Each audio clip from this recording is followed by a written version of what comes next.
introduce Chair Robin MacArthur.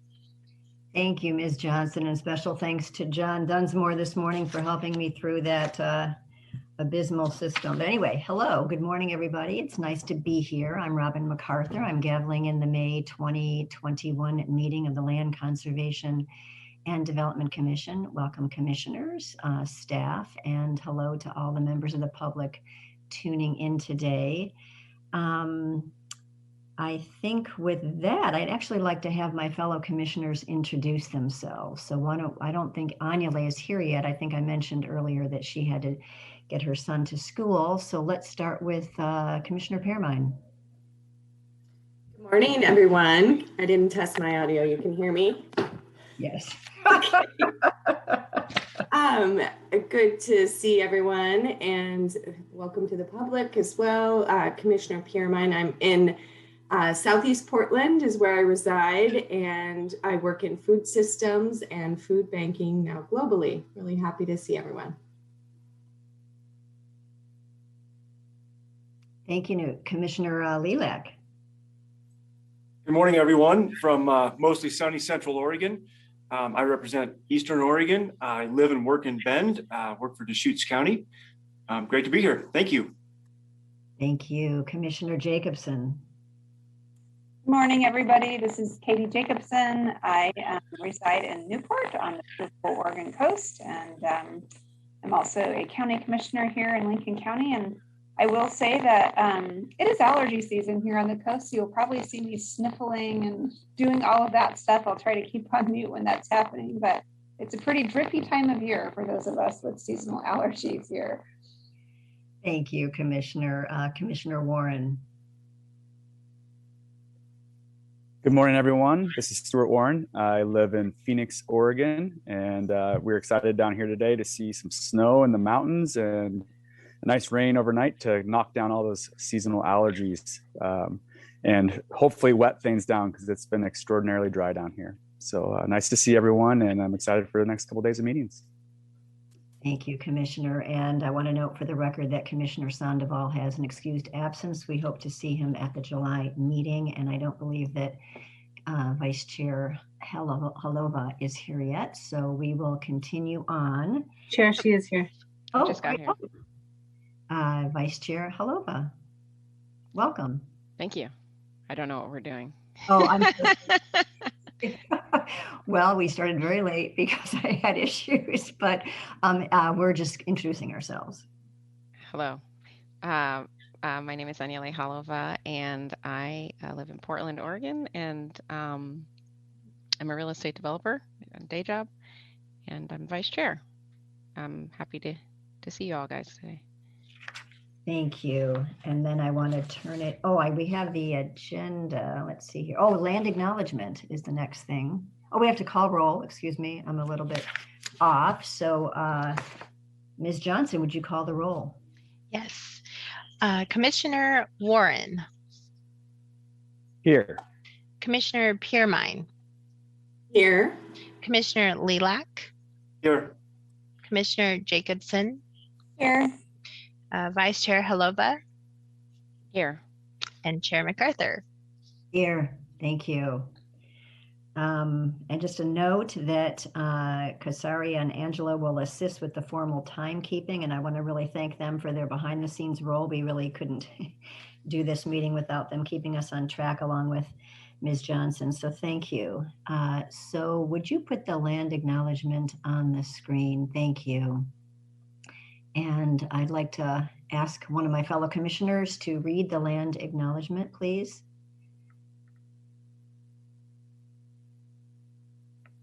I can read it. I'd like to acknowledge the many tribes and bands who call Oregon their ancestral territory and honor the ongoing relationship between land, plants, animals, and people indigenous to this place we now call Oregon. We recognize the continued sovereignty of the 9 federally recognized tribes who have ties to this place and thank them for continuing to teach us how we might all be here together. Thank you, Commissioner Jacobson. I appreciate that. Housekeeping matters. I guess the main thing is to approve the agenda. I guess I want to remind folks of the agenda scorecard that Esther sends out and perhaps could resend during the meeting so we have that to evaluate the today and tomorrow and provide that feedback to staff. So thanks in advance for doing that. And on the agenda, I'm asking for a motion, but before I do that, I want to indicate that staff is asking us to postpone agenda number 8, the topic on the UGB amendment, to the January meeting. And that means that we would start the wildfire rule making effort at 2:30 right after our afternoon break. So that we'd like to, I'd ask for a motion on that.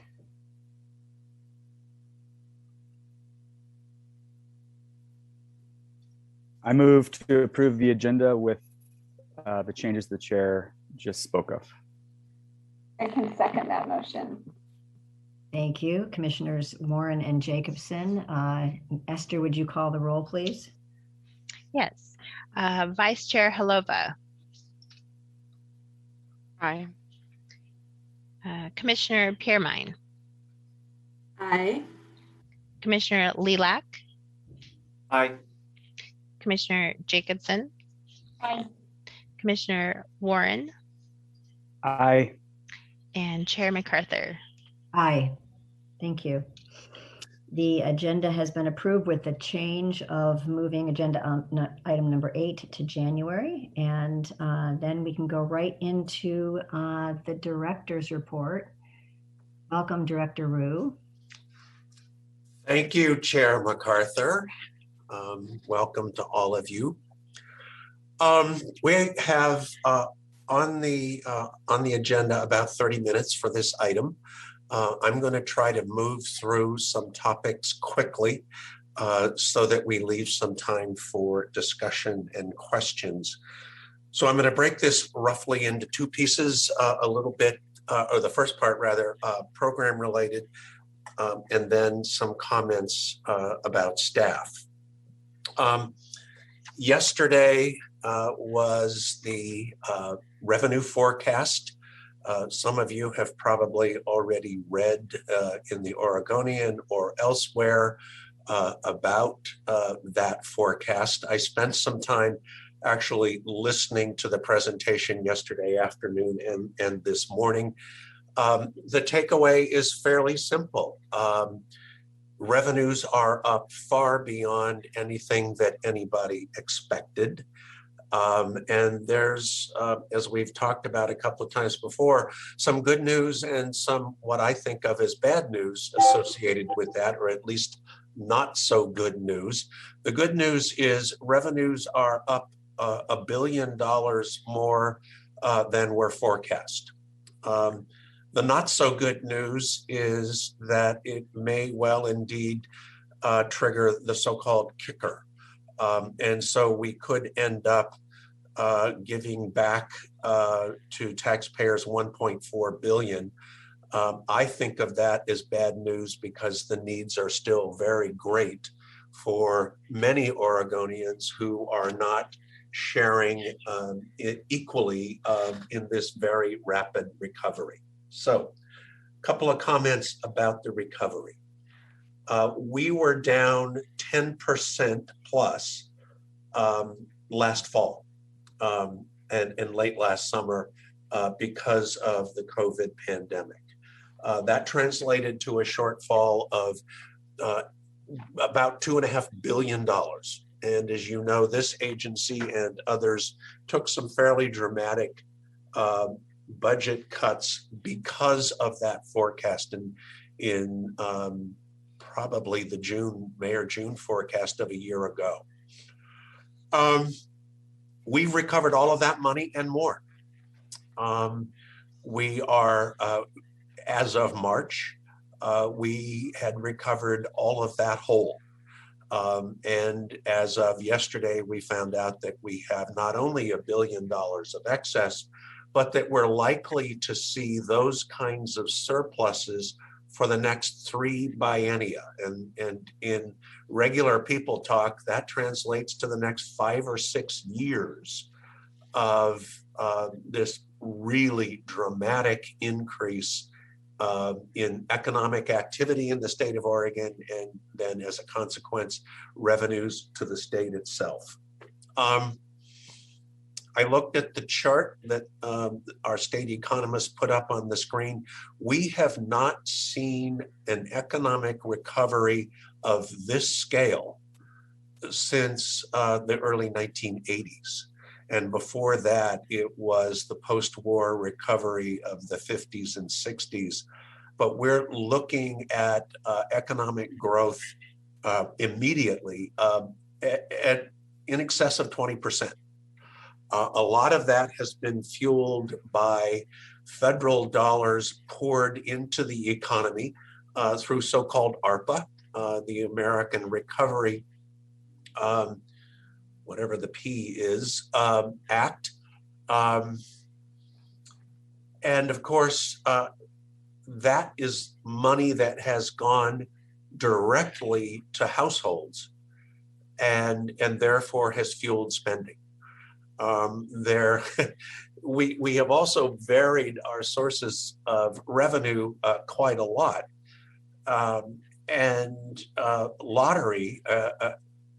Lottery numbers have been hitting record numbers in the last couple of months, fueled in good part because there are now lottery games available on your phone, not mine. I wouldn't know what to do with it, but there are record revenues to the lottery in the last 2 or 3 months. And that is important, particularly for a couple of agencies. Parks and Oregon Watershed Enhancement Board depend heavily on those revenues. Parks took about a 50% cut to its administration over the course of the last summer, and likewise the same for OWEB. So good news there, good news for us. What does it all mean? It means that the Ways and Means Committee in the legislature is going to get very active and very busy in the next couple of weeks. And we should then find out what the status of our budget requests for the 21-23 biennium, how they survive or thrive in this budget environment. And we're just going to have to wait and see. It's going to probably still be 2 to 3 weeks. We are now, today's the 20th. We have 10 days left in this month. So we're about 5 weeks total away from constitutionally required sine die for the legislature, which is on the 27th of June. So a lot of work will get done. I noticed blue sheets, so-called blue sheets, coming across this morning. Blue sheets are those sheets that we get that ask us to comment on legislation that has passed both houses and is now going to the governor and with our recommendations about how she treat that. So I'm going to stop with budget. I've probably gone on a little longer than I intended to, but I think it is really critical information for you, particularly because it has a potential effect on this agency for not only the upcoming biennia, but a couple after that. Other important work. The McMinnville urban growth boundary expansion was approved. The director wrote a letter to the city of McMinnville. Now, I don't remember when it was, 3 or so, 4 weeks ago. This is important because the city of McMinnville has been working to expand their UGB for, I don't know, 12, 14 years. Steve is shaking his head. Maybe not quite so long, but I do. Oh, higher, he says. It's interesting because there was an appeals court judge by the name of Judge Circum who issued an opinion on an appeal, and this was probably 11 years ago, that some people in this agency, including the then director, Richard Whitman, could not track and follow. And it led to a lot of work on simplifying the UGB process. Interestingly, Gordon Howard, who you'll probably hear from later in the morning, was critical to that work. We actually passed a piece of legislation enshrining simplified UGBs that nobody has used. And what has happened, obviously Commissioner Lilac is very aware, 4 or 5 years ago, we approved what at the time seemed like a modest addition to the Bend UGB, but we've also done Medford and Springfield and several other medium-sized cities.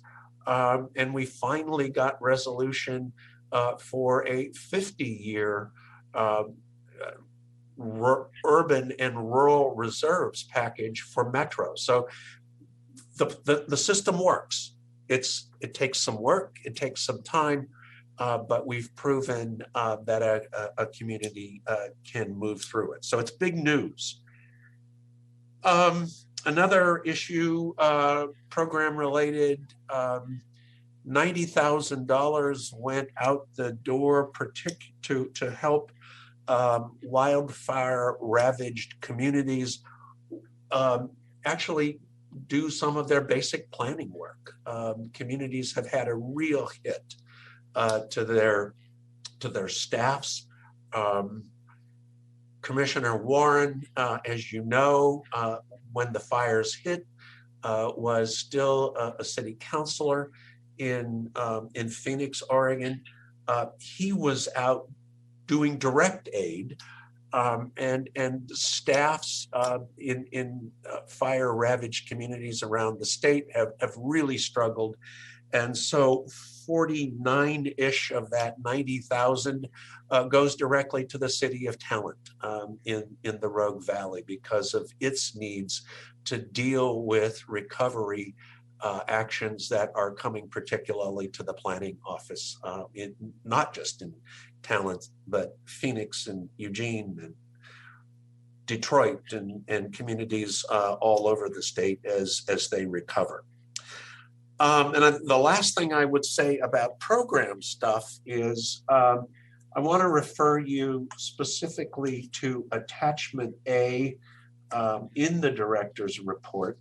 The director's report itself is 15 pages long. And so right after that, attachment A talks about some work, particularly in the coastal division, working with the Oregon Global Warming Commission. So quickly to remind you, in March of, 20, the governor issued an executive order related to climate. And part of that executive order was specific to the Oregon Global Warming Commission, and their task was to look at carbon sequestration. And if you have that attachment up in front of you, at the bottom of the first page, it talks about blue carbon in Oregon and NWL goal. NWL is natural and working lands. And so the goal is to, or the task is to actually come up with a goal for number of tons of carbon that can be sequestered by natural lands across the state. When this executive order was put together about 15 months ago, it did not specifically include coastal habitat, and particularly estuaries and near shore areas. And so staff from the Coastal Division, headed primarily by Heather Wade, have been doing some really extraordinary work on trying to come up with estimates of what a goal could be for sequestration of carbon in estuaries and shallow coastal water habitats. Estuaries, as you all know, are the most productive lands on the planet in terms of plant growth, both above and below the surface. And plants sequester carbon, and a lot of it if they are productive. And so they've been doing some great work. It's not clear exactly what the path forward for that will be, but a report will go to the governor from the Oregon Global Warming Commission. They've actually asked for a delay, and so sometime mid to late summer, there will be that report sent to the governor. What happens with it then is not clear. Obviously, next year is an election year, and by the time that report gets in, the current session will have adjourned. So it will still be there as a recommendation for future work. And then quickly, some notes on personnel. Every year, the governor asks for nominations for an employee who has demonstrated outstanding service, not just to the department and the public, but to the enterprise as a whole. Rochelle Corbo, who works in our administrative services division, has just been amazing in terms of not only the work output and the quality of work, but frankly, embracing the entire notion of the work that this agency does, embracing the culture and contributing in extraordinary ways. So because it's COVID, Rochelle would normally get an invitation to the governor's residence. It's going to be via Zoom this time, but we still want to recognize Rochelle for her amazing work. Speaking of amazing work, we, because of budget cuts, did not fill our regional rep position for Eastern Oregon when Tamara Mabott resigned almost a year ago, late summer of 20. And that work has been covered by other regional reps taking on counties in the eastern part of the state. And again, obviously, it's a little bit easier because of COVID. They've been able to serve those counties via Zoom, but it obviously adds to their workload. And then the last thing I want to say is our wonderful and talented Katie Leahy will be leaving us as of tomorrow. She is actually, we had hoped that she would be able to join so that you all could thank her for her work. Katie has two beautiful daughters, both of whom are dealing with some health issues right now. And so Katie is not here today, and she will be leaving the agency as of tomorrow because she really needs to tend to her family.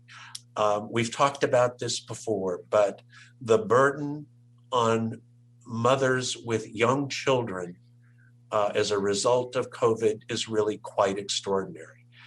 Whether it's Esther or Casaria or Heather or Katie or a long list of other moms who are trying to be teachers, mothers, work full time, it has really been not only difficult, but sometimes has led to some real issues in terms of health and well-being of self and family. So we just send Katie our very best, wish her well, and then take on the nearly impossible job of trying to fill her very large shoes. That's it for me. We still have about 10 or 12 minutes.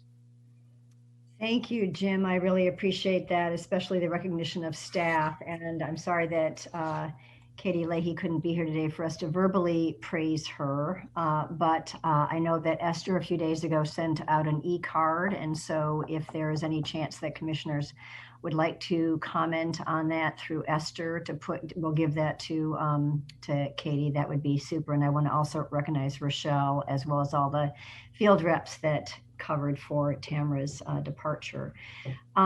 So I was wondering, though, you didn't say too much. It's in the report about the diversity, equity, and inclusion work. It's pretty extensive what the department has done and is doing. And so if you wouldn't mind just taking a few moments to reflect on that important work. And then I believe we're talking about having some kind of maybe half-an-hour briefing or something, more extensive briefing in July. But if you could just touch on some highlights of that work.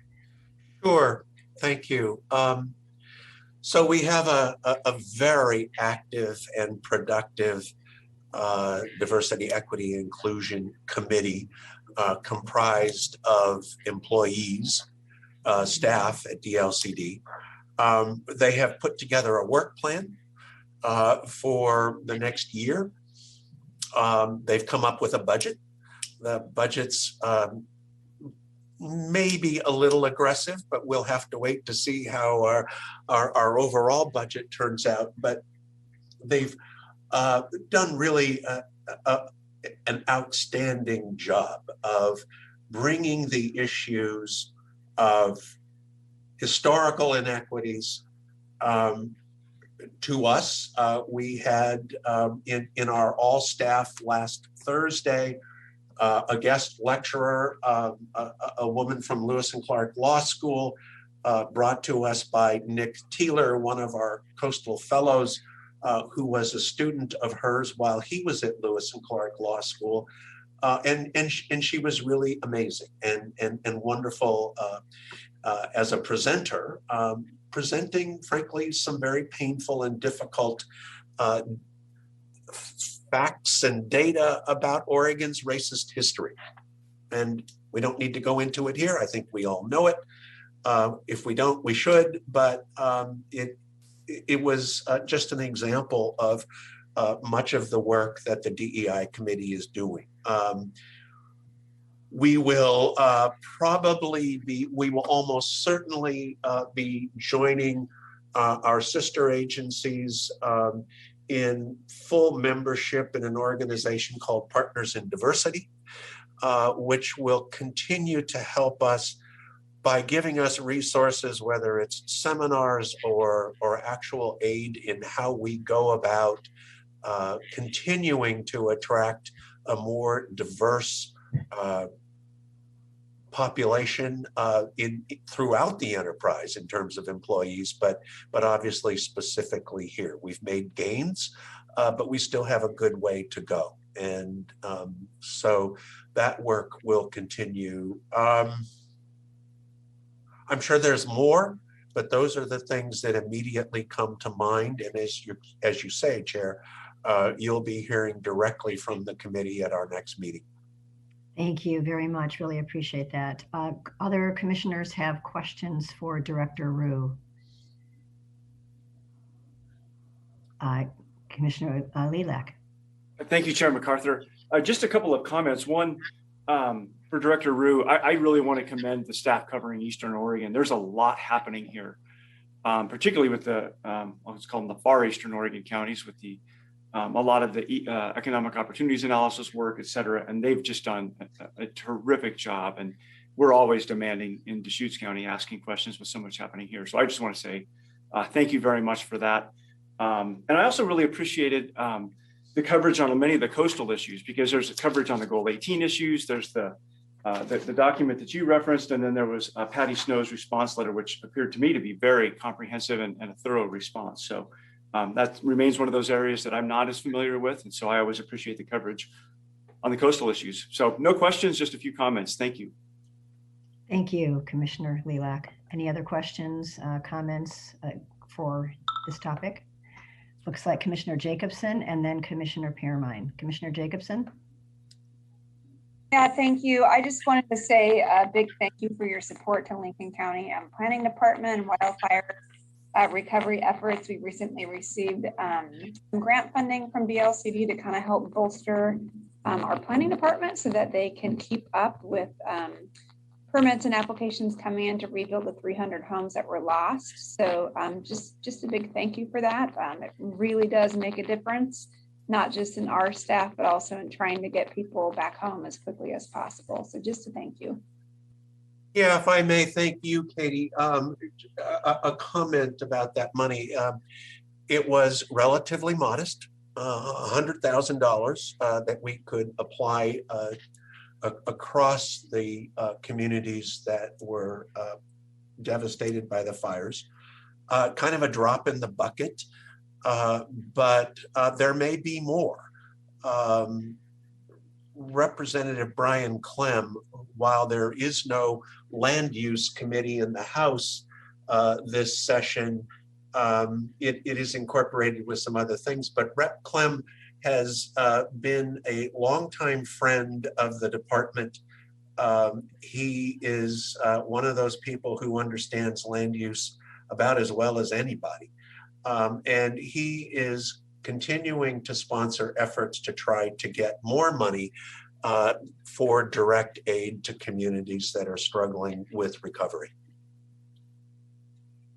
Thank you. Commissioner Pearmine. Love the report. I think that I just want to comment how exciting it is to see the work that the Global Warming Commission is doing, specifically on the carbon sequestration on natural and working lands, and would say it's extremely exciting to see us working in this space. And I would love to hear about how this fits in with global perspectives on global warming. So other countries that are working in this space, other states that are really prioritizing the need to show the value of our open spaces and natural environment. So I want to know more in the future, and I'm really excited to see that.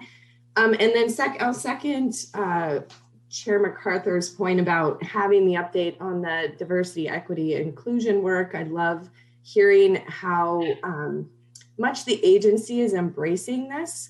It's difficult, but it's vital, and especially an agency that interacts with the public as much as ours does. And I love hearing about it. And I think specifically the Government Alliance on Race and Equity that we're, as the agency, officially members of, I'd love to hear about how commissioners, we can engage with that. I see that there are free materials and workshops. So when we get the update from the committee itself, and then obviously we can be doing research on our free time, I'm excited to hear about how those resources can come our way too. Yeah, thank you, Commissioner. GARE, G-A-R-E, as you suggested, we are currently members.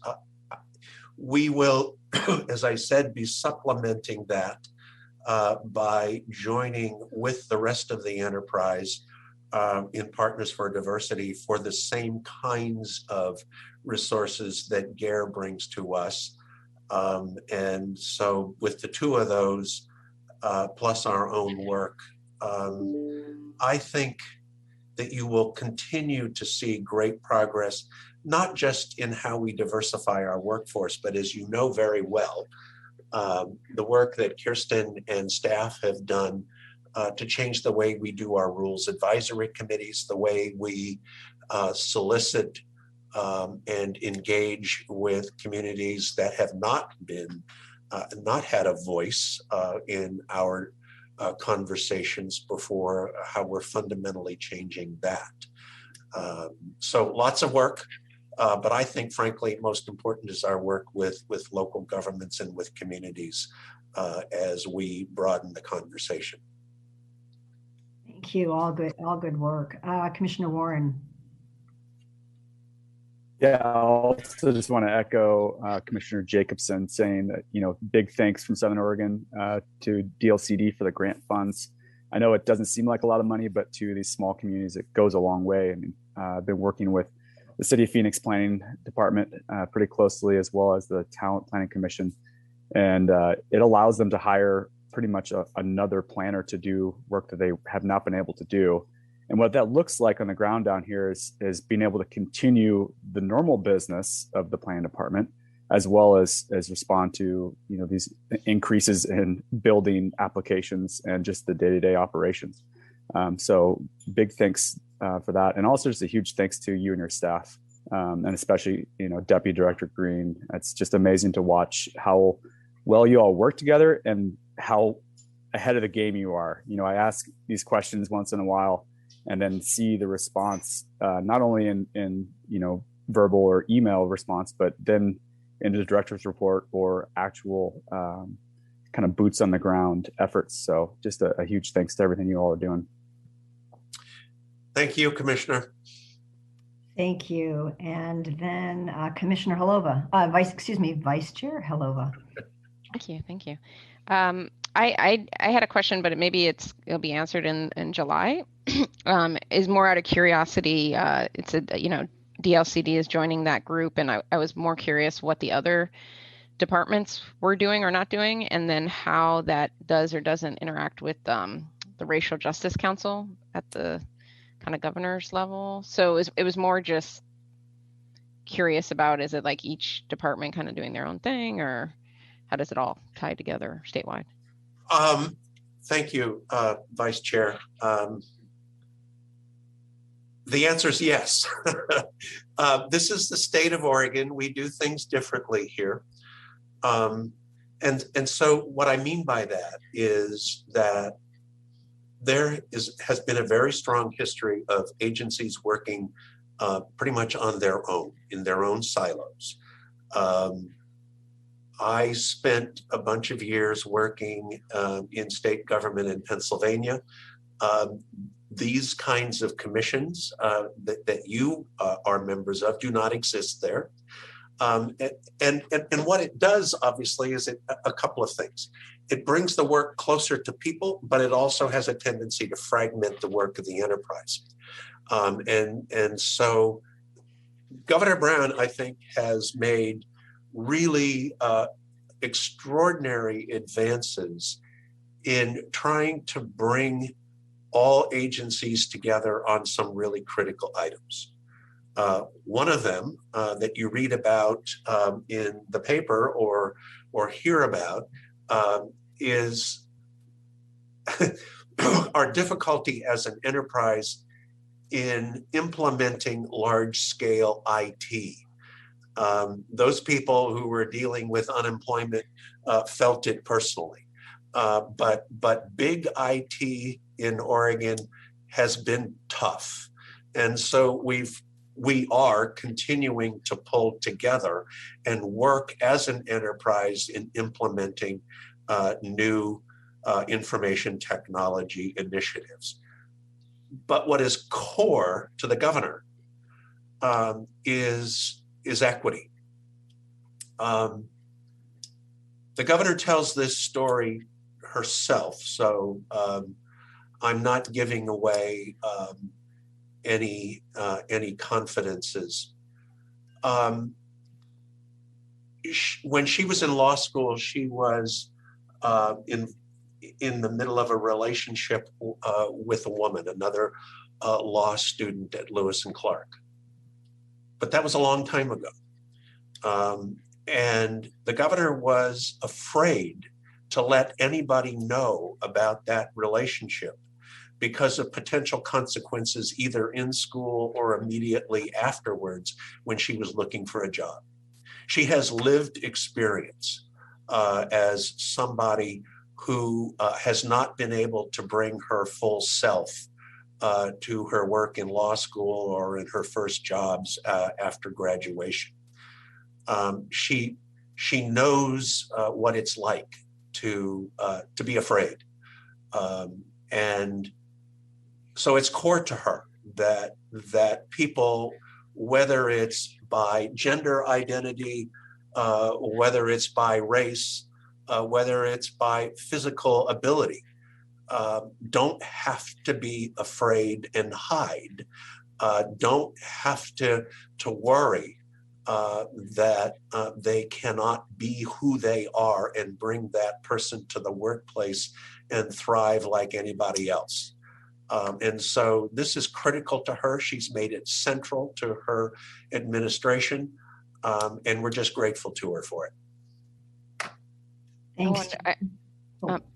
I wanted to say thank you for that explanation. And the reason I bring it up is because it seems that we're making great progress in thinking about equity when it comes to land use, but things that are very closely aligned with land use, being transportation, might not actually be in alignment on some of these issues. So that's why I was wondering, you know, the land use can move forward, but if you have things, and I'm just using transportation as an example, I'm sure there's other departments that are linked, environment and so on and so forth. Yeah, and that, yeah. Yeah, quickly, Commissioner, you specifically mentioned the Racial Justice Council, and they've been very active and will continue to be active in making recommendations to state government. We have had an environmental justice group. They will be incorporated into a new environmental justice office at DEQ with the new budget. So DEQ starting July 1st will be building out that office. It will report directly to a new citizen council on environmental justice.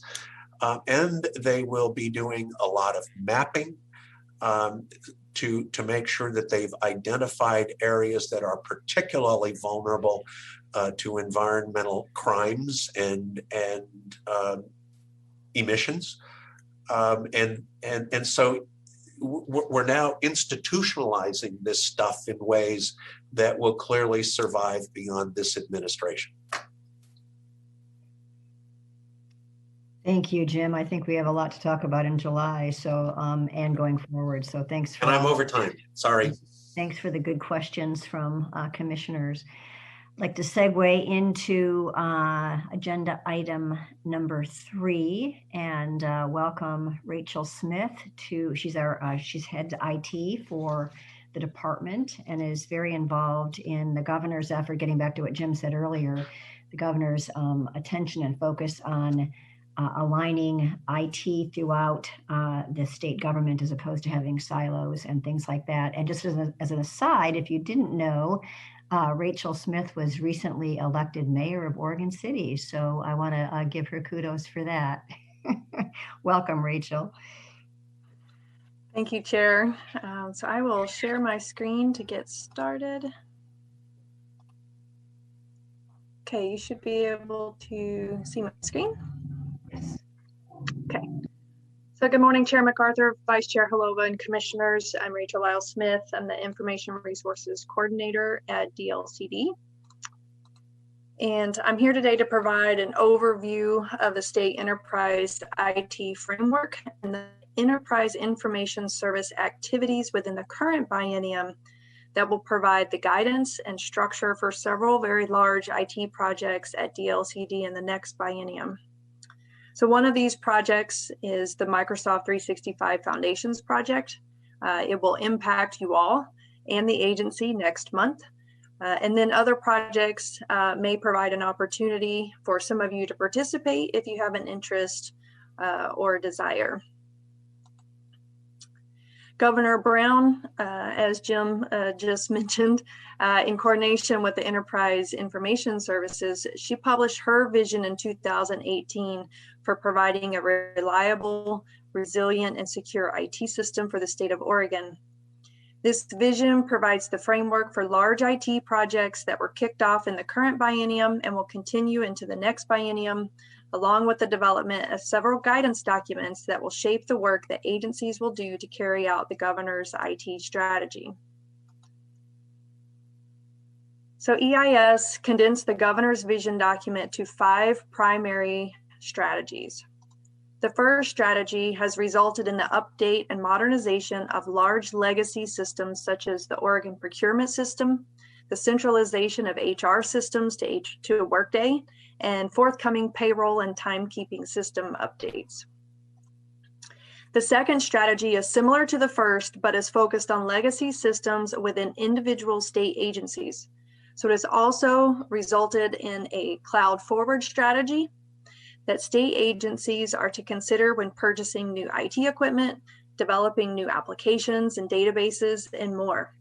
It enables agencies to consider the benefits of the cloud for potential cost savings and to increase resilience via critical infrastructure redundancy in a cloud environment. The third strategy is focused on investments to the management of large IT projects and the oversight and transparency required for those projects. Our agency is typically small, and we generally don't have any projects that are that large that rise to that level of oversight management as required by EIS. The fourth strategy resulted in the creation of the Data Governance and Transparency Office within EIS and the development of Oregon's first data strategy. It was released February 1st of 2021. The focus of this work is to manage data as a strategic asset. To that end, data must be open and available to the public. Therefore, the Data Governance and Transparency Office has launched the Open Data Initiative, which we will be participating in beginning July 1st. Finally, the fifth strategy is changing the game of the state's IT security and our fight against cybersecurity threats. A new cybersecurity services office was created, and one of many items recently rolled out to agencies is a new statewide information security incident response plan. All of this is summarized and outlined in the most recent release of the Enterprise Information Services Strategic Framework for 2020 to 2023. So what does this mean for DLCD? Well, it really set the stage for a lot of work. In the 21 to 23 biennium, the IT department at DLCD is definitely going to be busy. We have a set of projects that are laid out on this timeline that reflect the agency implementation of the governor's vision. So I'm just going to walk through some of these really quickly that I just mentioned. The Microsoft 365 and email migration project is really the kickoff to all of this work, and I'm going to talk about that in more details in a few minutes. But you'll see we are right in the midst of that project, and there is a phase 2 that I anticipate for the next year. The second line item is IT security policies. If you all remember, last fall, we started changing things for LCDC and adding more security requirements. We're currently reviewing our other statutorily appointed committees and what IT security policies we need to apply for them to do business with us in the state of Oregon. The third item on this list is the Open Data Initiative. I just mentioned that, and that we would be kicking that off July 1. What this really means is we will have to embark on doing a data inventory and considering data that should be open and published and available to the public. We have to come up with the open data plan and how we're going to begin publishing data that we may not currently be publishing, or ways in which to make that data more available. So that's all work that's coming up starting later this year. An IT modernization plan is due at the end of this calendar year. IT modernization is not a light topic, and when you're thinking about an entire agency and how your agency should modernize, so that I'm hoping will kick off in July and to be done by the end of the year.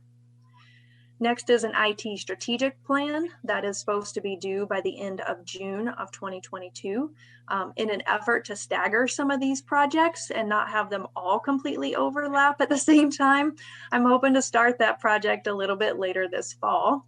But I like the modernization plan. An IT strategic plan and vision for the agency, again, is not a small task. It has to be very broad and very forward thinking and forward looking, thinking about a whole variety of things. And then the last item in this top section is the Information Security Incident Response Plan and Testing. That was the red document that I put up on the screen.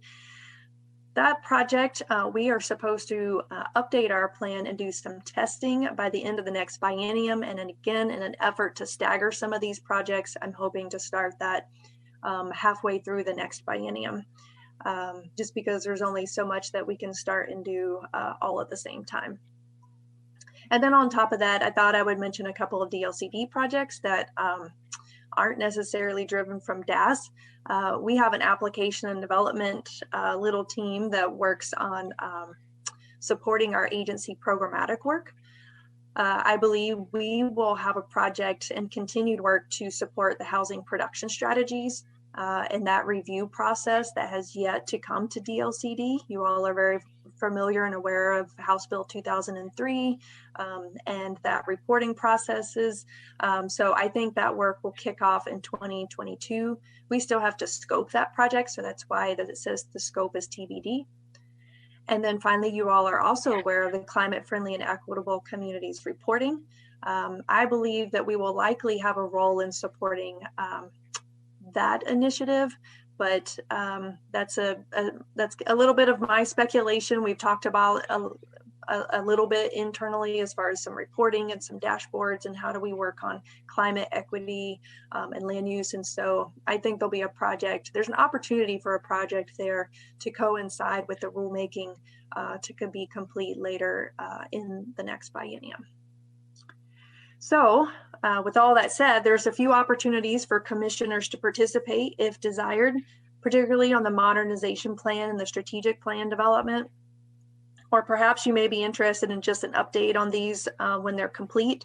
So I welcome your input on your desired level of participation. I haven't quite started thinking about the modernization and strategic plan yet because we're super focused on the Microsoft 365. So I'll probably circle back on those two. But if you have, if this is just your bailiwick or your interest and you're really interested, we would love to have you participate. The most immediate item of importance, like I mentioned, is the Microsoft 365 project and its impact on the agency and yourselves. So I would like to spend the next few minutes talking about this project as it is currently underway and is the kickoff of these IT projects. So the Microsoft 365 Foundations project is an enterprise IT project that migrates all state agencies to the same Microsoft tools. It also standardizes all of the email systems in the state enterprise. So the goal here is to modernize state systems, add consistency across the enterprise, connect all enterprise staff for easier and more efficient cross-agency collaboration, and provide efficiencies in day-to-day activities. So DLCD is migrating our email the weekend of June 11th through the 13th. We have been preparing for migration weekend since late March. There are a variety of technical preparations that need to occur between now and mid-June. We have called this technology migration phase, phase 1. So following the technical pieces, the agency will need to learn how to use and incorporate the new tools and the features that come with Microsoft 365.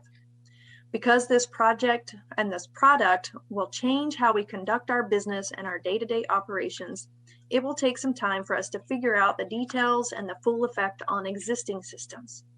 So we are calling this phase 2 and projecting that this process will take about a year to complete. The modernization and strategic plans that I mentioned earlier, just a slide ago, will help us in this transition in envisioning the future work at DLCD.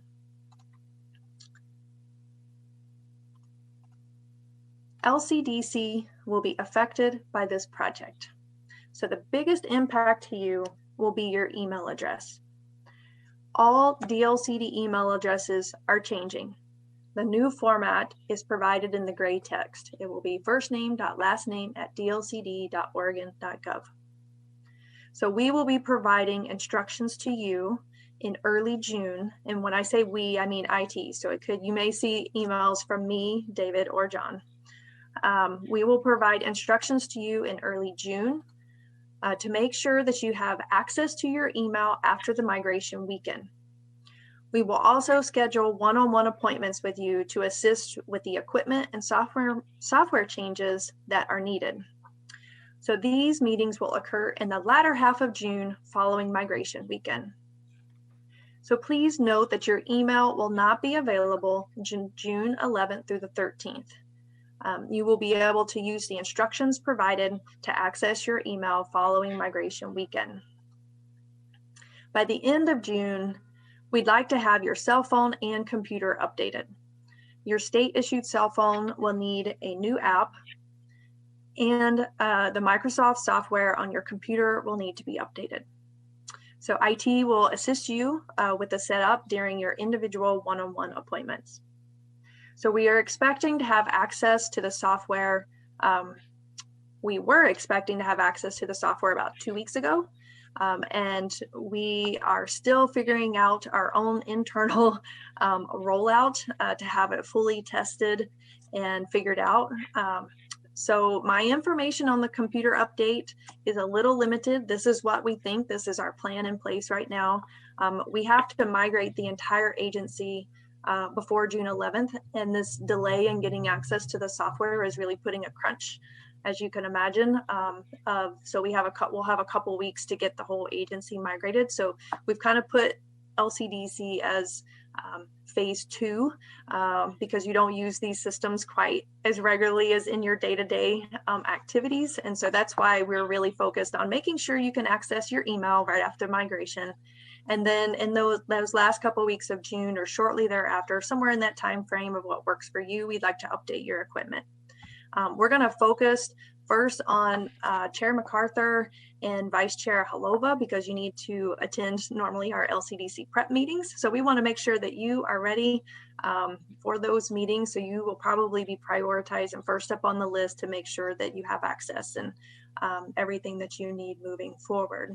And I've coordinated with Esther on the timeline of your participation in LCDC prep, for example, to make sure that you are not scheduled for the day after the migration, because I think we'll be really busy, and I just want to make sure that you are successful and that we can be successful, and it would just make us give us a week, as I just give us a week to try to work with you two and make sure that you are ready to participate in LCDC prep. So with that, do you have any questions? I just gave you a lot of information, but I'm happy to answer questions. Rachel, thank you. Nice presentation. And I really have a lot of confidence in you and John and David. You've done really a great job to date, and I'm sure you'll do a super job with this transition. The only question I have is whether or not Microsoft 365 is going to help me with my microphone issues, but besides that, I will open it up to my fellow commissioners. Commissioner Lilac. Thank you, Chair MacArthur, and I didn't mean to jump ahead there of our Vice Chair, Halova. Just my only question is, will we then, at least for the first few meetings that we have, our LCDC meetings, will they be on a Microsoft 365 platform, or will they continue on Zoom? We're going to continue with Zoom for the next year. We've really worked to hone in how to use Zoom, and we need some time with the new product to learn its new features. I know they have a comparable product. It's called Teams Live Events, but we don't have access to the product yet. So it's been hard. We haven't been able to train. We haven't been able to learn about it. And that's been kind of frustrating for us from an IT perspective. We're like, we don't even have access to something we're supposed to be rolling out. So we need to get up to speed and educate ourselves and everything before we make that transition. So for right now, we're all going to continue on Zoom. There's no rush. There's no big hurry to try to push everybody to Microsoft Teams. So it'd be a slow transition. And then we'll reevaluate sometime, over the next year before we have to renew our licenses to decide whether or not we want to keep Zoom as a platform within the agency. Thank you. Commissioner Halova, Vice Chair Halova. Yeah, I had a question, but then now that you mentioned Zoom and Microsoft, you got to do whatever you have to do. But I have experience with all of the different platforms because I talk to different people throughout the day, and I've always found that Microsoft Teams requires updating or downloading, or there's always some sort of barrier, a technological barrier that gets involved. And so I'm hoping that over a year they'll kind of change those things. But I just wanted to bring it up because if we're dealing with the public and suddenly they need to update or give access and stuff like that, I found multiple barriers in that case. The question I had was, I think it's great. It sounds like all of this work is going ahead of a problem, you know, like you don't know you have a problem until it happens and they go, oh, the IT's, you know, it's out of date or whatever. I guess my question was, is there anything that we know is a problem now that will be solved through this process? Like, oh, there's this system and it's not working and this is going to solve it, or is this more like, you know, we're just modernizing and to help unforeseen problems? Yeah, so that's a great question, Vice Chair Holova. You know, some of you are fairly new to the commission and may not remember, but right when I was hired in 2016, 15 or 16, we were wrapping up the agency's IMMI program, which is Information Management and Modernization Program.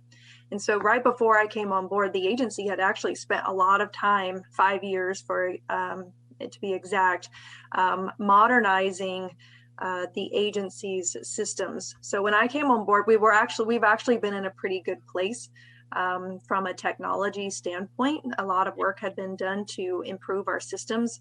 I think going forward, I don't have any major problems that we're trying to solve. I think in general, our systems and our agency runs pretty smoothly. I think there's always a need to keep up with technology and modernize. So I think new projects going forward will continue that modernization effort, particularly considering cloud environment and how things will move from on-premises to maybe being cloud hosted or some hybrid of the two. I think that's the future. That's where many agencies are moving, and the state just released their cloud framework strategy to enable agencies to start thinking about that and heading in that direction. The state data center, for example, is already starting to migrate to the cloud environment. So I think you're seeing the future of IT there, and our agency will need to consider that and consider the cloud, a cloud strategy going forward as part of their modernization. The other one thing I would mention is cybersecurity. As you probably know, that is a very top of mind issue and is a priority for the state enterprise and all of state agencies. Cybersecurity is a very active environment and is always a threat to our agency and our systems. For us, we are a small agency. We don't have some of the systems that are ripe for attack, like e-commerce programs. We're not taking payments from customers. We're not, you know, so, you know, we're lucky in that sense compared to some other agencies, but we still can't let our guard down, and we are still required to keep up with security requirements. And so I think that will also, it's not necessarily a problem for us, but it will definitely need to be a continued focus and part of the agency moving forward and part of IT moving forward. And if I may just add to what Rachel just said, I think the problems, Commissioner, that we're trying to anticipate are a couple. The first one is coordination among agencies. As an example, right now, I think we have 3 different formats across the enterprise for email addresses. And that has all kinds of implications. But one of them is, and this is the second point, common workspace, the ability to work on a document with people across the enterprise. We can do it, but it's kind of kludgy, and we have to figure out new ways, and does it do this and does it do that? But probably more importantly is extranet, so that we can do the same kinds of things with people outside of state government. If we get the money that was in the governor's recommended budget to incorporate climate and equity into Goal 1, that's going to mean conversations with people throughout the state of Oregon, across a variety of platforms, and we just would really struggle if we had to continue to use the tools that we have today. Good points. That is very helpful, along with Rachel's presentation. Any other commissioners have a question or comment before we move on? I normally get a signal from Casaria, but I think she's taking her son to school. So Or Katie Piermine has a question. Thank you. Appreciate that. Commissioner. Yeah, thank you. Rachel, I also want to jump in on commending you and your team.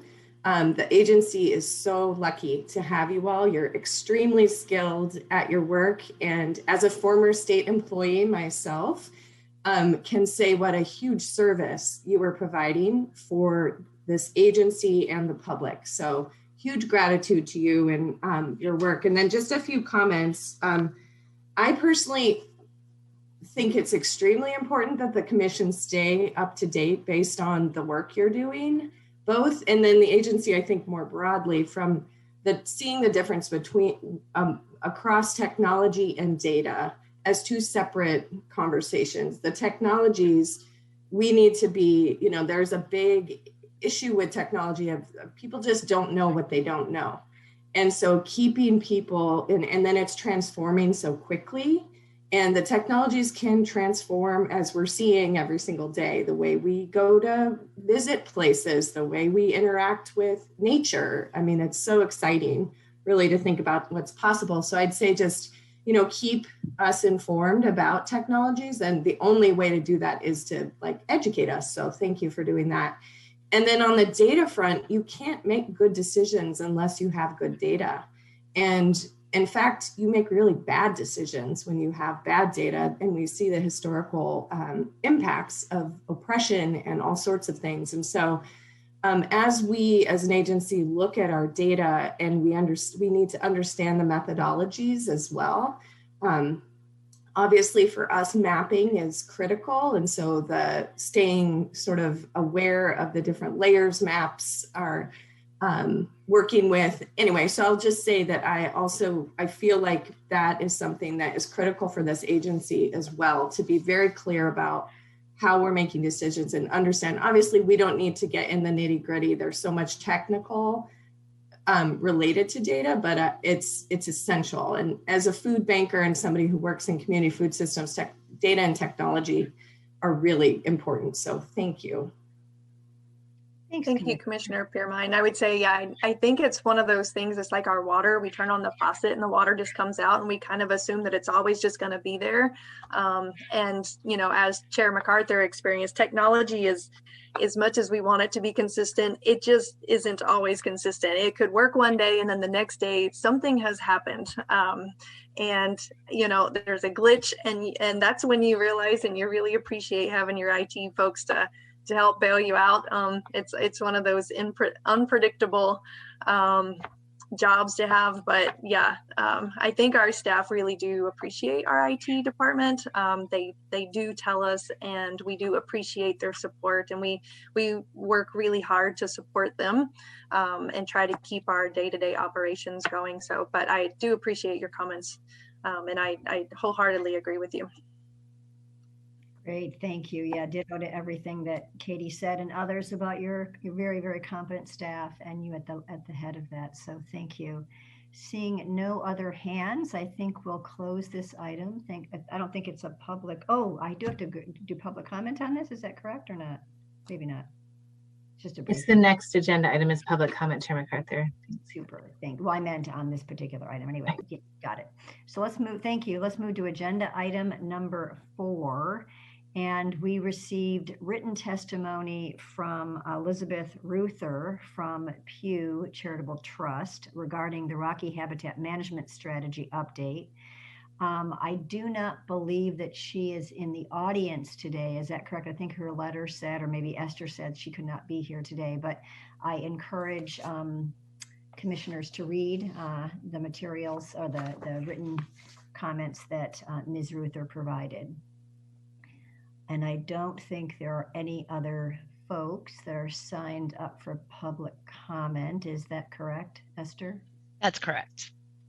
Great, thank you. And that brings us then, despite my best efforts, we're sort of back on track.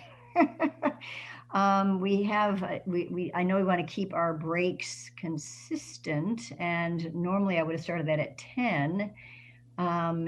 So I'm thinking that we either start the break earlier and go until 10:15 and have a little bit longer break, or if there's anything else staff wants to add in that few minutes we have until 10. Is Kirsten or Jim, is there anything else you want to add, or should we just go ahead and start our break early? I don't have anything. We've covered a lot of material this morning, so if there are questions that commissioners have that we haven't heard or addressed, we could take a couple of minutes to do that. Otherwise, I think you already deserve a break. Great. Chair, Well, yeah, go ahead.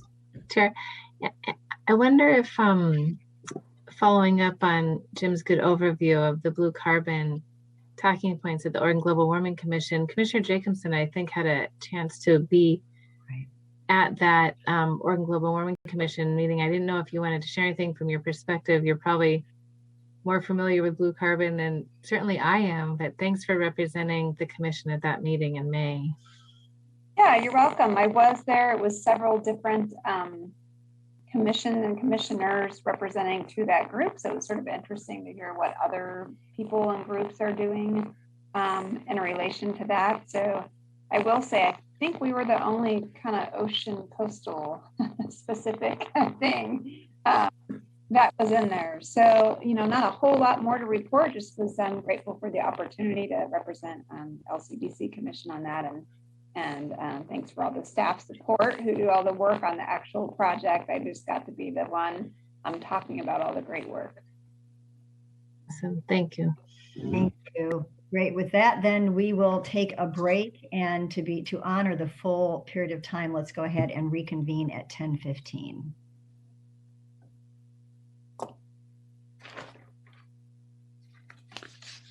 And we are back from break. It looks like we have, let's see, Commissioners Warren, Jacobson, Lilac, Piermine, and I see Chairman MacArthur, Vice Chair Halova should be joining us shortly. The time is 10:15, and 2, 3, 4. 1, 2, 3, 4. You do have a quorum, Chair.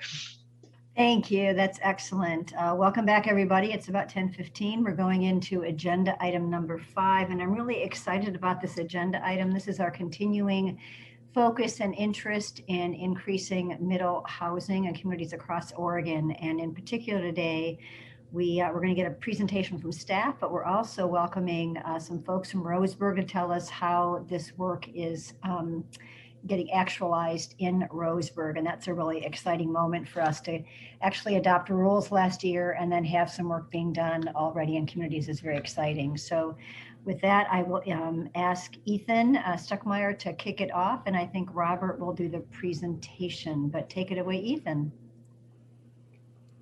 Thank you, Chair MacArthur and commissioners. My name is Ethan Stuckmeyer. I'm the Senior Housing Planner here at DLCD. Today, like Chair MacArthur mentioned, we're having a brief presentation from Robert and some folks from the city of Roseburg. Like you mentioned, Chair MacArthur, present on how House Bill 2001 implementation is going. So without further ado, I'm going to hand it over to Robert, who will give the presentation. All right, thank you, Ethan. Chair MacArthur, Vice Chair Halova, members of the commission. My name is Robert Mansalillo, Housing Planner with DLCD, and I am going to give you an update on the monitoring and reporting of House Bill 2001.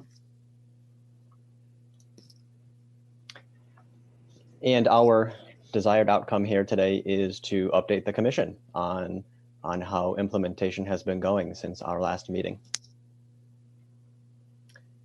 So just as a reminder, some of the requirements of House Bill 2001, medium cities have to update codes and regulations to allow for duplexes by June 30th, 2021. So that's coming up very quickly. Large cities have an extra year to update their codes to allow for all middle housing types. That's by June 30th, 2022.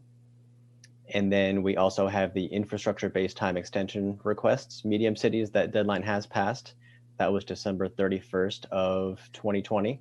But large city deadline is coming up as well. That's June 30th of 2021. And we'll get into more detail on these items a little further down in the slides. So some updates I'm gonna share with you today. We're gonna go through some website updates that we've been doing, some open forums that we've had. I'm gonna touch briefly on the 21 to 23 biennial grant funding for housing assistance. And then we're also gonna go into the local government support, and we will have a presentation by the City of Roseburg. So jumping into the website updates, we've been updating, doing some general updates to the website, changing information on there that may be out of date, changing the city progress tracker. We have a spreadsheet on the website where we're keeping track of city progress as far as PAPA submittals and how the review of those internally has been going, and some dates. And I have some examples that I'll show in the next few slides. I've also been working with David Michael to do some changes to the 2001 page. At the very top of the page, there are some quick links that we have, some PDF quick links that we thought would be helpful to show at the very top of the site. Well, that list has grown to about a dozen or so. So what we've decided to do is add what's called an accordion feature on the page. So all of the quick links that are being updated regularly, like the tracker, the city progress tracker, and a couple others, an FAQ document, we still have those on the main 2001 site. All the other links, the static links that have not changed for quite a while, we put those in the accordion feature. So someone visiting the site will just have to click on the, I believe it's a plus mark next to the quick link, and then that will expand the whole list of links in there. So they're still on the site. They're just a little bit, not hidden, but we've just organized it a little better, so it's less cluttered. And here's what the city progress tracker looks like. This is for large cities. So you'll notice on the far right, the PAPA, the draft code review. We haven't had any large cities submit yet. It's still quite a ways out for them to submit. So we don't have anything there. But for the medium cities, we do have quite a few in here. And in fact, 20 of the 22 medium cities have submitted. A few that have not, Central Point has not yet. They've let us know that they are just going to adopt the model code. They don't have the staff or the resources to really tackle this project right now. So for the foreseeable future, they're going to just go with the model code. The other is Canby. They have not submitted anything yet, but we have been in contact with their planning director. He's been asking us quite a few questions, so they are working on it, and I suspect they'll be submitting a PAPA fairly soon.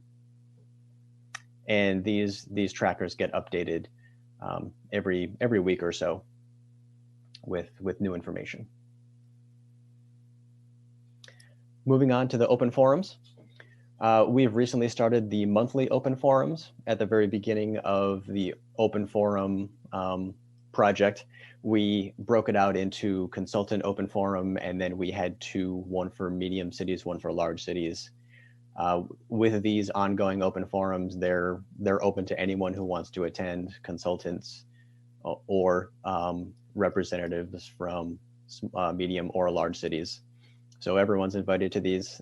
They are the first Monday of every month. And the questions that we receive get incorporated into a frequently asked questions document that we have on the website. And these are scheduled for 90 minutes.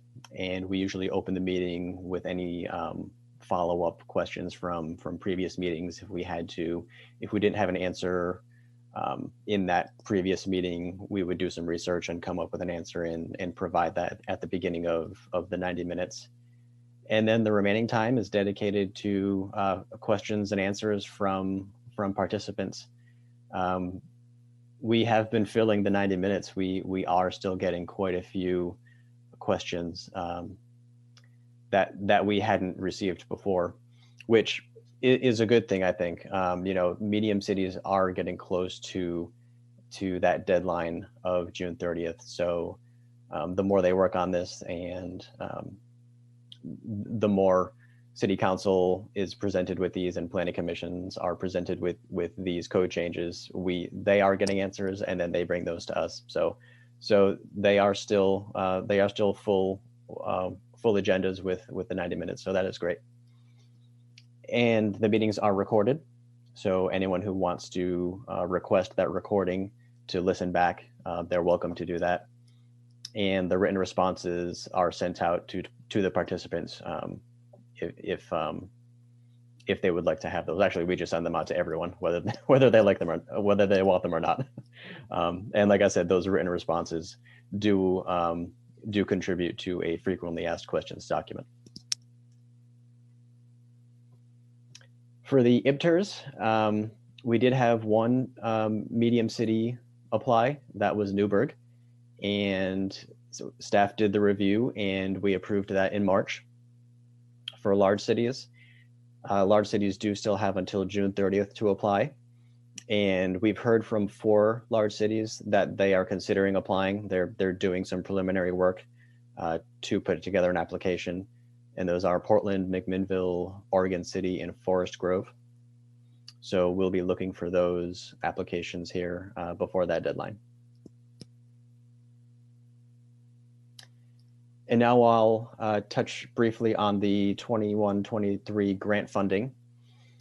So as I mentioned, the deadline for large cities is fast approaching. It's June 30th of next year, 2022.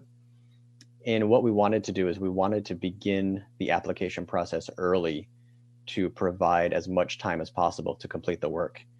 With this past grant cycle, it took us quite a bit of time to get the applications in, review them, and come up with a plan to distribute the funds. So we're really trying to get ahead of this process. But saying that, I will say that the planning assistance funding is tentative and contingent on legislative approval. So we don't have funding yet, and we've made that clear to cities that we don't have funding yet, but we want to get this application process started quicker than we did last time.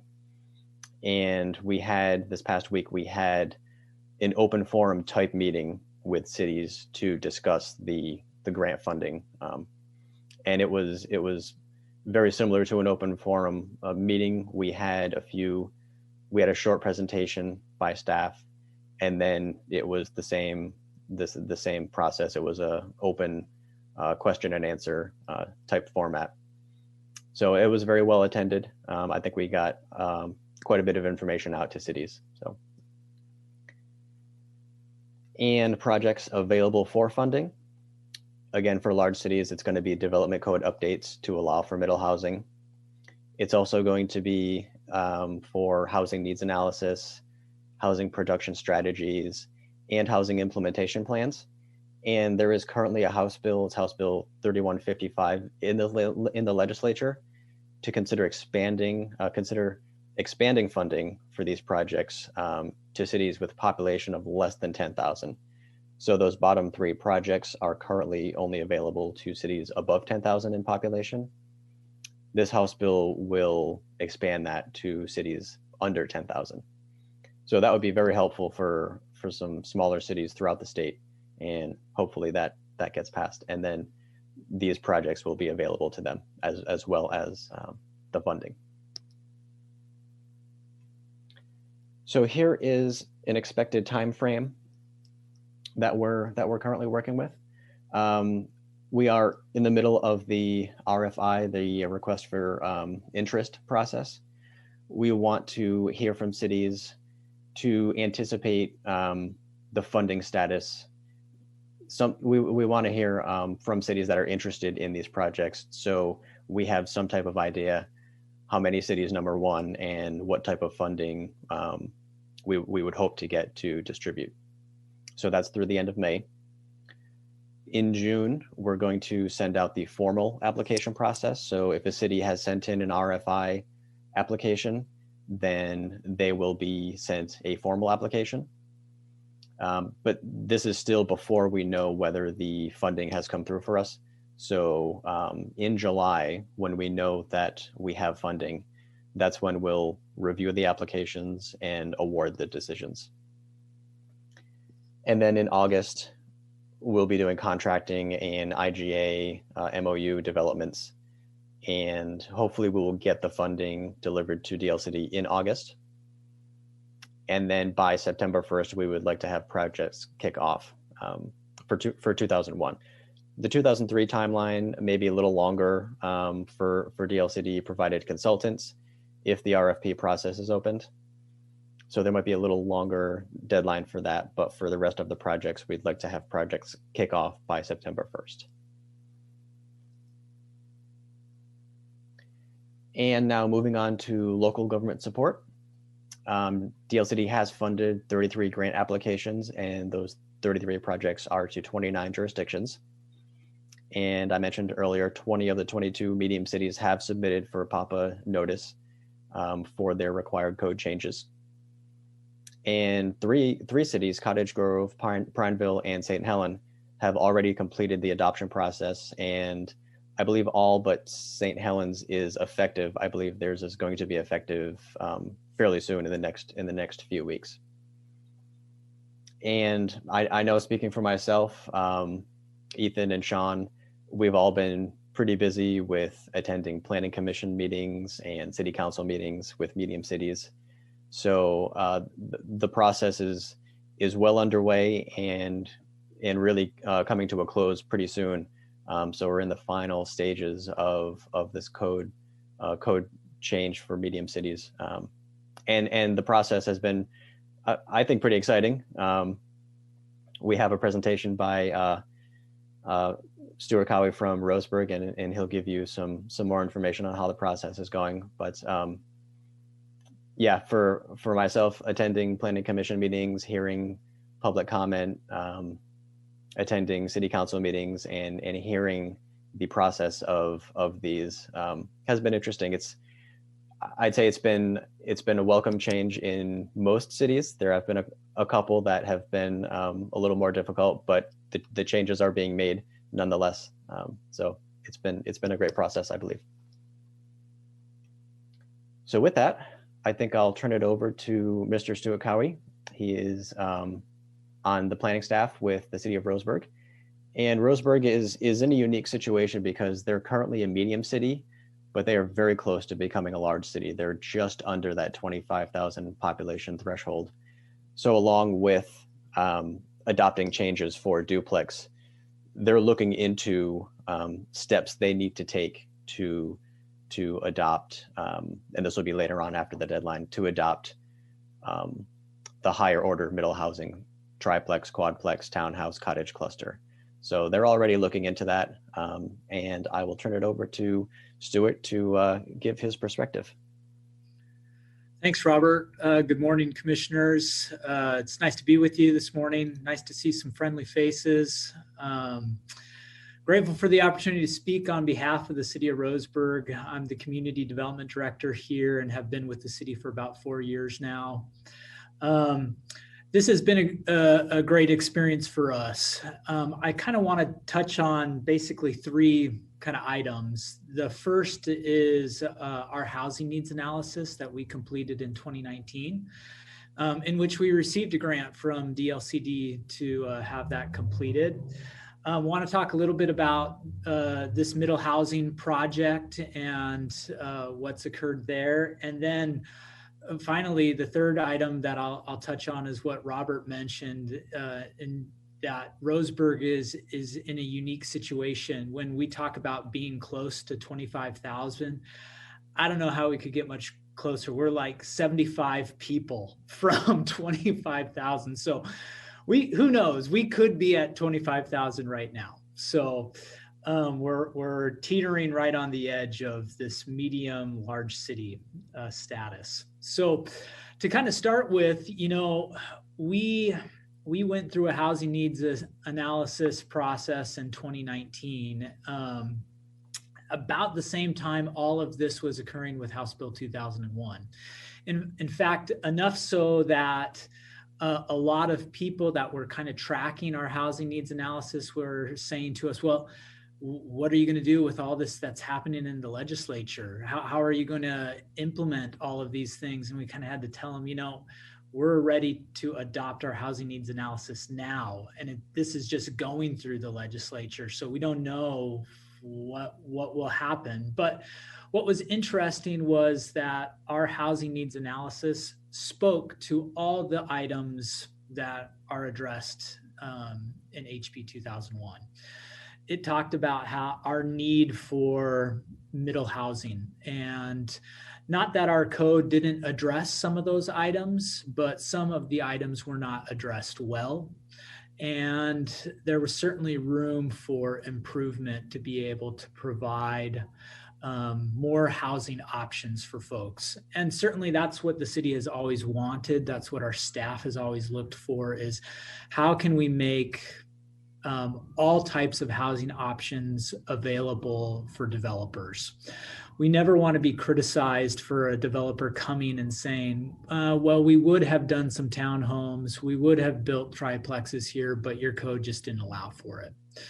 So we recognized the need for that. And really, with House Bill 2001 and this grant funding that we received, it just jump-started our process of adopting these things from our housing needs analysis that much faster. And so being able to obtain that grant in order to be able to receive assistance from the consultant, Steve Faust at 3J Consulting, Elizabeth Decker with Jet Planning, was extremely valuable to us. Not that we couldn't have been able to probably perform all of this on our own, but for us, it's just a matter of capacity, right? With all the other land use applications that are coming through, site reviews / building permits that we're reviewing, all the other hats that we wear here at the city, being able to carve out the time to be able to focus and determine how this code would apply to our zoning ordinance just becomes challenging. So having those land use consultants to be able to help us get there was invaluable. And our our experience with them and Robert and with everyone has been great.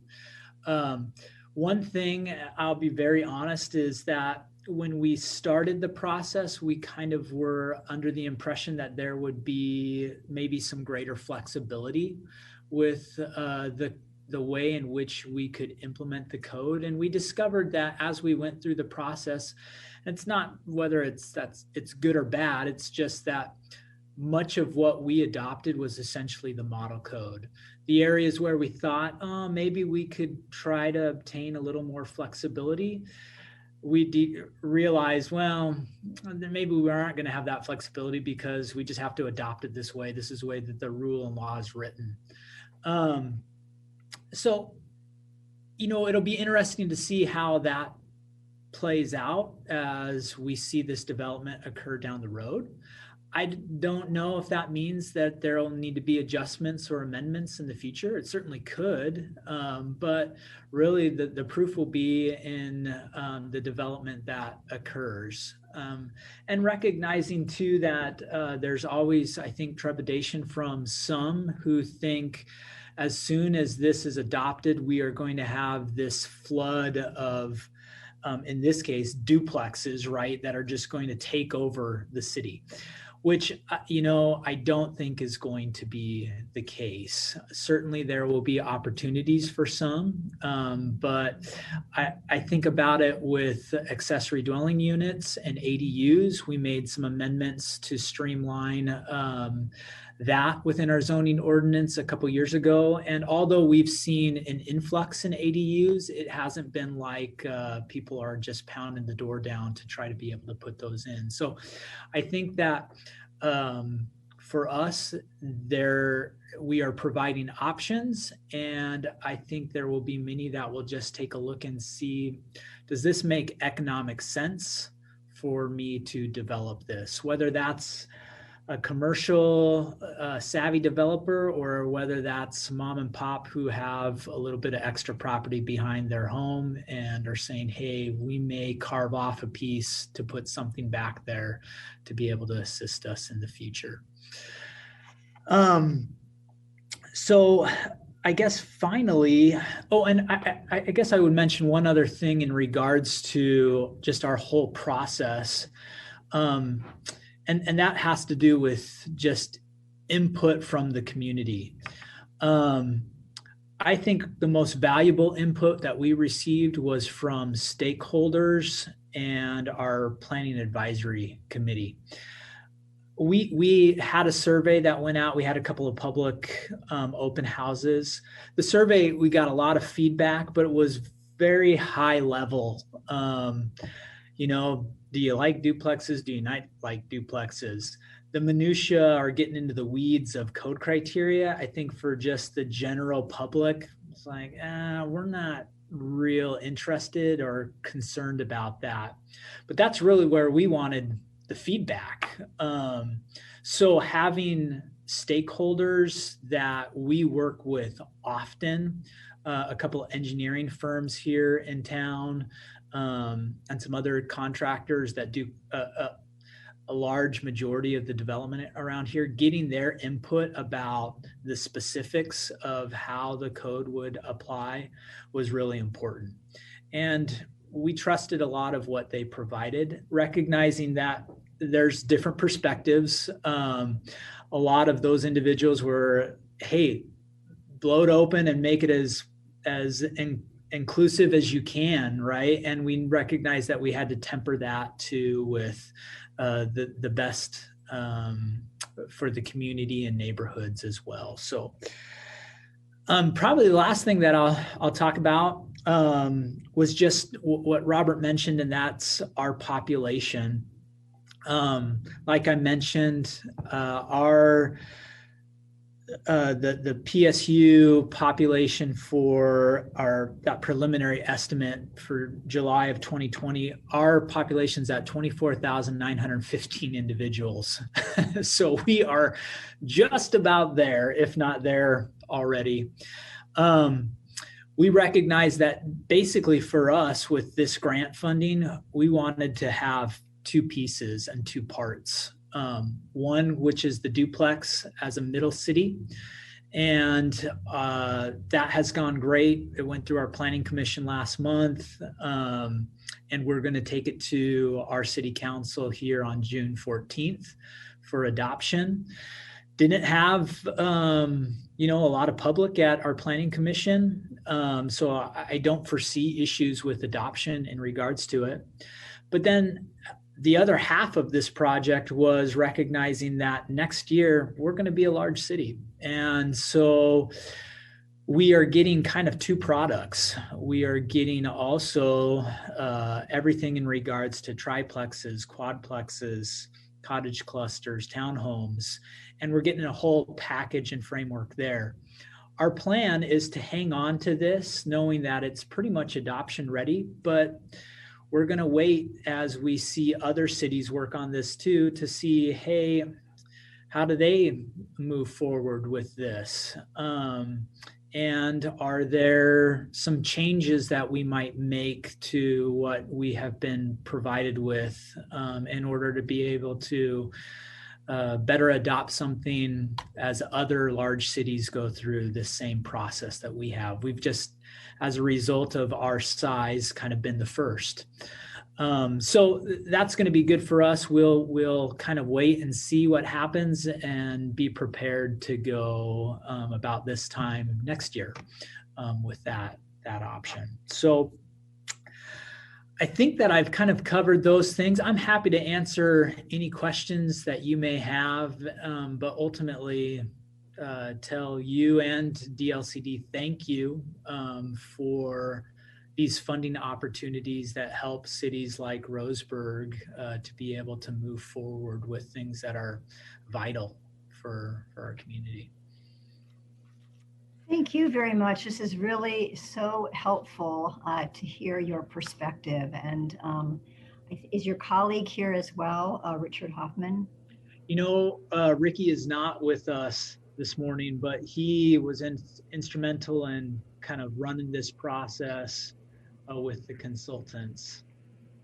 Great. Well, thank you. Well, let's just open it up then for commissioner questions of Mr. Cowie or staff on this effort. Commissioner Warren. Yeah, thank you for being here. It's helpful to hear from cities we don't necessarily hear from all the time. And obviously Roseburg is growing, but I just wanted to learn a little more about that growth. I know here in Southern Oregon, we're experiencing growth at a really rapid rate and experiencing very low housing availability. So I just want to hear kind of what Roseburg is seeing as far as growth goes, and also are there enough homes for folks? So Roseburg is growing, but slowly. So it's kind of a slow, steady pace. For us, there is a great need for housing, just like everywhere across the state. But where we've seen the biggest amount of housing, honestly, has been this last year in regards to apartment complexes. And I'll speak just a little bit in regards to that.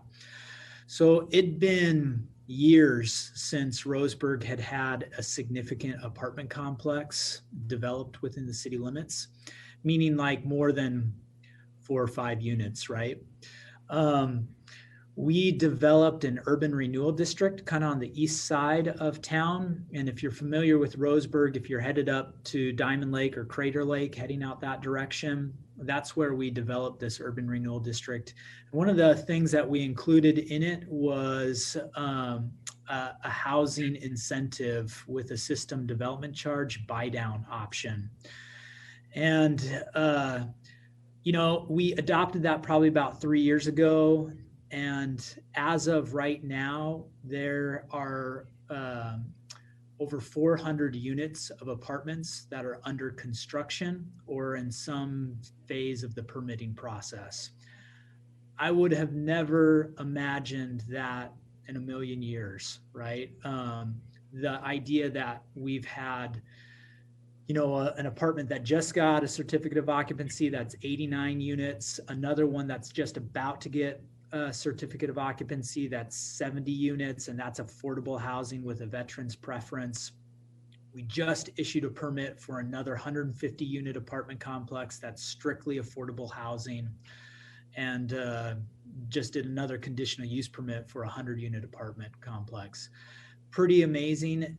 Most of those developers have said, hey, we could have gone down, you know, to another community along I-5 and gone past Roseburg because the need is just as great in Grants Pass, Cottage Grove, Medford as it is in Roseburg. But the fact that we're saving, you know, $500,000 in system development charges, that was enough for us to say, the need's the same in Roseburg, let's go there. So to answer your question, those apartment complexes have had and that incentive has had a huge impact for providing some needed, necessary multifamily housing for the city. That's a great example. And I was thinking about the housing needs analysis that you recently completed. And I'm assuming that the units that are being produced is consistent with the need articulated in that document. Is that what your sense is? Most definitely. In fact, the need that's identified over the time period of years, X number of units with these, we joke with these 400 units that have just kind of gone through this process, we're already there. We've met that demand, right? You know, so that's been pretty cool to see. Obviously, we are still having people knock on the door that are interested in providing that housing option, and we're seeing even individuals that are looking for this middle housing that we're talking about as well. We just approved a 14-unit townhome subdivision. The individual is in the process of getting all of the infrastructure in there to finalize that subdivision plat, and we'll see those townhomes being constructed soon. So yeah, we had things within our zoning ordinance that already provided for some middle housing, but this will just fine tune it that much further. So nice to see not only apartment units, which is one end of the spectrum. We have single family homes that are being developed, but we're starting to see some of that middle housing there too. That is very, very exciting. And Commissioner Lilac, you have a question? Thank you, Chair MacArthur. Stuart, great to see you. Great presentation. I really appreciate learning about this project. I don't know if I missed this or not, but is there a time frame in Rule or any place else when a city moves from one category to the next by which they need to comply, like 12 months or 18 months? I just don't recall if there was a time frame by which they will need to comply once they get that 76th person or whatever it is that I mean, you're well ahead of the curve, which is great. I think about Astoria. I think they're getting close to 10,000, so then they'll need to go into the next category. And I just think about some of those other cities that might be close to that line. I was probably a question for staff. Yes, Commissioner Lilac, there is a timeline. It's 1 year for when a city moves into medium status, and it's 2 years for when a city moves into large status. But yes, Nick, that was certainly one of our questions for the staff, recognizing that we're there, you know, and how do we want to prepare for this? Had we not had a housing needs analysis that pointed to so many of those different things, I think it may have been a little different for us. But because so many of them were identified, we knew, let's try to kill two birds with one stone here, recognizing that we're going to get this duplex package. Let's also have them work on these other items. And to be quite honest, I mean, they were good enough to also include some language around road standards for us that has been kind of an impediment for developers, which we were pretty adamant, like, can we have you help us with this too? Because there were a lot of developers who were saying, yeah, we want to provide for some of this middle housing, but the city's road standards are so wide that creates a barrier for us. So we included some language about that too, and recognize that, yeah, although you never want to be the first, we're going to hold off for a bit and see how others move forward this next year, but I see us coming in right behind them. Very, very exciting. Other commissioners have questions, comments? Commissioner Pearmine. I just want to echo first the thanks for taking time with us. It's just vital that we hear how this feels within communities. So I'm really just very grateful for your time and the way you walked us through the process. I really appreciate that. And then, so just to follow up on a couple things, you mentioned the sort of hope for more flexibility. And I'm curious where that, like in the specifics, where the interest was more flexibility. And then secondly, just curious about, you know, part of what this is a mindset shift. It's a change management process of what is a city? How do we integrate and create networks for support across the community, and not only have apartments outside the city, but integrate people into our neighborhoods? And putting duplexes actually creates more vital communities, but it's a hard concept for a community that hasn't had these kind of policies. I live in the city now, grew up in the country, and see a lot of duplexes and triplexes, and it creates vitality, but it's a hard concept. So I'm just curious how you navigated that culturally within your city. Yeah, so I guess to kind of touch on the first item of specifics and the idea of flexibility, I think it's different for different cities, right? I would especially say for probably smaller cities, again, with capacity and staff, of just saying, hey, you know what? It's going to be easiest for us to just adopt a model code. We may not even have the ability or the wherewithal or time or staff to be able to determine the complexities of how we shake out this code. We certainly do. Capacity is an issue to be able to do things, but we definitely know what we want the code to look like too. So specifically, always a big issue is parking, right? And for us, we were looking at, you run through all the different development scenarios of, okay, and when I say scenarios, I mean, we're looking at actual spots within the city of, here's a gap between maybe two subdivisions where we've had people come and ask before of, I want to develop this piece of property in between here. And what would that look like? And we've kind of run through different scenarios of, okay, if this was a duplex and they put a duplex on both lots, it's essentially 4 units. What's that going to look like for off-street parking, and what would we prefer to see?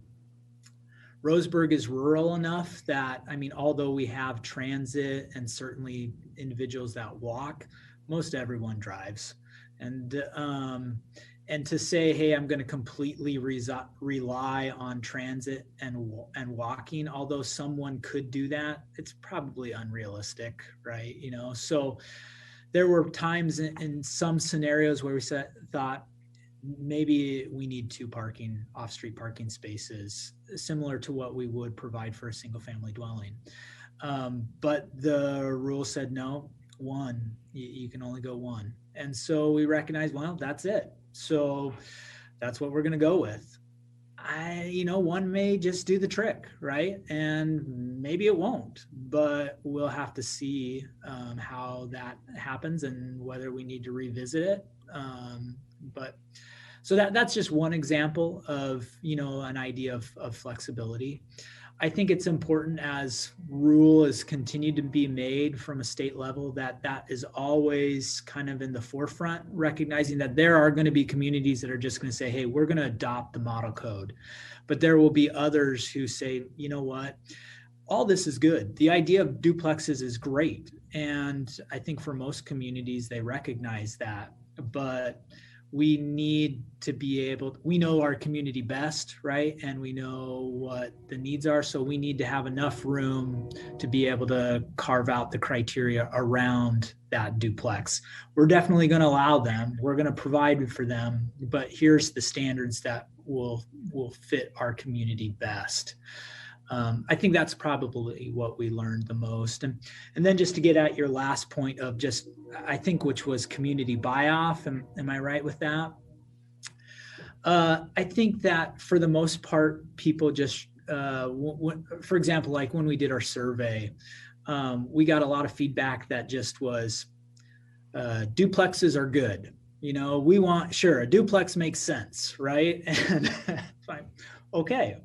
But to get into the weeds of, setbacks or how the way in which it's oriented on a lot, those types of things, most people were like, I don't even know what does housing orientation mean, right? So there were some things that people just weren't real concerned about, but we never had any issues or concerns with people saying, hey, we just don't want duplexes. I think if anything, it was more of individuals concerned with, suddenly is my whole neighborhood going to be duplexes? And that's just simply not going to be the case. Really helpful. Thank you. Thank you, Vice Chair Holova. Oh, Ethan, did you have your hand up to say something or not? Oh, okay. Thank you. Thank you for your presentation. And it's very exciting to see what's going on in your community. And I guess I had a question and then some comments. One is I was super excited about like the proactive and pro-housing approach that you guys are taking. And I think it shows, right, in the result. And then really thinking about what are the barriers to development, right? And really taking into consideration developers' feedback in that, I think is really beneficial. And then what's great about those larger apartment complexes too is because they're more viable, those size buildings, when it comes to property management. And so it actually works out better for the affordability of it when you have more units that get managed together. So I just wanted to point that out. And so I was curious, are there other buildings of that scale, apartment buildings in your community? And if so, when were they built? Like what time period? Because you were saying prior to this, maybe there's only like 4 units here or 8 units there. And so I was gonna say, is this like a completely new scale of building that doesn't exist, or they are there, but they were made in the, what years were they made? More of the latter, right? We have some larger apartment complexes that are 100 units, 150 units, but they were built 25 years ago, right? 30 years ago. I think we have maybe, in the 2000s, we had like a 25, maybe 30 unit apartment complex that was built. Maybe the late 2000s, early 2000s was the last one. But it's been a significant amount of time where we've had a large apartment complex built. And what's nice to see there with those specific apartment complexes is that there is a variety of market rate, apartment units, as well as affordable units that will be subsidized from a nonprofit organization that's here in the community, as well as this national developer. Their name is Wishcamper Development, and they build all over the country, and they're large enough that they're able to construct affordable housing all over the place. And it's been a while, you said, since the last larger building, so you might not know the answer to this, but do you have any sense on who built those larger buildings in the past, in the early, I don't know, not even 2000s, before that? Yeah, I don't. Okay. I don't know who those were, other than it's been some amount of time, obviously. So, yeah. It's just curious, because obviously it definitely has something to do with the policies you put in place, but it's just curious to know what are the different factors that are contributing to this. But yeah, I think the need is everywhere. So the fact that you did something different, maybe than some of your other surrounding communities, shows, what becomes attractive to the developer. For us, the urban renewal district for cities was huge. It's a fantastic way to try to incentivize housing, as well as, an urban renewal district. Our plan is a 30-year plan, right? And we're in year 3 of it. So this has kickstarted that district, in that you build 400 units of housing. Commercial development is only going to follow that. So the more, if you're familiar with urban renewal and the way that works, it's tax increment financing, right? And so that just perpetuates on itself, and it grows faster and faster, and that money then is able to go into other items within that are identified within the plan. So certainly the need for housing, like you mentioned, is there. This incentive definitely helped us. But even if that incentive was there, would these same individuals come to Roseburg? They may, but they could have easily gone to another community. So that helped. But along with everything, this is, if you're a planner, you explain this often, we can provide all these options as much as we want, but in the end, it has to make sense for a developer to say, hey, I can come in and make some money. They're not going to do that unless they can. And what we tried to do is provide options that are flexible for them, but still don't leave people scratching their head, 30 years from now thinking, what did the city allow these people to do? So that's our big challenge, is finding that balance. Thank you. This is really grounding us in for our next agenda item, where we really do focus on tools and strategies. And you mentioned that you gave relief to a developer of $500,000 in SDC charges. And I was just curious, I think that's a really important tool, and it's a real incentive, getting back to your financial spreadsheet or pro forma for the developer and trying to determine whether they're going to build in your community or another.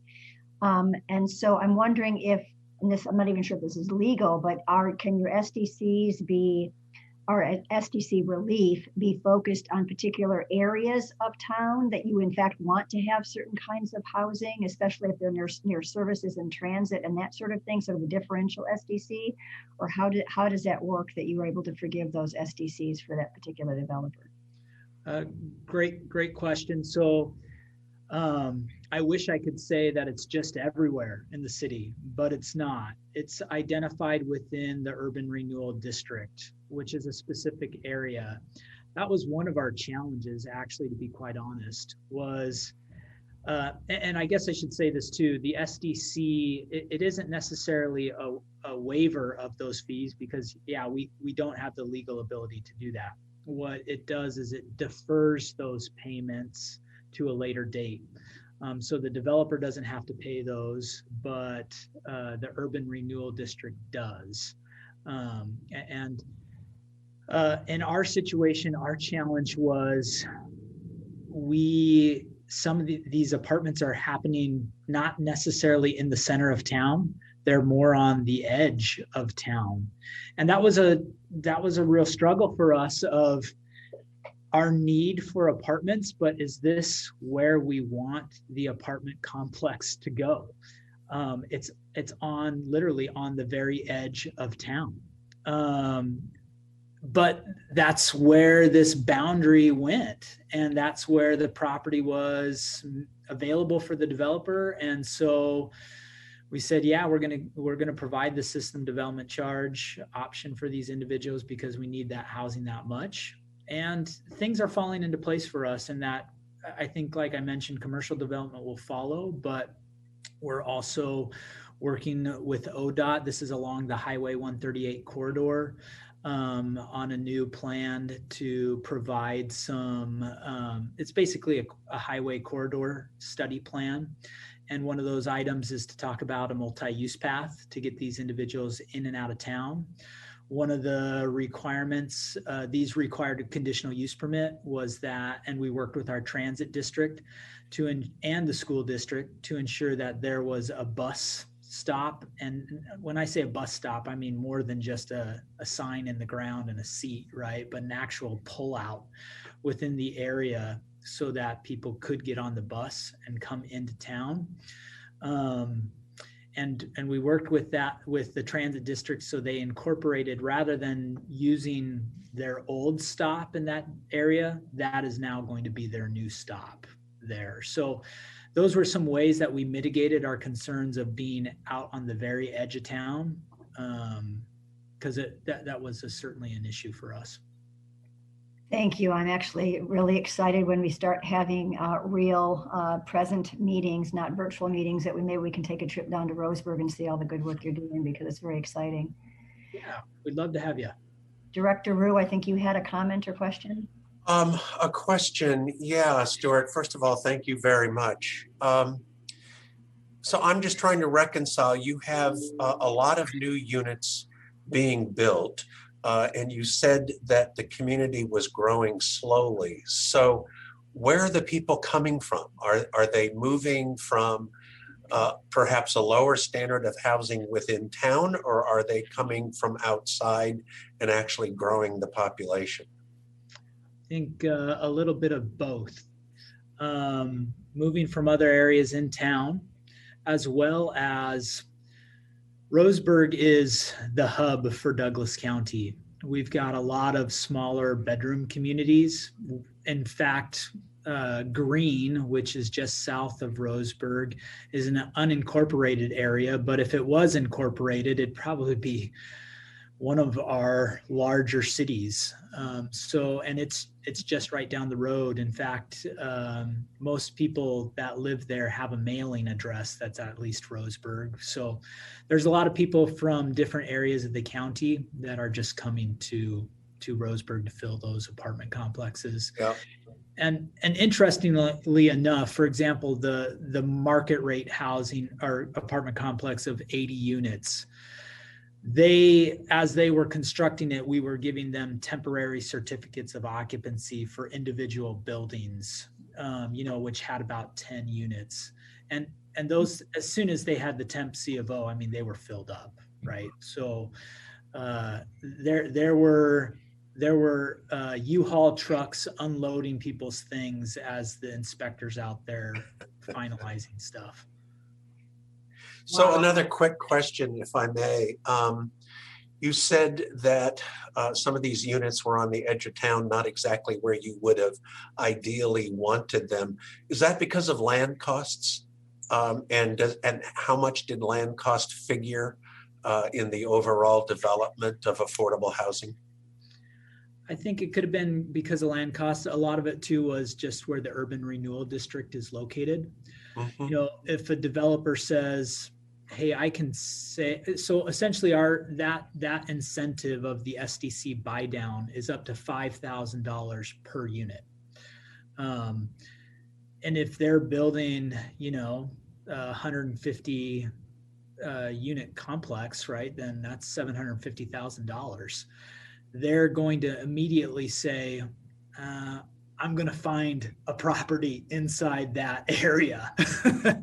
And that's what they're doing. Of course, then the next thing is, well, which properties have constraints in regards to wetlands, or this area of town is kind of more of an industrial area. It had some old mills along the corridor there.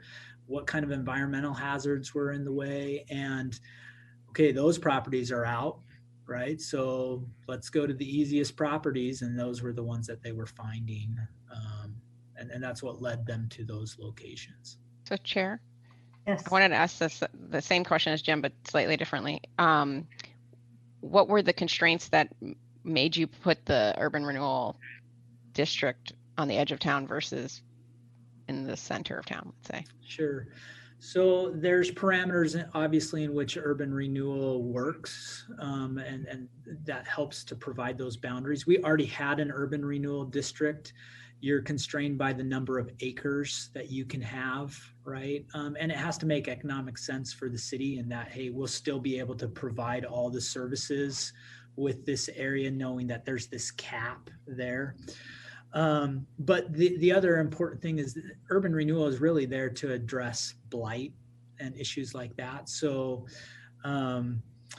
we looked at that area as, hey, this is an area that's kind of an older section of town. It's along the highway here. It could certainly use some assistance and help. And that's what led to the boundaries there. And again, when we developed it, we knew that there's like 30 different projects identified in that urban renewal district. Housing is just one of them. We knew that we wanted to provide that incentive, but did we realize that we'd have 400 new units and more coming? We had no idea. Can I just ask one other question? I'm sorry. Sure, go ahead. Thanks, Chair MacArthur. One of the questions, talking about constraints, spurred me to think about as you move from being a medium city to a large city, are there any areas that where the duplexes work well, but may trigger the need for the infrastructure-based time extension request to allow additional units, the triplex, et cetera? We talked a lot about that with our public works department, just as far as infrastructure and where those things are located. And for us, we recognize that most areas, where we anticipate someone would say, hey, this is where we want to build, infrastructure is already there. we're not anticipating the real challenging lot. So Roseburg's kind of in a bowl, right? And there are a lot of, there's some land where it's just straight up and down, right? And there is an infrastructure there, but we're not expecting a developer to say, hey, I want to build duplexes here anyhow. That's actually the subject of an urban growth boundary swap, which is a whole different story that we could talk a long time about. And I'm sure you'll hear about soon. Robert and I have been talking about it. But yeah, so we recognize that we didn't really need that extension. To be honest, this happens in any city where there are subdivisions that have been built, but just there are natural gaps in between these subdivisions where typically you see an old house that was probably, quite a place back in the day, had a little property behind it, was part of an orchard or something like that. And there's just this gap of property.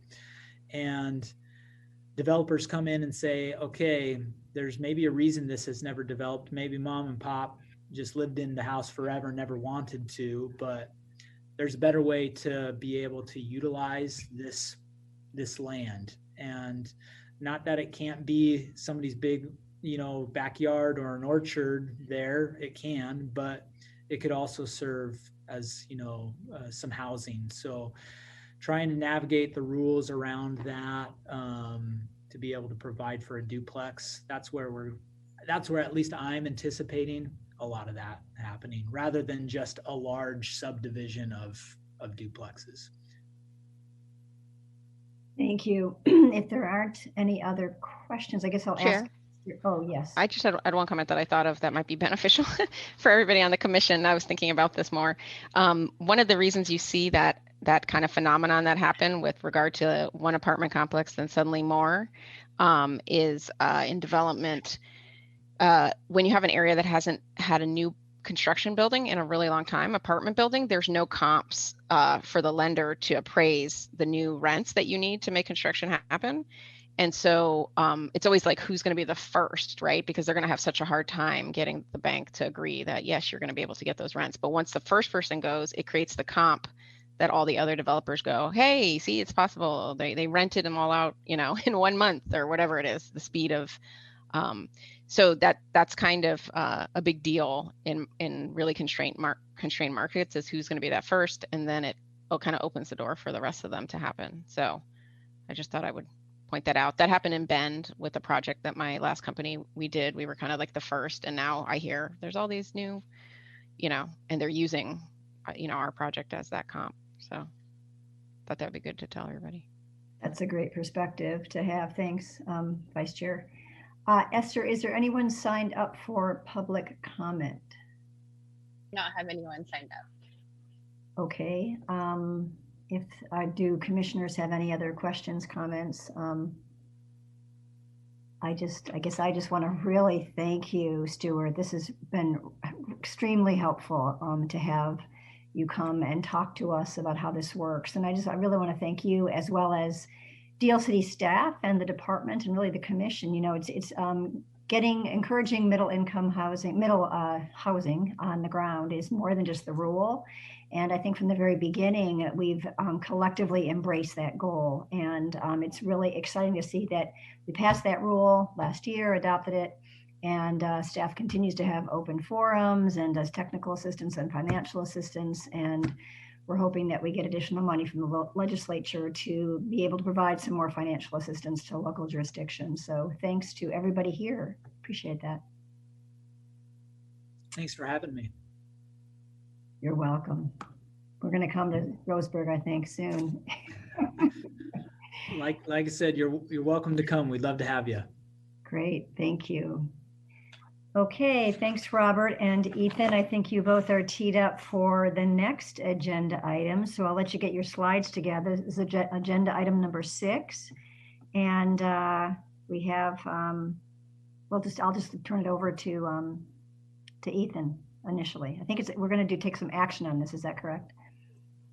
That's correct, Chair MacArthur. Yeah, so this is an action item for the commission. It's a public hearing with a vote to fix some rulemaking issues that Robert will talk in detail about right now. Yes, thank you, Ethan. Chair MacArthur, members of the Vice Chair Halova, members of the Commission, Robert Mantalillo, housing planner with DLCD, and I'm struggling to find my, where is it?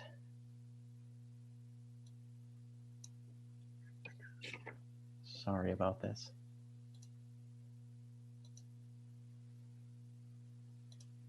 Here we go. Sorry about that.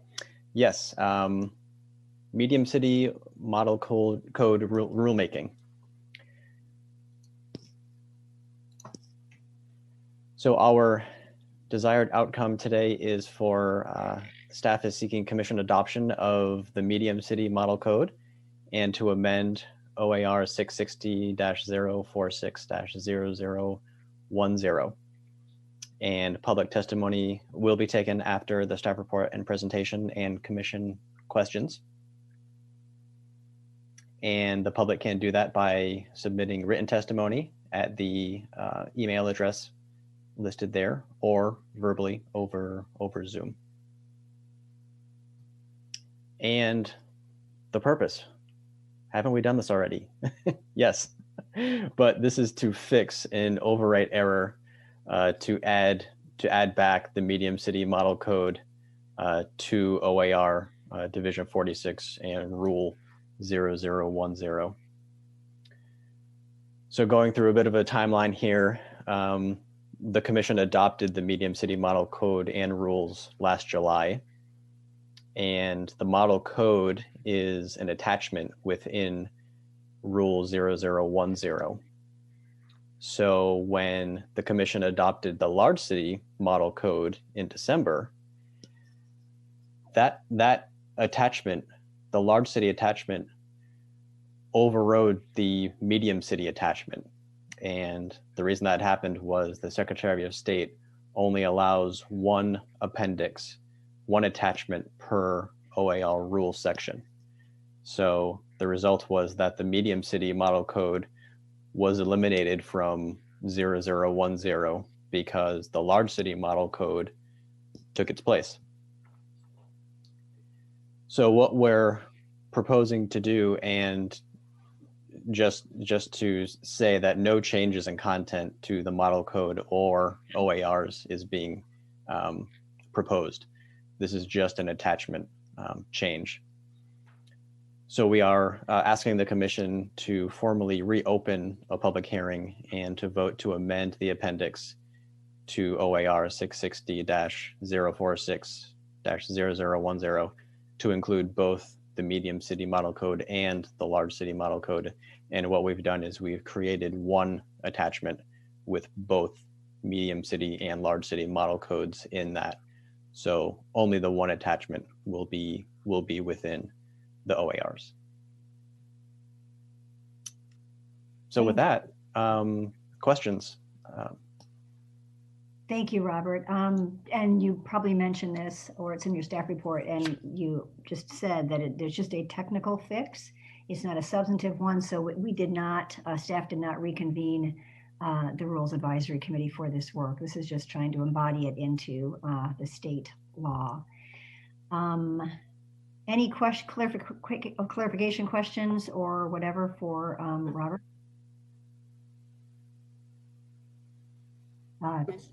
Chair MacArthur, I'll just say whenever you're ready, I'm ready to make a motion.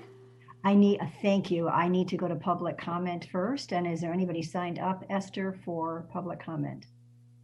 Okay, great. Thank you. Back to Commissioner Piermine. Thank you. Right. So I move that the Land Conservation and Development Commission adopt the amended appendix in Oregon Administrative Rule Chapter 660, Division 46, Rule 0010, including the Medium Cities Middle Housing Model Code and the Large Cities Middle Housing Model Code as drafted in Attachment A of Agenda Item 6. I'll second the motion. Great. We have a motion and a second. We don't need any discussion on that. So Ms. Johnson, would you call the roll? Yes. Commissioner Halova, Aye. Commissioner Jacobson, Aye. Commissioner Lilac, Aye. Commissioner Warren, Aye. Commissioner Piermine, Aye. and Chair MacArthur. Aye. The motion passes unanimously with Commissioner Sandoval with an excused absence. Thank you, everyone. And we actually have a really nice break for lunch, unless there's anything else we want to talk about. But we will reconvene at 12:45 and continue our discussion on housing. Thank you.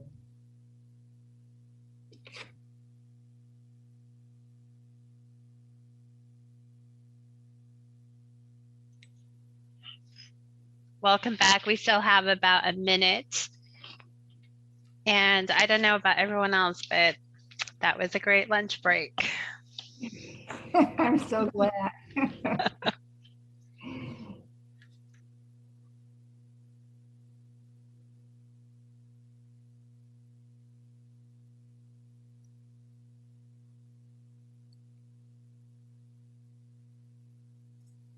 I'm just glad that Director Rue and I coordinated our outfits.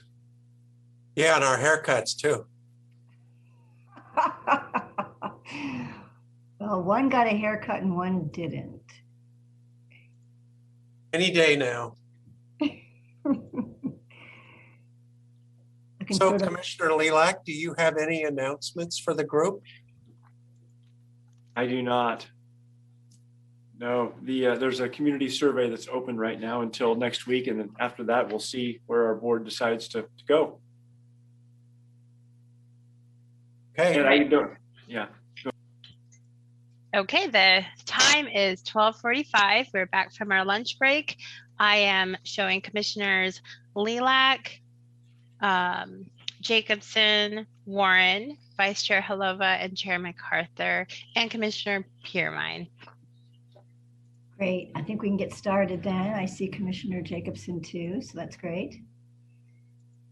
Great. Why don't we get started? Thanks for a great morning, staff and commission.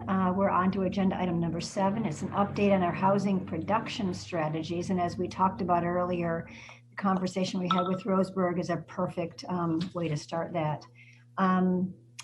Let's see. Why don't we just then turn it over to Ethan to introduce the topic? Thank you, Chair MacArthur. Good afternoon, Commission. My name, for the record, is Ethan Stuckmeyer. I'm the Senior Housing Planner here at DLCD. I have the pleasure today to welcome Si-Young Sung and Dr. Lisa Bates to present to the Commission really kind of a follow-up to what you heard in during the March Commission meeting on the anti-displacement and gentrification toolkit and how that relates to the housing production strategy work that the Commission adopted in December 2020. As you might remember, this toolkit is kind of supplemental to the work that we expect cities to do as part of their housing production strategies on this cycle as we begin that cycle in 2022. I wanted to remind the Commission that this presentation today is, again, kind of a follow-up to that March meeting. At the March meeting, the Commission heard a basically case study for the city of Tigard on how to use this toolkit.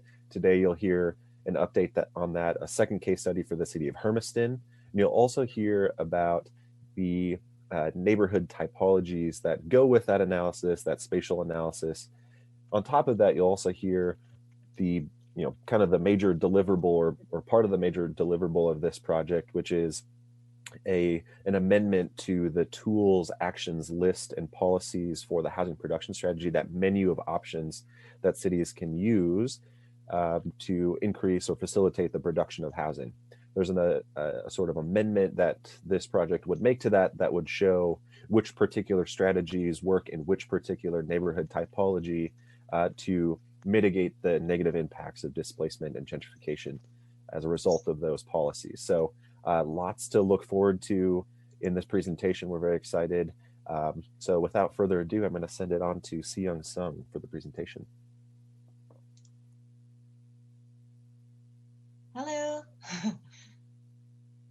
So my name is Taeyang, and I shared my screen for the presentation. Hopefully it's working now. And well, let me get just straight to our agenda today. So first, the presentation will go over the model analysis for Hermiston and introduce our suggested equity and anti-displacement practices for housing production strategies. I will walk you through the model analysis for Hermiston, and Dr. Bates will introduce our approach to equity HPS and provide some examples of our methodology.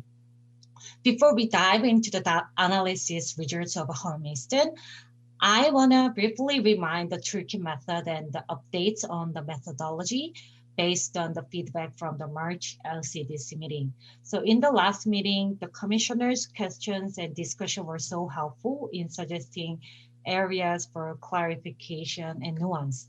Incorporating your feedback, we are creating a list of potential additional housing data needs, for example, short-term rental or vacation rental. So we are trying to include some applicability and flexibility to better utilize our toolkit to address housing needs and equitable strategies. And also we are addressing the importance of qualitative information from public engagement to have a better sense of populations, like vulnerable populations, to target like housing production strategies to community desires. So let me briefly remind you of our equity and gentrification analysis methodology. So the basic framework of equity analysis is twofold. First, we looked at the existing housing and demographic data with a racial equity lens, and combining with housing data and planning analysis, we looked at what is Hermiston's housing now and what mismatch or shortages are happening and projected in the existing plan. Then we looked at the special pattern and trends in people, housing, and place to know if affecting the housing market in a place creates inequities or any displacement in the city. So coupling with both methods in the analysis, we looked for housing inequity while like discerning gentrification pressures as unintended consequences. So this is the other part of our analysis. So typology differentiates places based on their vulnerability. So hopefully you can remember our like all the presentations. So like left side, you can see the indicators of typology. So we use the housing market vulnerability of people and neighborhood change about people and housing. And the right side, as you can see, like rainbow, like a color scheme type of the table.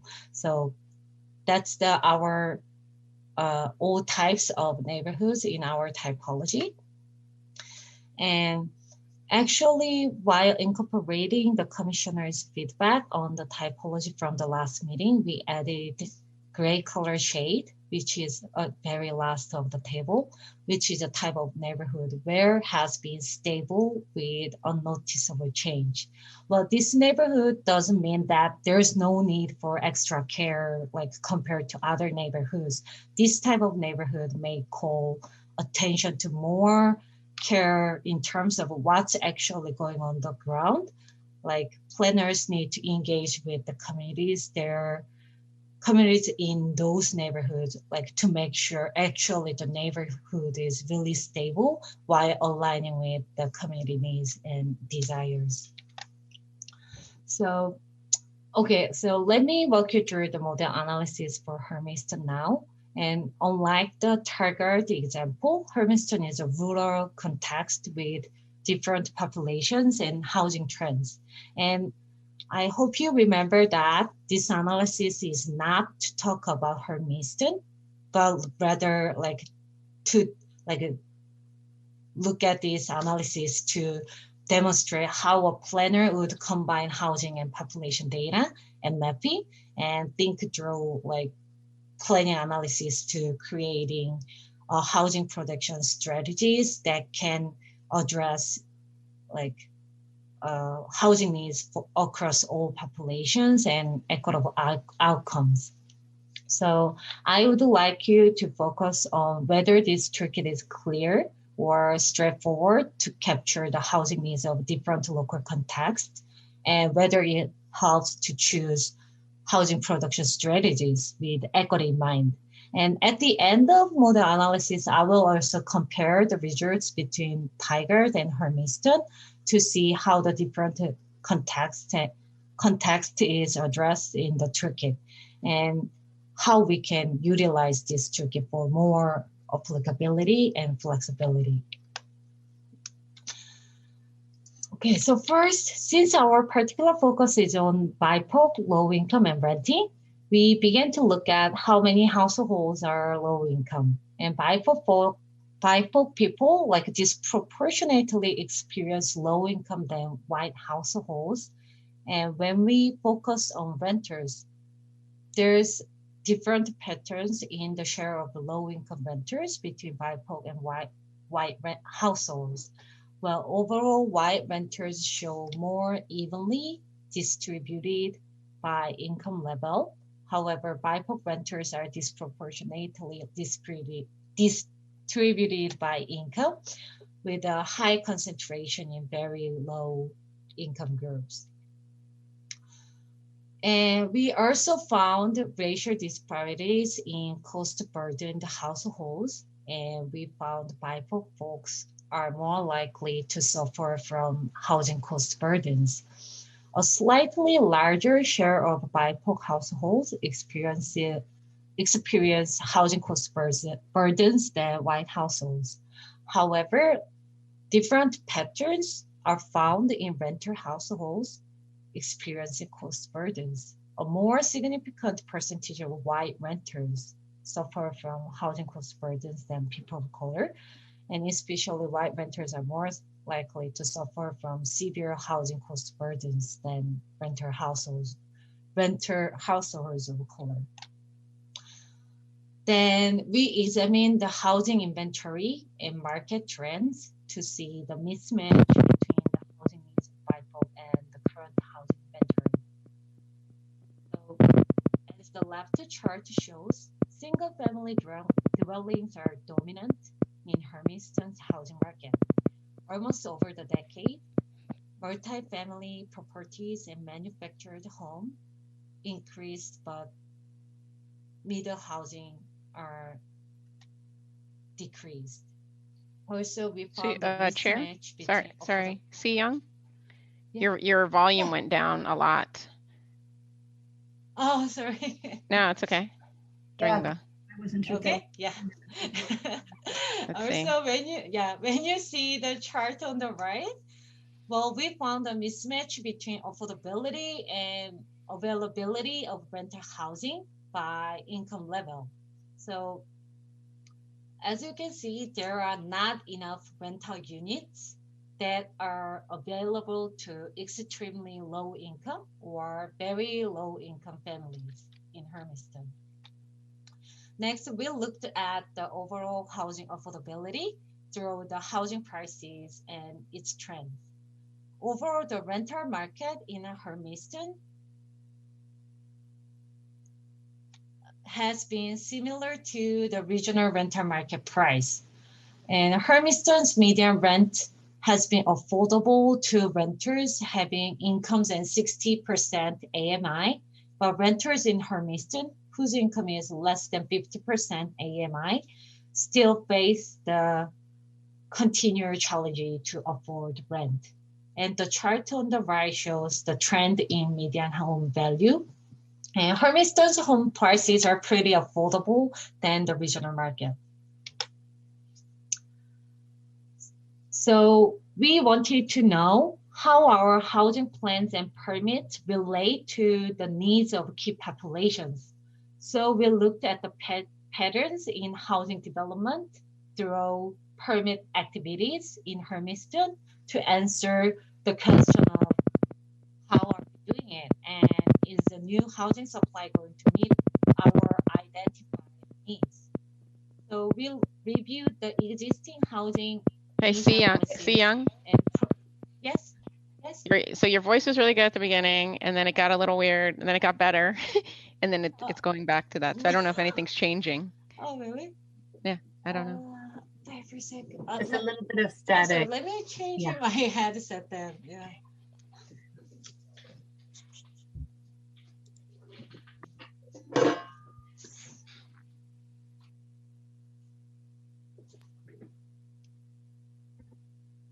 Zoom live.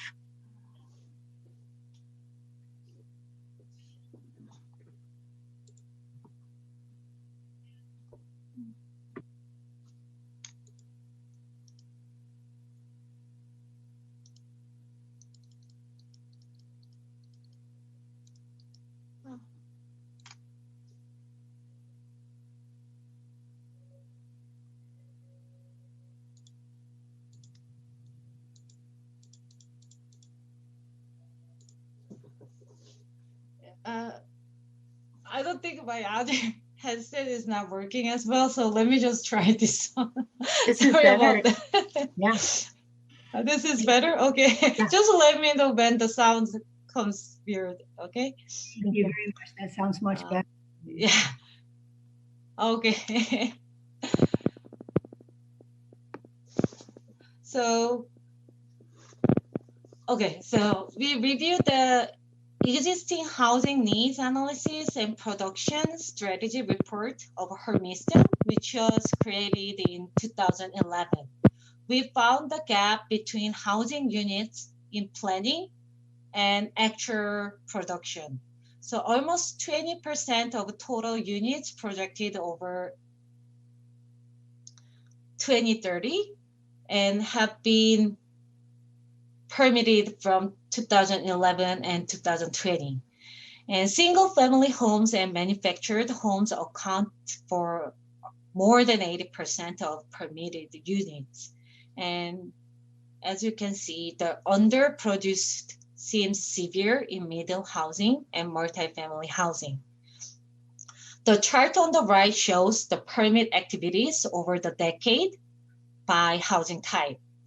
Multifamily units are disproportionately less permitted, while most permits are issued to single-family homes. In 2019, there are 48 units of multifamily housing unit development, and which has been the largest development like over the decade for the multifamily housing. And manufactured homes are shown consistently permitted. And so combining all the equity analysis results, we found some key housing issues undergoing Hermiston. There are the pressing housing demands of extremely and very low income households. And regardless of race, a large share of people in Hermiston experience extremely low income or very low income. And also BIPOC folks disproportionately experience low income, and especially the Latinx community in Hermiston. So Hermiston needs to focus on meeting the house needs for the households having an income less than 50% AMI. And also, like diversifying of housing supply is needed with a particular focus on low-income rental units. The disproportionate type of rental shares in very low-income households need more affordable rental units. And the last decade's permit activities was far from the affordable housing needs of low-income BIPOC renters. Also, there is this missing middle in the housing pipeline of Hermiston. Through ensuring more housing types in the housing production strategy, Hermiston has to provide various options and secure more affordable rental units for low-income renters of color. So this is the other part of the equity and gentrification part. So this is for the special context. So here's the map of the tract level neighborhood typology result. Two types of neighborhoods have been identified. And actually the city shows a divide by vulnerability and housing market activities. The northwest side, which is shaded a green color, that neighborhood has been identified as low income with a larger share of vulnerable populations and precarious housing. And the purple shaded neighborhood identified as advanced exclusive, which the neighborhood has a high income with higher appreciation rates of housing price and rental prices.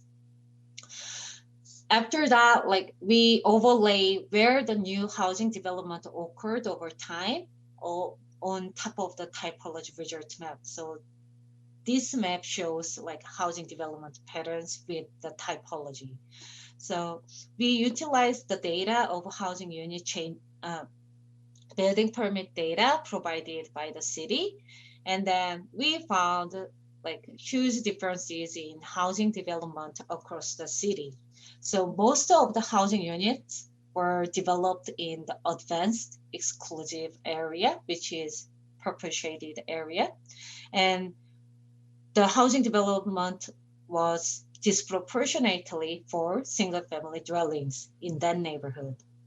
And affordable and vulnerable neighborhood has not received much development during the last decade, although the gray shade area has experienced a fair amount of single family homes and manufactured homes. The development of residential units have not affected much housing price appreciation or steered the demographic changes in the neighborhood. So combining all together in Hermiston, we found the housing production and planning have not been matched with the housing needs by neighborhood type. So disproportionate development for single family homes has occurred, while multifamily or middle housing has not developed as many as the city projected over 2030. And although manufactured homes were missing in the housing projection or housing plan for 2030 in Hermiston, manufactured homes have been developed significantly over the last decade. Also, housing development has not been spatially balanced, especially even by neighborhoods in the city. Most of development occurred in an affluent neighborhood, and affordable, vulnerable neighborhoods received very low level of development over the decade, regardless of housing types. This divided and unbalanced housing development between neighborhoods by income may increase segregation. And so the city needs to advance the spatial equity of housing development with diverse housing options. So together with all the analysis, part 1 and part 2, the equity analysis and special context analysis, we found the housing needs of very low income and extremely low income households are not met now or in plans. So although the renters having an income, very low income, struggle to find affordable and available rental units, but recent housing permit unit activities have not responded to those needs. And large share of low-income people have housing cost burdens regardless of race, but significant development for single-family homes was built in affluent neighborhood. So the city has to consider the subsidy funding for affordable renters through working with the state on rural development. So the right side of this slide shows the specific examples of housing production strategies that can utilize for citywide and the neighborhood types by typologies. And in fact, the last housing plan for Hermiston did not address the need for middle housing or manufactured homes as alternatives to secure the accessibility of affordable housing for low-income households. So considering the large development of manufactured housing in Hermiston over the decade, we suggest the city may need to incorporate some specialized manufactured housing policies and programs available. And utilizing manufactured housing can become an important source for like alternative housing instead of the rental housing stocks. So like putting more like attention to enhance the manufactured housing, and like its land tenancy program or policies would be helpful to achieve equitable housing production strategies in Hermiston. So, this is the comparison of the results between Tigard and Hermiston. So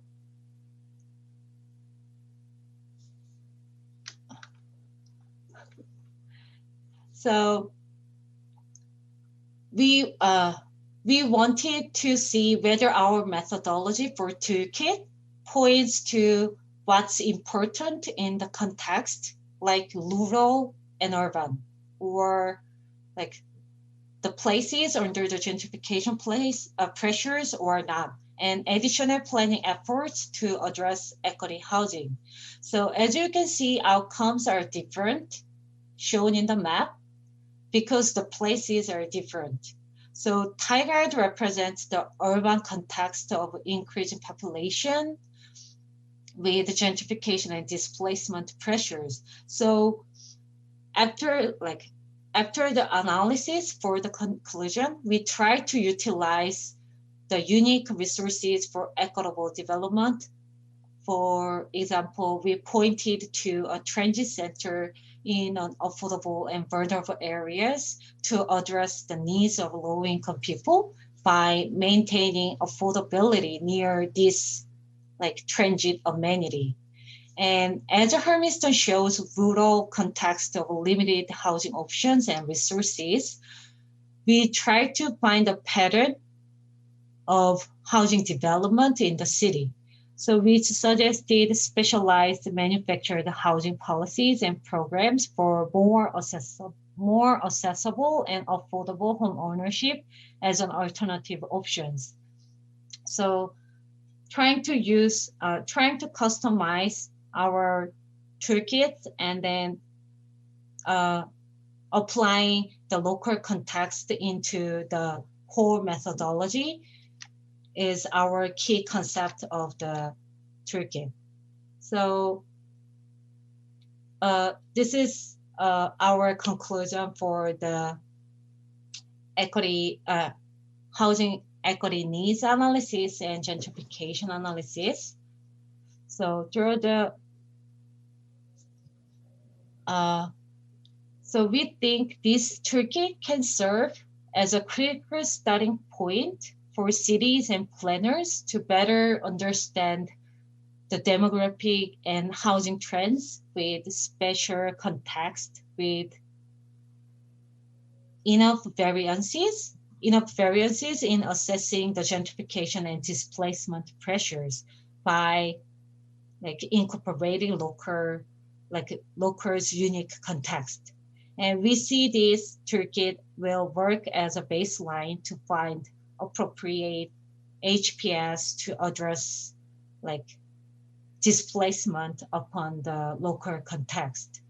And in order to take into account the local context, and planning capacity for jurisdictions, we try to secure enough flexibility and applicability of this toolkit in our instruction manual with annotated examples for jurisdictions they can follow easily. So the toolkit will be toolkit can be customized to the different local and regional contexts of housing and neighborhood change by modifications in measures or data sources by like local planning, like consider local planning capacities. And next part, Dr. Bates will walk you through our HPS tool. I'm sorry. We're noticing some static. And I believe it has to do with the headset when it's moved a certain way as I've been listening. Oh, okay. Thank you.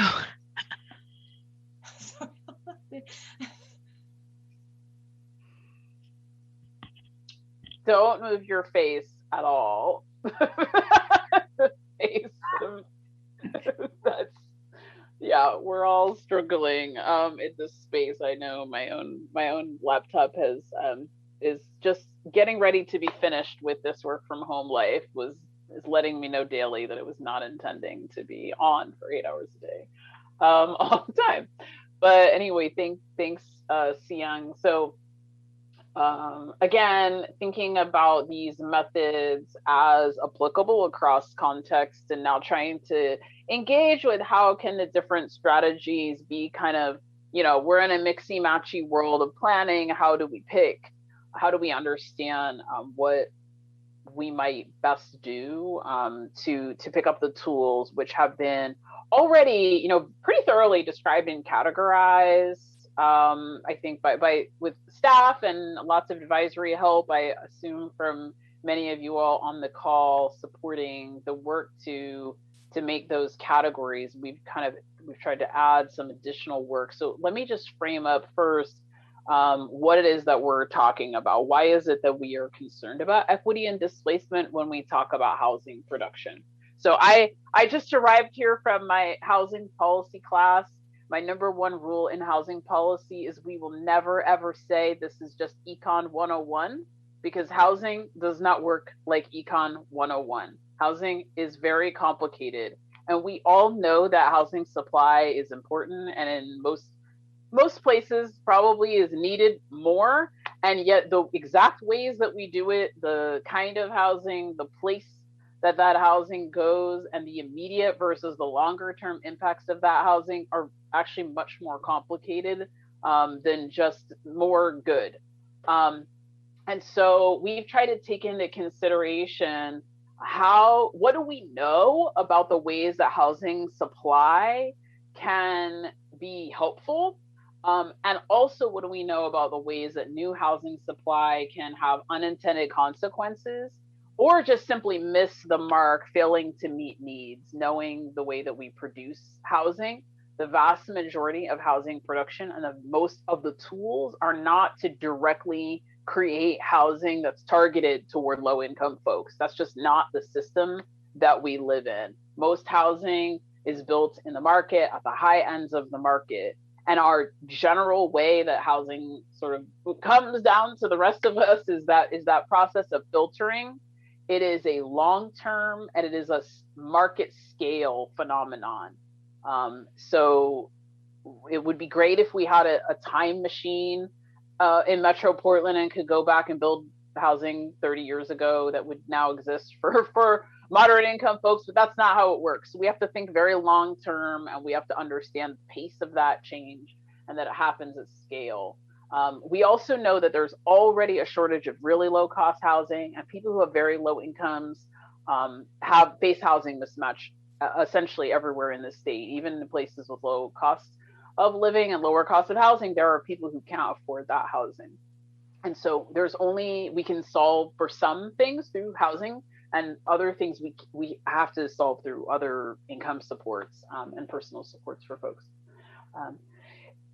Additional challenges that we face is that changing demographics and preferences can exacerbate housing mismatch. So our changing demographics in terms of family size and composition, which may be correlated with different cultural groups, different preferences that we have for density or not density, or living in a big suburban house with a yard or living in an apartment, as folks age, or just as people have different tastes, can also exacerbate housing mismatch. We also have to take into consideration, whenever we're talking about equity in housing, is our actual fair housing challenges, that there does still remain discrimination, steering, and other practices that further make market analysis complicated. And so our fair housing planning has to come into the conversation to make sure that folks have access to the housing that we create, and that healthy communities are ones in which we would try to create and maintain access to opportunity and try to minimize displacement as important goals. Flipping ahead.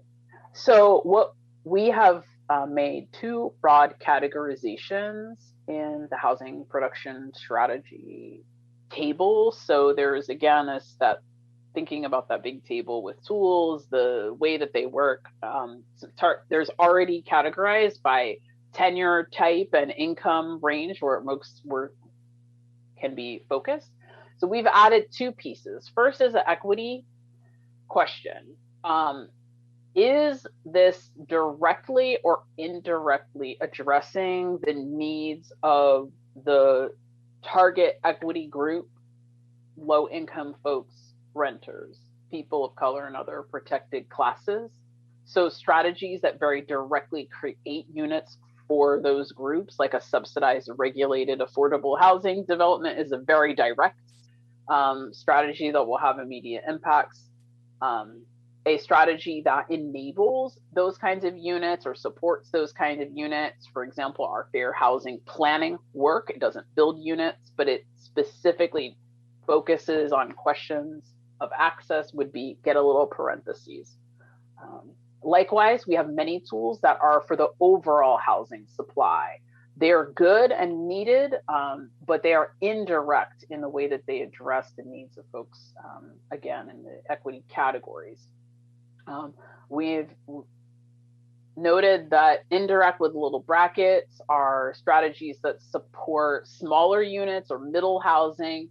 They might be helpful for low-income folks, protected class populations, or renters, but sometimes need some more tools added on. Just being smaller doesn't make it cheaper necessarily on the purchase price. And then indirect strategies increase overall housing supply. No particular focus on specific needs or populations, but they will contribute to the overall supply. So that's one set of categories. And then we've also done a sort of red, yellow, green around the neighborhood types. So in the categorizations, it's kind of similarly to how the income groups are listed or the tenures are listed, where some are highlighted and some are not highlighted. We've highlighted here around evidence of particular efficacy, a green, go, or potential for needing some mitigation strategies, a cautionary yellow, or a, let's not say a full stop, but a deep orange tending to red for this is fine, but you need to add more mitigation or support strategies to ensure that this doesn't create disruptions. How do we do these categorizations? Well, as I mentioned, housing is not Econ 101. It's pretty complicated stuff, and there's lots of a body of research and evidence out there that folks have been looking at and what are called meta-analyses. So trying to look at many people studying similar situations across different contexts, similar policies, similar additions to supply, and kind of get a conclusion, a meta-analysis, a meta-conclusion, if you will, about how things work.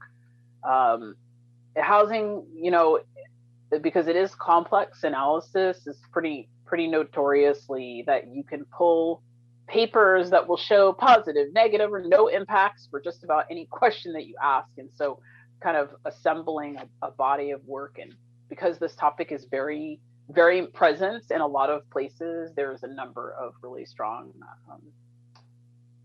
roundups of research and pieces of evidence that we've looked to around the outcomes, which of course we'll share some of those details in the final report. So what that ends up looking like, and I'm realizing that is probably a little small for some folks, but if we look at our tab for zoning and code change, we can see some differences between an indirect and a more direct. This is under the tools on zoning and code change. So simply having higher density strategy A1, that's indirect. It's not particularly targeted toward any kind of type of housing. Whereas a zoning change specifically to facilitate lower cost housing types might be more supportive of a particular kind. In both of these cases, we would not want to say we've made a zoning change and we won housing supply. We need to have continued planning and monitoring to see what actually gets built. In some ways, zoning in itself is an indirect tool because it's not making anything in particular. And Dr. Bates, the direct with the parentheses for this particular one for A2. Right. So it's not building anything, but it's enabling it. So it is targeted toward low cost, but it's not making a thing. So, you know, zoning tools, many zoning tools don't make anything because they just enable the possibility. On the other hand, you'll see in the idea of actually having bonuses for affordable housing as part of code, that actually provides some a material thing that will be directly tied to affordable housing. And here we have a green for go in the neighborhoods that would be considered to be gentrifying, because those tools of density, height bonuses, and FAR bonuses for affordable housing work best in strong markets. So growing, accelerating markets, which is part of what we see in those categories, those neighborhood categories, if we recall, are ones where the housing market is heating up. Those strong markets are where these tools work the best. You kind of have to be building and want to build more in order for a density bonus or a FAR bonus to be helpful to you as a developer.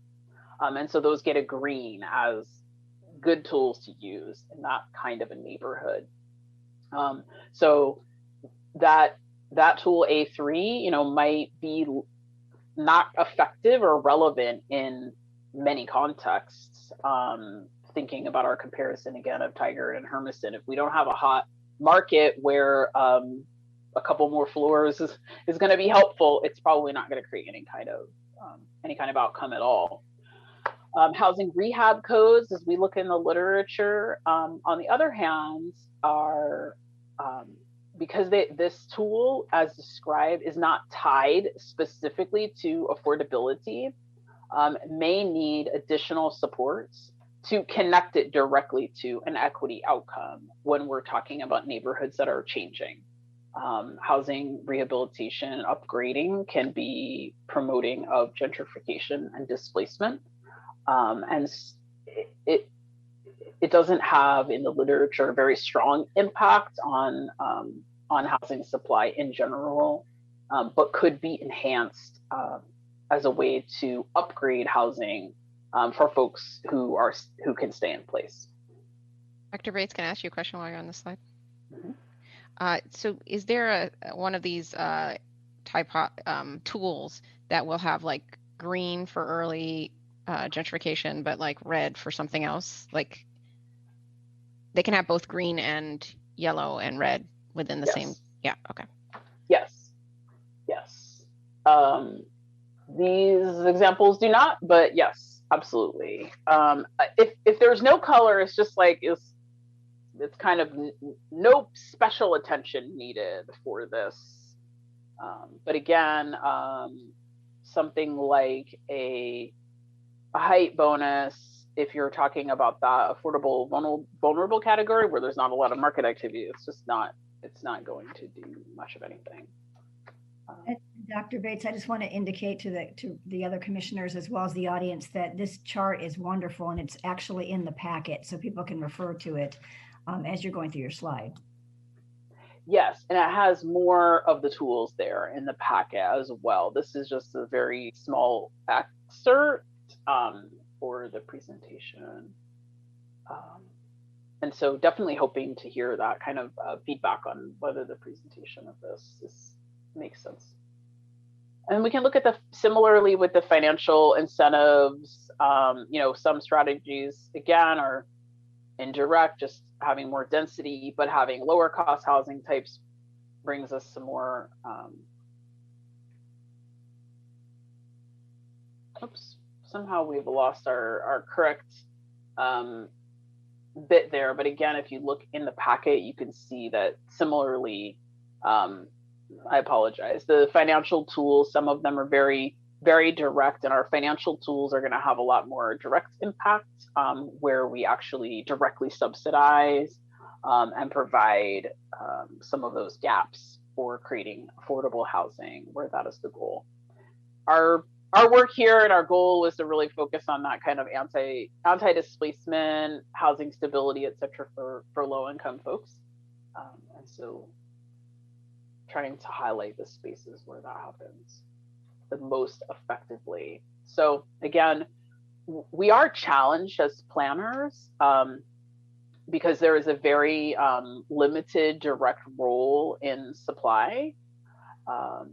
But using this kind of data analysis with supplements that are contextually appropriate, right? So we talked about adding different data products that make sense in a particular town, adding planning engagement work will help us to understand how the current and planned housing supply,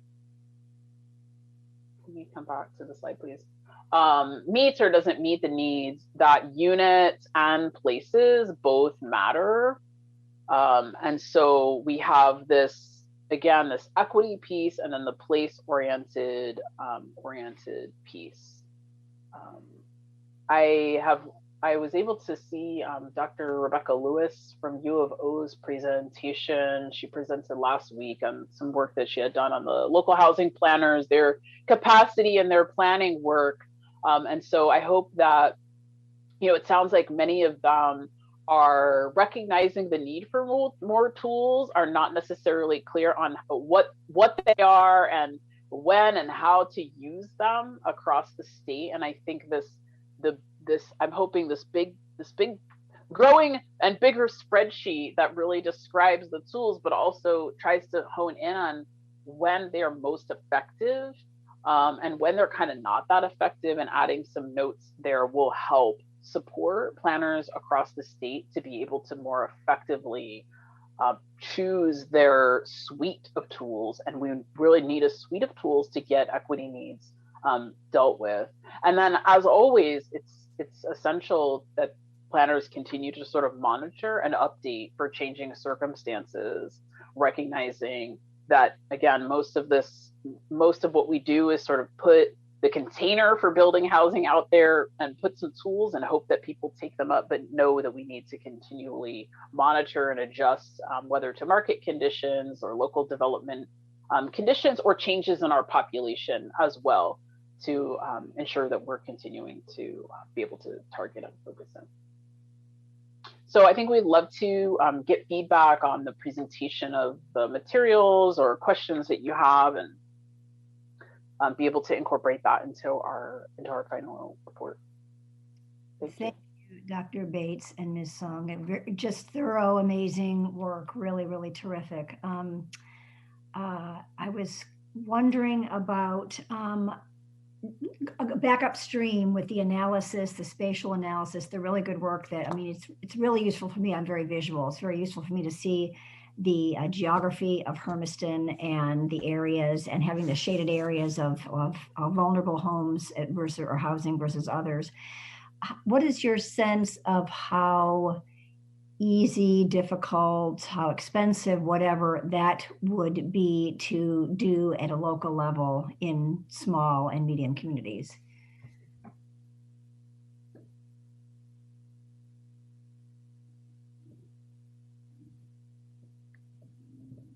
Sorry, to do the analysis or to do yeah, so upstream, not getting to the tools yet, but actually analyzing the housing need, going well beyond a housing needs analysis to actually the spatial allocation, the specific needs of the people in the housing units and those needs. How easy or difficult is that work to do? Because that's pretty critical to get to the point of actually looking at tools to address the problem.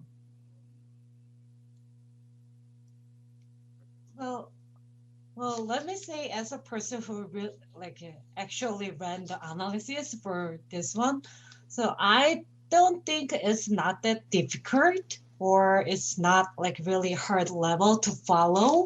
So as long as we are like providing an annotative example with the instruction manuals, I believe like even like planner in the rural, like small city, planners also can easily follow, because I used all the data sources that are publicly available, and also all the like permit data. They are all directly come from the city of Hermiston. So probably they can use their own data resources. And then as long as they can follow our like just once very easy like practice of follow our instruction manuals, probably they can make like applications or like applications that can like incorporate their local context. That's I believe, and that's how we try to put the applicability or flexibility into the manual and the annotative examples. Thank you. That's really helpful. It would be great to hear, answers to that question, I think, as well. Always my goal, we could make a very complicated version of this, as you might imagine. Our goal was to employ only data that were freely available or actually came from the cities and were reported up to the state through the surveys of permit activity. So I think we would also love to hear an answer to that question to make sure that it's as useful as it can be. Thank you. Vice Chair Halova. Oh, maybe I saw Ethan wanted to speak, so maybe before me. Yeah, Ethan, sorry. Thanks. Yeah, just kind of following up on that in terms of how DLCD sees that or this toolkit kind of being used by cities, is that the end deliverable for this project in and of itself is the methodology for the toolkit. I think where DLCD continues that work beyond the end of this project is making that digestible and easy to read, easy to implement and to do at the local level. So the housing team is very interested in not letting the deliverable of this project just be as it is. I mean, we'll take it and run with it and try to adapt it, tweak it, change it, and make it as easily readable and digestible and adaptable as we can. So. Yeah, and I was going to say, it would seem almost like, you do your housing needs analysis and then you have to answer those, is it 6 questions? I'm always like 5, 6, 7 questions about equity. And it's almost like prior to answering those questions, they do this exercise, right? And then they pick the strategies based on this exercise, and then they go and answer those questions. Like, what are you doing about this? Oh, well, from what this, exercise that we did, we found out the X, Y, and Z. And so we're picking the strategy. It would be very easy to answer the questions, I guess, if they did this methodology and then picked based on this methodology. I'm very excited. I don't know about you guys. This is exciting to me. What's making me even more excited is the idea that this goes into the database, the IT we were talking about, where then a city can go in and go, after they've done their analysis and they say this is an early gentrifying area, they go, I'm interested in 30% affordable, they click, I want the 30% affordable, and I want it to be home ownership, and I want it to be for an early gentrifying area. And then all of the strategies that get those boxes clicked, appear, and they go, oh, look at these 10 strategies I could do. And that would make it infinitely easier, right, for those communities to do that. And so I feel like technology is really important on this. And that each one of these boxes essentially became a thing where people can sort that. And then every time, we were talking about this, every time a city has a new idea for one of these, tools, so that's more on the, like, who's going to do that, right? So we do all of these now with all of these categories, and it's beautiful. And now a city comes with a new idea and we say, that's great. How does that get added to this database? Because somebody has to go through each one of those and say, yes, this is for affordable housing, and this can be for home ownership more. And it has to be somebody with the expertise to do that and say, this is for, the work that they did has to kind of periodically be done for new ones that are being added. Right, Chair MacArthur, if I could respond to that, maybe. I think, yeah, Vice Chair Holova, you're alluding to what we're trying to work on behind the scenes as staff is what we're calling the housing portal, which is basically the dashboard through which a city will submit their housing production strategy, and we will warehouse all this information and do kind of the data analytics that we hope to do and plan to do in terms of the housing production strategy program as a whole. And so as we begin to build that out, and thankfully we have a fair amount of time before we see the first housing production strategy in 2 years or so from now. So yeah, that's, you raise a good point about, can we just do this filtering of these, of all of these strategies, like you said, 30% for renters and so on and so forth. I think that would be a great tool to kind of build out in the background, and it's just a matter of if we can do it with the technology we have, which I think is the answer. Yes, is the answer to that question. And personally, I see us leaving the C1, C2, these numbers, and then anything after that. We know, like at the end of this, we ended with, I don't know, C10, and then 5 years from now we have C20. And we say, oh, 10 have been added during this time. That would be pretty cool. I could imagine other cities logging onto the system, other states logging onto the system. Very much so. Yeah, it's a really incredible tool we're evolving. Commissioner Jacobson. Yeah, thank you for the presentation. And I made this comment last time, I think when we originally heard from you, but I just feel like I need to say it again, which is I feel like vacation rentals need to be accounted for in some of this work, and they may or may not be accounted for through land use. So some communities regulate vacation rentals, some don't regulate vacation rentals, some regulate them through a land use system, some do not, some come at it from business licensing or some other kinds of tools. But that is, I know this is sort of meant to be a model that can be carried over into other communities, but I looked up Hermiston on Airbnb just to see, how many properties were sort of tied up, vacation rentals, and there's about 4. They're inside the city, and maybe another 2 or 3 that are kind of outside city limits. And that is a huge difference from what you would find if you did a similar cursory search, like inside the city of Newport or inside Lincoln City or places on the coast, or even over in Deschutes County, has a lot of vacation rental issues. So I just feel like that is a factor that needs to be looked at in another community, because it does contribute to some of these things, well, a lot of these things that we're talking about. Any response from Dr. Bates? Yeah, thanks, Chair. I think Commissioner Jacobson, what we will do is make a list in the toolkit of specific additional pieces of information that would be relevant in some or many contexts. And I think vacation rentals would absolutely be at the top of that list on the coast and the river and other vacation friendly spots. And I definitely think that is, I am taking your point. The information lives in complicated in different ways. So I will think about how to list those possible spaces that one might find that information, along with some other specific points that are not universal but are important. Yeah, so cities, I mean, just to kind of help you in that quest to help people find that data, cities would be the first place to go to find that, because many of them that have a lot of vacation rentals have put in licensing restrictions, and so they have a list and they know where those properties are at. Same with counties. So that's kind of the first place I would tell people to go, is to check in with those cities and counties and see if they have a list based on licensing requirements or what have you. Good idea. Commissioner Pearmine and then Commissioner Warren. First, I'm just going to tag on to Vice Chair Holova's enthusiasm for this incredible work.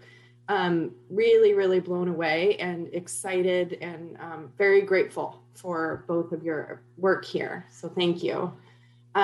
Some things I appreciate Commissioner Jacobson bringing up, that rentals as far as a factor that should be considered by city, and something I was also thinking about when viewing the trends within the communities, that having a trend line for Oregon and a trend line for the US would also be beneficial, just so that we can sort of see within that community how it compares to the state and the US. Just a thought there. And then that, you know, I think those pressures and factors that are occurring on a community-based level, I think that non-spatial analysis is really, I appreciate both having that non-spatial and spatial. And then, you know, those factors such as like economic factors, what's going on geographically, sort of, we'll get at the question Commissioner Jacobson was talking about too. You could just have tourism be a factor that you're considering. And anyway, but brilliant work, very grateful. Thank you, Commissioner Pearmine. Commissioner Warren. Yeah, I think that maybe I'm just missing this, but I like the idea of having, you know, technology kind of be there for people to assess their own communities. But my question is more along the lines of implementation. So we make these tools, we provide them for use, but how do we incorporate them into every community's planning every year? And I was just wondering if you both had any ideas on that. Well, could we ask Ethan to respond first and then kind of branch out from there? Thanks, Chair MacArthur and Commissioner Warren. It's a good question. So at this point, the important thing for staff, and I think for just the implementation of House Bill 2003, the Housing Production Strategy Program, is that we make using this toolkit as straightforward and as easy to use as possible. So the rulemaking, as you all are aware, is concluded. And using this toolkit is not a requirement. However, we've kind of established, like Vice Chair Holova was talking about, we've established these fair and equitable housing questions that every city is going to need to address directly. And I think it makes it more holistic in terms of you can answer those questions in the right way. You can do the critical thinking that we expect cities to do by using this toolkit kind of first and getting a better understanding of the lay of the land. But I mean, at this point in time, it is unfortunate that it is not part of the actual rulemaking process, and is still kind of just a suggested best practice. But that's kind of on our shoulders to make it, like I said, as easy as it can be implemented in cities, which will only add to the value that it provides. And I was wondering about kind of the information level and skill set at this point in time of planners around this state anyway, and perhaps across the country in this area. This is a new field, and this is breaking work. I mean, this is just an incredible work that Dr. Bates and Ms. Sung are doing. And so it's really rich, but it requires education at the planning level and in terms of schooling? And it sounds like Dr. Bates, you already teach a housing class. And I'm kind of wondering about the other universities in the state that produce urban planners or community development directors, if they are teaching this work. And if not, I just want to make sure that the skill set is up to actually using the information. It's really rich and wonderful. But if the practitioners that are supposed to use it don't understand how to use it, even with a toolkit, which I'm sure your toolkit will be very accessible, so I'm not implying that's the problem. There's a level of education that seems like it's required to get people really ensconced in these issues. Chair MacArthur, you're just like pushing all my buttons as an educator in planning.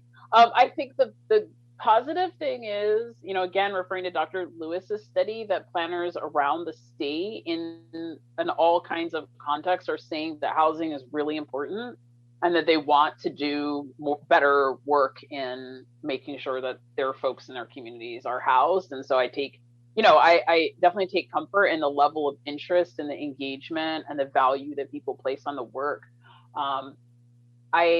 And I think you're right. I mean, we're trying to make this as simple as possible. We've definitely noticed some things, and we'll continue to talk with staff around like data that people report to the state, how they get it back. There's some redundancies or some inefficiencies in that process that could probably be smoothed out around housing work. But it is definitely the case in most places, housing, connecting directly our land use and zoning to actual housing, and then the idea of people being housed in the housing is not typical. I'm hoping that now that we've just spent a year in this format of online, that maybe there's more comfort and more capacity in our universities. I know, we did very little teaching in our planning school at Portland State online up until last year. I mean, very little. And now I think we can see some opportunities to create and for people around the state to actually join into some more continuing education. And I think housing, I love housing. So of course I would put housing at the top of the list of where we should prioritize our work for, be it walking through these kinds of toolkits or talking about data sources. I think that would be a really exciting partnership for Portland State and for U of O schools to think about how to make that more effective. Yeah, thank you. Yes, Ethan. Yeah, Chair MacArthur, I just wanted to kind of add something to this conversation. A lot of what we are doing in terms of House Bill 2001 and 2003 is basically changing or reforming how housing planning is done in the state. And I think this is yet another piece of that puzzle that isn't, it creates kind of less of this optional add-on requirement that cities are doing, and it's just becomes the way that cities do housing planning. And I think that's really important to kind of carry forward. And as we talk about this toolkit, it's not really something that would be nice to do. It's just kind of how Oregon does housing planning. And so yeah. That's really important. Sorry. Yeah, that's a great goal. That's kind of what I'm thinking of at some point in the future, that just becomes this not new way of thinking it, but it is the way of thinking, because it's more logical, more specific, gets better results. It really addresses equity and vulnerable populations. I mean, it's really a nice piece of work. Commissioner Lilac, I think you had your hand up. Thank you, Chair MacArthur. And yeah, great work on, and also just connecting a couple of these dots. This work is so valuable on so many levels. And I think one of the great opportunities would be to begin to present this work, it's like a campaign, create your stock presentation and take it to the League of Oregon Cities statewide annual conference, take it to the Association of Oregon Counties statewide conference, take it to the American Planning Association, the Oregon chapter of the statewide conference, because it does begin with education and learning from so many people, but by so many people that are directly involved, and getting right to the elected officials is going to be very, very important as well. And then last night in our community conversation on the climate friendly and equitable communities in Eugene Springfield, I had the privilege and the pleasure of sitting in on a really great breakout session where some of the people that we're talking about the great work that the city of Austin, Texas has done around this, and maybe you're familiar with that. So because this is like candy to me, right after the community conversation, I dive into the city of Austin's webpage to say, God, what have they done? And lo and behold, here I've got it up on my other screen here, dated April 14th, 2021. City of Austin hires first community displacement prevention officer. And it's extraordinary to see what they've done. And then I think about the forward looking at just north of Commissioner Jacobson, Tillamook County, which created a housing study a couple of years ago, has now hired a housing staff person. And that's pretty, I've worked for Deschutes County. Housing is critical. We don't have a housing staff person that's helping them implement their plan. So it's really creating that capacity within an organization to prioritize this. So many pieces to think about. And gosh, it just feels like we're just on the cusp of it, which is great stuff. Thank you. Thanks, Commissioner. Other questions, comments? Not seeing anyone raising their hands. Ethan, do you want to kind of sum things up where we're going from here? Sure thing. Thank you, Chair MacArthur and Commissioners. I always love having these kind of conversations with you all in our meetings. And so basically where we go from here is the work that we are currently under contract with for Portland State comes to an end at the end of June. And so that's when this kind of deliverable and their research gets packaged into things that DLCD carries forward. And fingers crossed that the legislature continues the work of the housing team into the next biennium. And our plan is to not only refine that deliverable as much as we can, but again, like Commissioner Lilac was saying, is kind of do this education process with this toolkit and the housing production strategy program. It's very new. It requires a lot of new thinking around how cities do housing planning, like I was mentioning earlier. So as part of the House Bill 2003 work, we've been running kind of a sister program with the open forums for House Bill 2001, or 2003 specifically.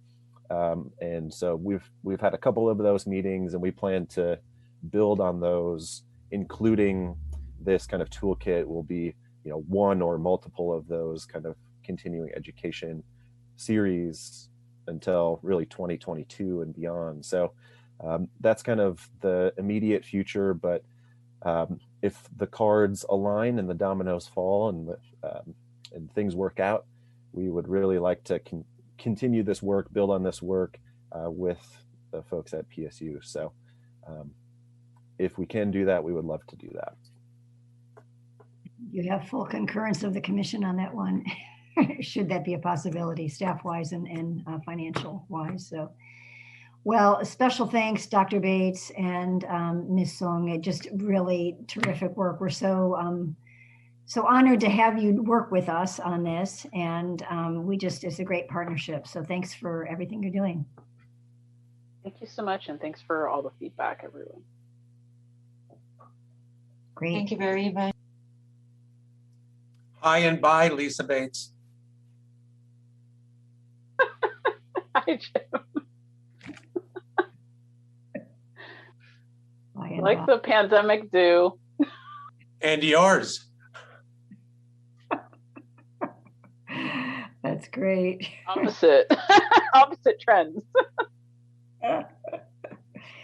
Whatever makes it easy is the sort of the new way of life, not just pandemic. I think we can all be more simple in our lives. But so we are not, we've already postponed the next agenda item, which is agenda item number 8.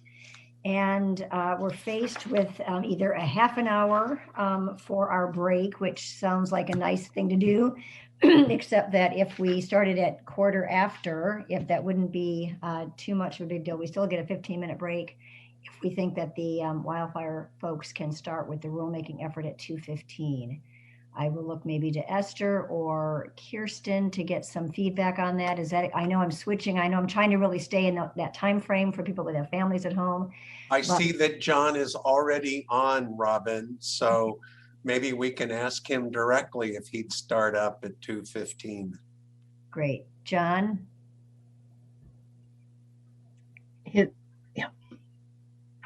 Thank you, Chair MacArthur. Yeah, 2:15 is just fine for me. It works for everybody else. Great. Well, let's just take a 15-minute break and be back at 2:15. Thanks, everybody.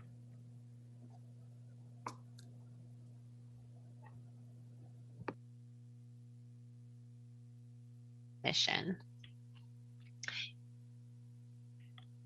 Okay.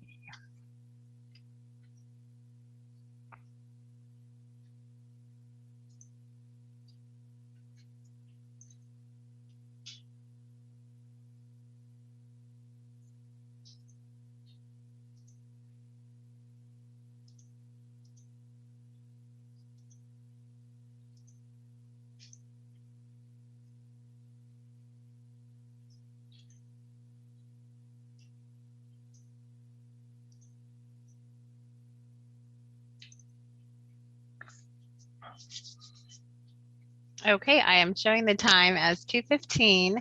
We are returning from our afternoon break. And on the screen, I am showing Chair MacArthur, Commissioner Vice Chair Halova will be joining us shortly. Commissioners Warren, Jacobson, Piermine, and Lilac. So Chair, you do have a quorum, and it is item 9, rulemaking wildfires rules temporary to permanent. Thank you, Esther, and welcome, John Jennings. I just will turn it over to you at this point. We have a couple of hours for this. We had some written testimony that was submitted just yesterday, and Esther sent that out last evening. So hopefully commissioners have had a chance to read that. And it sounds like we do have one person here to testify, and maybe somebody will add their name to the list by the time we get to that point. And that's Greg Holmes from Thousand Friends of Oregon. So take it away, John. So thank you, Chair. Chair MacArthur, members of the commission. I'm John Jennings. I'm the Community Services Specialist coming at you this afternoon from just outside of Redmond, Oregon. What I'd like to do is share a PowerPoint, if I can, and really use that as a primary vehicle to walk through our agenda item today. I do have and will refer to the staff reports and other items from time to time if necessary, but I'd like to start here if that's okay. And I'm not going to propose to go through a line-by-line rendition at this time, but I'd be happy to do that if that would become useful or necessary as we progress through the hearing. If that's okay, I'll go ahead. As Esther mentioned, we're here to consider adopting permanent rules to replace the temporary rules that were adopted last October. I'd like to thank everybody that's participated. I'd like to especially thank Deputy Director Green and Gordon Howard, my manager, and Steve Shipsey, along with Esther, for their hard work and patience with me throughout this. So the purpose again today is to adopt these permanent rules, converting from temporary status. These temporary rules have expired, and so we're really looking at language that would affect divisions 4, 6, 11, 14, 22, and 33. We are recommending we do not adopt or re-adopt language with regards to Division 12, the Transportation Planning Rule. It's no longer necessary, and we don't think it's needed. So I'd like to kind of walk through a few items. I'll try to do this quickly but thoroughly as best I can, with some background and some explanation of why we believe the rules are important, why we believe that the changes, to the extent that there are changes to the temporary rule language, are considered helpful, and just sort of summarize where we are with that draft. Again, I'm not going to spend a lot of time on this. I think we've heard it over and over again. It continues to be true. You know, we had at least 17 fires, burned over 1 million acres. It impacted the built environment in Oregon like I don't think any of us ever thought it could. or that it would, but it sure did. You know, thousands and thousands of homes and structures were destroyed, 40,000 people or so forced to evacuate. I was going to try to show a little film. I think I'm going to decline to do that if that's okay. I don't want to risk jeopardizing an internet connection. But what it shows is a time I spent traveling up the McKenzie River Canyon shortly after the fires and just observing, you know, mile upon mile of just destruction, of just, you know, fires where the fire had destroyed homes and other structures, just burned them to the ground, literally to the ground. All was left was a foundation and a chimney in most cases, and it was just on and on and on, and it really took me back, and it caused me to remember and feel again, you know, the way I felt observing that, which really, you know, really changed me, I think. So again, as we spoke about, the Commission did adopt temporary rules in an attempt to provide some assistance to the recovery efforts in October 2020, and that those are really focused on rural lands outside of urban growth boundaries and meant to be complementary to what was going on inside of cities and communities. There was expectation that it was and is generally, not always, but generally the best place for folks to be taken care of, given the services and other things that are there. But that we wanted to do what we could, right? This is something we could do, and we did. And that was to offer some additional opportunities on rural lands, unincorporated communities, rural residential exception areas, forest lands, agricultural lands. Just real quickly, this is what these areas look like, right? The unincorporated communities resemble towns. You know, they function like that. They often have housing and employment opportunities. This is Odell in Hood River County. You can see, you know, looking at it, it looks like a little town. Rural residential areas, you know, do have a characteristic of a neighborhood. They have some services, they have some homes, and they really do function like a little neighborhood. They're not protected for resource use. Of course, forest lands are protected for production of merchantable tree species and other forest values, wildlife habitat, watershed, those sorts of things. Of course, agricultural land. This is a beautiful picture of the Willamette Valley that was taken by the Department of Agriculture. And again, that's I think that's, you know, we all kind of know what agricultural land is, and also known as exclusive farm use. And these rules, you know, cover that suite of rural lands. There's a quick slide with kind of what it looks like. It's a lot, it's real busy, but you know, the point here is that there's, you know, this goes across many different rules and in different ways. The primary content of the temporary rules and what we're proposing as permanent rules, you know, really have to do with direct opportunities. These are really embodied by temporary residences, temporary campgrounds, and temporary storage. Originally, that was temporary staging of hazardous or non-hazardous debris. We'll see that we've expanded that a little bit. And these are things you can go to the counter for. You can go to the counter and make an application and get a land use approval and go do. You know, they're implemented directly through the local zoning ordinance and the local process. Then on the right hand, the other piece is a comprehensive plan amendment opportunity, which was carried out through a Goal 14 exception in the language that we've offered. And that's different, right? It requires, you know, you make an application, that application is considered at a public hearing by the local decision makers, and ultimately it is adopted by the local elected officials. And upon the adoption, then you can make an application and move forward with the proposed development circumstances. So again, on the left, you know, those are intended to be they're more quickly implementable. You can pretty much you would go and make your application and get your approval. On the right, the Goal 14 exception, which is a plan amendment, has a more elaborate review process. But you may recall we've deliberately written that in a way to make it as efficient as we believe we can. here's just a little bit more about that Goal 14 exception opportunity. We'll probably hear some more about it in the testimony, and certainly some of the written comments have spoken to it. Again, the takeaway is it's temporary urban development, again, underscore temporary, on areas just outside of urban growth boundaries or near proximity to urban growth boundaries in most cases.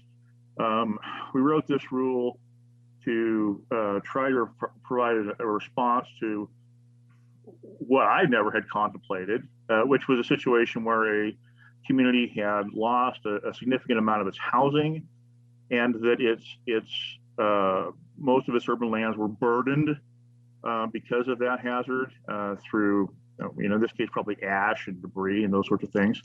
It's triggered only based on a governor declared disaster. The applicant has to be a public agency, and then of course it has to be removed when it's no longer necessary. Have these rules been used? A little. They've been used a little. I mean, simply stated. Wayne County offered some testimony. They're really, I think, the one county that has used them. It sounds like they've been used to good effect, primarily with replacing dwellings lost in forested areas and with housing. The term, I believe, is transitional housing in at least one unincorporated community. That's customarily a activity that's authorized inside urban growth boundary, and we thought it was appropriate to carry it forward into unincorporated communities, and it sounds like Lane County has made good use of that. Why are these rules important? Well, first of all, we still have a lot of folks, a lot of these evacuees, refugees from the disaster don't have a home to return to. So being able to furnish some sort of interim situation remains valuable. But maybe more than anything else, this can happen again. We hope that it doesn't, but I don't think any of us are fool enough to really believe that that's not going to be the case. Fire season is by all accounts beginning earlier and lasting longer. But some people will say there will be a point when we just are in fire season. It's always fire season. Just this year, it was, I believe, May 15th, that the Oregon Department of Forestry declared fire season as being open in some areas of Oregon.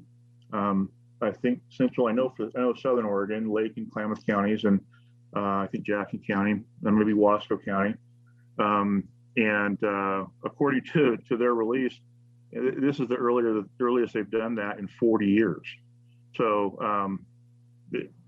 the folks still need sheltering, and this is going to happen again. Why are we offering some language changes to temporary rules? I mean, it would have been easy just not to just retain those as being intact. But we felt that there was some room for improvement. That's what you do. You do the best job you can, and then you look at them. You try to use them and look at them, think about them, and then realize where maybe you could make some improvements around the edges. And we did talk to stakeholders, offered a couple different opportunities to do that, and made some genuine attempts to respond to those comments. And then those responses are reflected in the current draft. There's really three basic categories. We've tried to make some adjustments for purposes of overall consistency throughout the rules, as well as clarity, improved clarity, some additional guidance. You'll probably have seen that we've identified a process for those, what we're in the left-hand column, the temporary residences and campgrounds and such. And then there's some administrative items that we kind of caught or didn't realize. And in at least one case, the Secretary of State themselves made us make some changes, just based on their formatting preferences. So generally, the changes that we're recommending now to the temporary rule language are that we've clarified and created some language for a removal plan. So we have always said that these are temporary; they need to be removed at the end of the duration. Now we would say a removal plan would be required as part of an application. I need to apologize, and I do apologize to Commissioner Warren. I had hoped to have some example of what we thought might be a way to proceed there. I tried to get there, and I just couldn't get there. But we don't need to leave that entirely. The removal plan basically say how are you going to do it, and would leave open the opportunity for a county, if they chose to, if they wanted to require financial assurance through bonding or another instrument to make sure that there were funds available to complete that activity. We made some language choices that are a little bit different, and given what we were looking at with the Goal 14 exception, we didn't want there to be confusion between some of the Goal 10 requirements and the use of the term housing might cause some anxiety for some people. And then upon kind of looking back across the rules, we realized those terms sheltering, interim housing, while they helped me, I mean, they were helpful for me at the beginning, but we realized they really didn't do much to add value overall. So we felt that since now we do have a pretty good idea what we're talking about, it's probably okay to remove those, especially if it adds consistency throughout the rules. Decision without a hearing, again, I mentioned earlier, that's a statutory provision that's been longstanding. It's how most counties, I think, would be inclined to process these anyway, or do consistently process applications. That is to give notice to adjacent landowners and give them an opportunity to request a hearing. But should no request come forward, they're able to make a decision without that, without that accompaniment. We have written the rules to expand the opportunities that are afforded to rural residential areas to other types of exception categories, specifically rural industrial lands or rural commercial lands. Again, I don't know whether there's an abundance of those out there that would be aching for something like this, but we felt that again, in the spirit of doing what we can do and making sure that these opportunities are available to all possible candidates, legitimate candidates. We thought that made good sense. And we adjusted some language with regard to, as I mentioned earlier, the temporary staging. We felt the term storage might be more useful upon further reviews. Staging has a meaning that I think some people have an idea of. Other people think of staging as what you do when you're trying to sell your house or arranging furniture. We thought storage was probably more understandable on its face, and so we thought that would be some value there. Yes. Would you mind giving me an example of what a temporary industrial or commercial use might be? So, absolutely.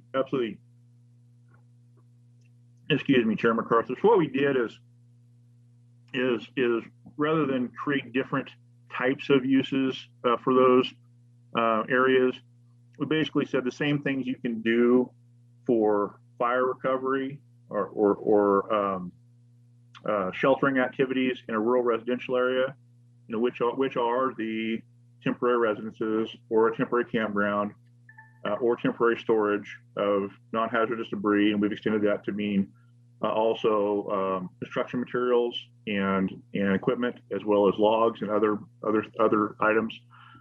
You can do those there too. You can't do anything different. So we didn't say there's special things you can do outside of the ordinary arrangement, but to the extent that you can do these items, these things, these uses to assist in recovery in a rural residential area, you can now also do those in rural industrial and rural commercial areas. Oh, I see. So you're not authorizing new industrial and commercial uses. You're saying on land already designated rural industrial and rural commercial, that campgrounds and temporary housing and sheltering can be located on those lands. Is that correct? Yes, Chair, that's absolutely correct. Yeah, I had that all mixed up in my head. Thank you very much. Well, there's a lot. This is a lot. There's a lot to this, and it's a little daunting. Given the amount of rules that we're we're dealing with, I found myself kind of struggling to figure out how the best way to, explain it succinctly. With regard to the Goal 14 exception, again, this is different, right? This is different than what we just talked about. This would be a plan amendment that would, authorize urban level development with urban services outside of an urban growth boundary and require that that sequence of hearings and ultimately a local elected official, county commissioners, board of commissioners decision. Again, we rearranged the language to place an emphasis on sheltering instead of saying temporary natural disaster related housing. It now reads temporary natural disaster related sheltering.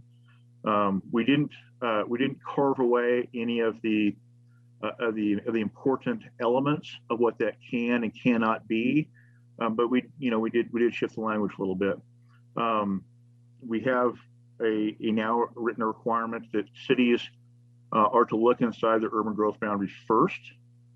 So should an applicant be a city, and it probably will be, but it could also be so a rural or a housing authority on behalf of a rural residential area, or even a county on behalf of an unincorporated area. But if it's a city, seeking to provide sheltering opportunities for its citizens for housing it lost, they need to show that they looked inside the urban growth boundary first and explain, provide a reasonable explanation of why they weren't able to do that. So we thought that was useful. What we didn't want to make it any more arduous than it had to be. So it isn't the same thing as the order of operations that go into an urban growth boundary expansion. This isn't requiring an official vacant land inventory.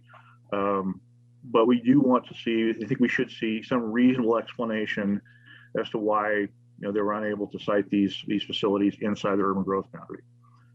We've also required a removal plan, as we spoke to earlier. We recognize that we had some little drafting error there that we would recommend we correct, and can do that pretty simply. We can talk about language when we get there. The other pieces would be direction for implementation. And this is a real issue, is what do you do? If you've got a use that's approved, you take an exception to authorize this use for a period of time. How does that fade away when that period of time is over?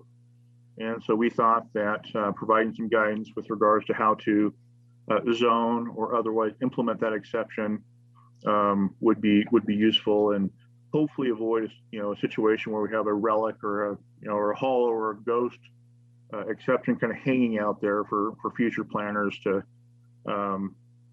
be caught up with, or to create expectations that really don't exist. And then finally, in an attempt to do what we could to help shorten the process, there is a requirement as it stands now that the department receive notice of a plan amendment 35 days in advance of the initial evidentiary hearing. But counties, upon reacting to an emergency, can have relief from that 35-day period. They still have to give us notice. They would still have to give the department notice, but they no longer have to have that 35 days in advance of the initial evidentiary hearing. So, that could help condense the time frame by a month, perhaps, or so. So again, the takeaway there is that that we've continued to, I think, refine this exception opportunity. It is a plan amendment. It does require a public hearing and that associated aspect, but we continue to try to make it work in the best way it can. I'll just leave it at that. There's at least one policy issue that we think is worth discussing. And that has to do with the avoidance of hazard areas when citing these temporary sheltering type features. The department believes strongly that we need to encourage and require people to avoid, relying on hazard areas to shelter individuals that have been displaced by hazards. They've been displaced by a forest fire. Maybe putting them in a flood zone, area prone to flooding, isn't a good idea. We're also, I think, appreciative of the of a response that says, well, yes, that all is well and good, but what if that's the only place that they really can go? Or what if we know that there's a likelihood of a landslide over here? It's not in our plan, but we know it. And the only other option might be an area that's in the 100-year floodplain. So anyway, we strongly believe that hazard areas should be avoided, but we're open to the possibility that maybe they shouldn't be entirely forbidden. And that's really, I think that's really the policy choice. Do we forbid them entirely, or do we afford some level of flexibility? And we did look into this issue again. We're confident that the language in red here, that to the extent possible, would not jeopardize the state's consistency with the National Floodplain Insurance Program. So it really is, what do we think is the best policy? The other thing I would just note real quickly is that while this language could apply as written to the kind of the ordinary land use type of activities, as written, it would not apply to the Goal 14 exception. The way it's written now is that the Goal 14 exception, where you are authorizing urban uses on urban lands, or excuse me, on rural lands, still would say hazard areas are off limits. So just kind of moving, kind of wrapping this up. I think our recommendation for this afternoon would be to have the commission receive public testimony and then receive the staff response to that and discuss the language, including the hazard issue I just mentioned. This would be the time that I can go. I'm happy to go line by line or however would be most conducive to the review of the language. And then ultimately we would recommend that the commission adopt revisions to these administrative rules. Again, Division 12 is not recommended for adoption. Nothing in what we've seen or research suggests that it remains necessary. So with that, I'm going to be happy to answer any questions. And to the extent that there are, I'll do that as best I can. But that's really the end of what I have right now for you. Thank you, John. Great presentation. It was very clear. And I also want to really thank you for the extra briefings you've offered to commissioners. I think I learned a lot in that because there is a lot here. So that was a lot of extra work on your part and much appreciated.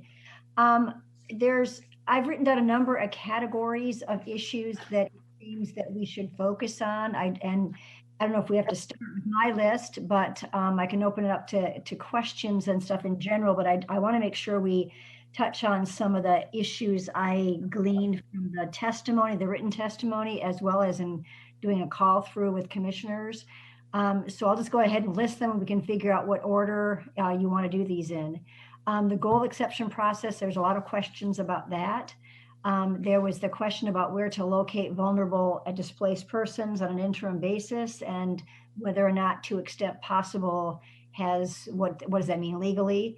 The removal plan for when at the end of the 5 years, or there's actually a 36 a month thing, and then there's two 2-year extension or two 1-year extensions. So it is up to 5 years. So what is the removal plan and how to guarantee that is accomplished? And the definition and character of interim facilities, structures, roads, what does temporary mean? What is it, whatever. So those are my categories. I'm wondering if commissioners want to add to those categories, and we can go down that list and talk about those, and then we'll get some public comment on those in general. So if there are additional categories to add to that list, why don't I just go ahead and write those down, and we can have John go through them.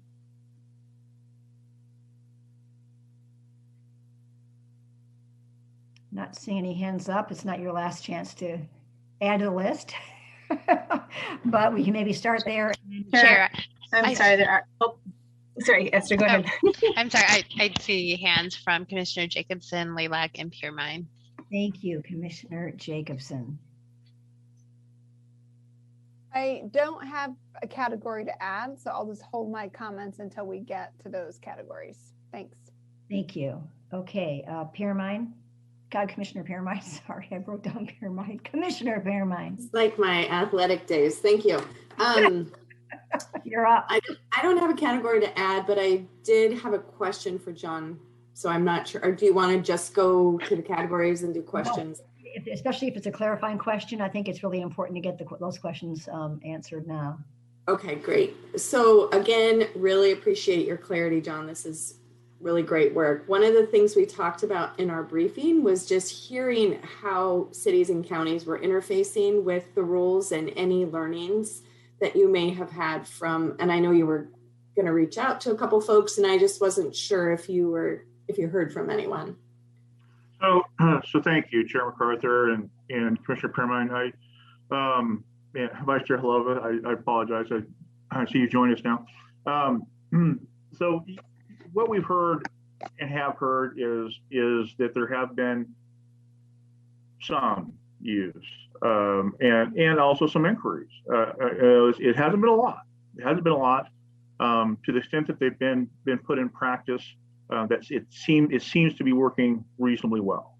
I don't think absolutely everybody would say that. You know, we may hear something from other folks where they're, you know, concerned with the amount of time something might take, and that's understandable, and we are doing our best to address that. But I think by and large, it seems like folks that have engaged with the rules have had decent experiences with them. You know, so again, I wish I had more to offer, Commissioner Piermine. I think that the reality is that there hasn't been an awful lot of use of them, and that, you know, where they really have been put into practice, where they have been used, you know, where they have been actually applied, not just being thought about applied, but actually applied, really is the Lane County example, and they seem to be handling them pretty well. Good question. Was the final person Commissioner Lilac or Commissioner Warren? I didn't write down the name that wanted to comment on the kind of the general list. Is that Commissioner Warren? Nope. Chair MacArthur, I just have a follow-up question for John on that point, on the point that he was just addressing. And this comes from a practitioner's perspective. John, you haven't had a lot of interest, or there's some interest, but they've only been used. The rules. The question is, does that mean it's not happening? Because as a practitioner, I may have people that come and ask me if, not me, but our department, if they can apply the rules that we have on the books to address these needs. Alternatively, it may be happening. And then we find out about it, and there's a code compliance, or some counties call it code enforcement. And it's just, and it's a necessity that this temporary housing or sheltering is happening. And with the rules in place, I then have a path forward to approve it after it is already occurring. So my question gets to just the fact that you're not hearing from communities, or communities are not officially utilizing these rules. All of the different mechanisms that we see outlined in here, which I think are all extremely valuable and comprehensive, and your team has just done an extraordinary job. Is it still happening? My county's not one of those that's effective, but I'm just curious about others. Thank you. So thank you. What I would say, Chair MacArthur, Vice Chair Halova, Commissioner Lilac, is you're right. I don't know for sure. If I was a betting person, I would bet green money that this is happening in certain circumstances, particularly probably maybe not with the campground situation, but certainly with the temporary resident situation, where folks are, living in an RV on a friend or neighbor's property, or something like that. I know that I believe Commissioner Jacobson has some thoughts and feelings about that, and she's used a great line that in some ways this is the rules catching up to what's really happening. So I believe that is probably true. I can't confirm it. I believe it is, but I also certainly agree very much that that to the extent that it is and happening without a permit, should those individuals have a neighbor that complains or something, the county will not be in a compliance situation without there being an option to gain compliance first. I think that's a pretty important piece. And again, I suspect that's happening, and these rules do in fact offer a pathway forward to the extent that I can't imagine any county wants to tell somebody that is sheltering with a friend because they lost their fire, you got to go. So they don't. They can instead say, look, there's an expedited land use opportunity. Let's get you in here. We'll help you out, and everybody will be on the level. Commissioner Jacobson, do you want to add anything to that? You eloquently addressed this issue when I was briefed with you and Stuart last week, when John came and talked to us. Yeah, thank you.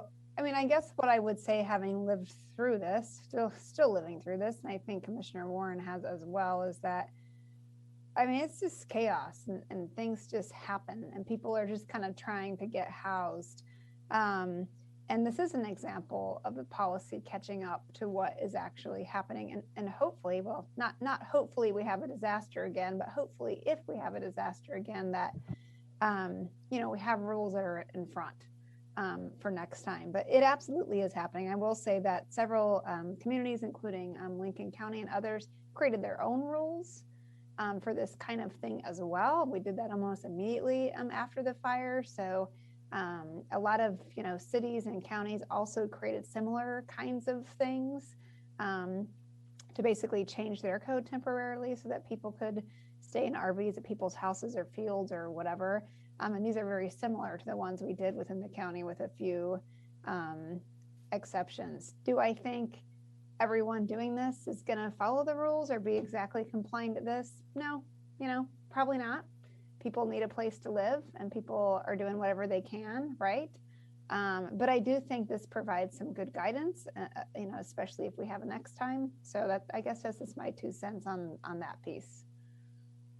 Thank you. That's really helpful. I appreciate that. And a question I had for clarification, John, excuse me, the current draft really only applies to wildfire, and it's only triggered, is my understanding, if the governor issues an executive order specifically on wildfire. It might be useful in the future if some other horrible thing happens in the state. We could then we'd have to amend this rule, however, though, to expand it for other uses besides wildfire, because what we would be adopting today, or perhaps in July if we don't get to it today, is it's specifically for wildfire that is triggered by an executive order of the governor. Is that correct? Thank you, Chair MacArthur, Vice Chair Holovy. Yes, that is absolutely correct. This is contingent upon the declaration by the governor, which in of itself is a inherent safeguard. But these rules do remain wildfire centric. They're specific to wildfire. And I agree that it would be a good conversation to have to see at some point. I don't think today's the right time or the right place, but at some point, how we do think about natural hazards generally. Great. Okay, thank you. And so I might just start us down the road of the list of issues, and obviously the conversion of those. And talk it through with John, and then we'll get some public testimony on these issues. The goal exception process. I know that Greg Holmes from Thousand Friends raised that. I'm not sure if others in their letters that issue. So are there commissioners that have specific questions about that element of the rule and pros, cons, concerns, whatever? So Chair MacArthur, while folks are thinking, what I might offer is this, this might be a decent place. I can just bring up that language. Yeah. And we can go through it. It's only a couple pages long. So let me see if I can. Whoops, I don't want to chat. I want to share my screen. And so this is the this is the exception language, and so I'll pause there and see if there are any specific questions. And if you want me to just go ahead and kind of go through it, you can just let me know, and I will. Oh, well, we can certainly read the language. I'm wondering if you could talk us through the point at which it has to, a goal exception has to be, the local jurisdiction would have to apply for that. That's correct. So I'll just kind of cover. I'm not going to go line by line, word by word, but I'll kind of go through it at a maybe medium level. Kind of what we've put together here and what we're hoping to accomplish by it. So there on line 7, you'll see, we have substituted the word sheltering for housing, and then we've changed the language to A and B to remove references to sheltering or housing, but retaining the essence. So this on lines really 9 through 16, it talks about what this use is, what sheltering is. And it is providing short-term refuge. It is providing interim facilities covering the gap between natural hazard events and the return to permanent housing. It can include or may include, I'm on line 17 through 19 now, this set of items.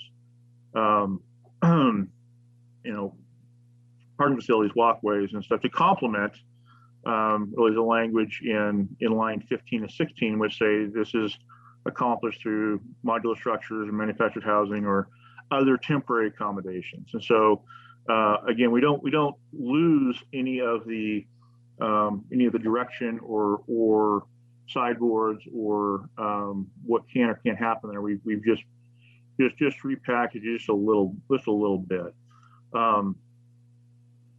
So can you help me to find out where you are? I can't see that screen very well. So I'm wondering, in your supplemental attachment A, I was thinking you take it. Yes. So I'm on page 14. Page 14. Well, so there's a goal. It says interpretation of goal to exception process. That starts on page 1. So why are we jumping to page 14? I'm confused. So but that's a really great question, Chair MacArthur. So Division 4, which begins on page 1, our Division 4 language interprets the goal to exceptions process, but it also retains, towards the end, the last section 0040 and 0050 retains the home for items specific to rural residential areas and now rural commercial and rural industrial areas. So it's different category, and it has a different purpose. So this language here, starting on page 14, is a extension of Division 14, which speaks to how you take an exception to Goal 14 and to allow urban uses on rural lands. And so that's where that's where this language becomes relevant and applicable.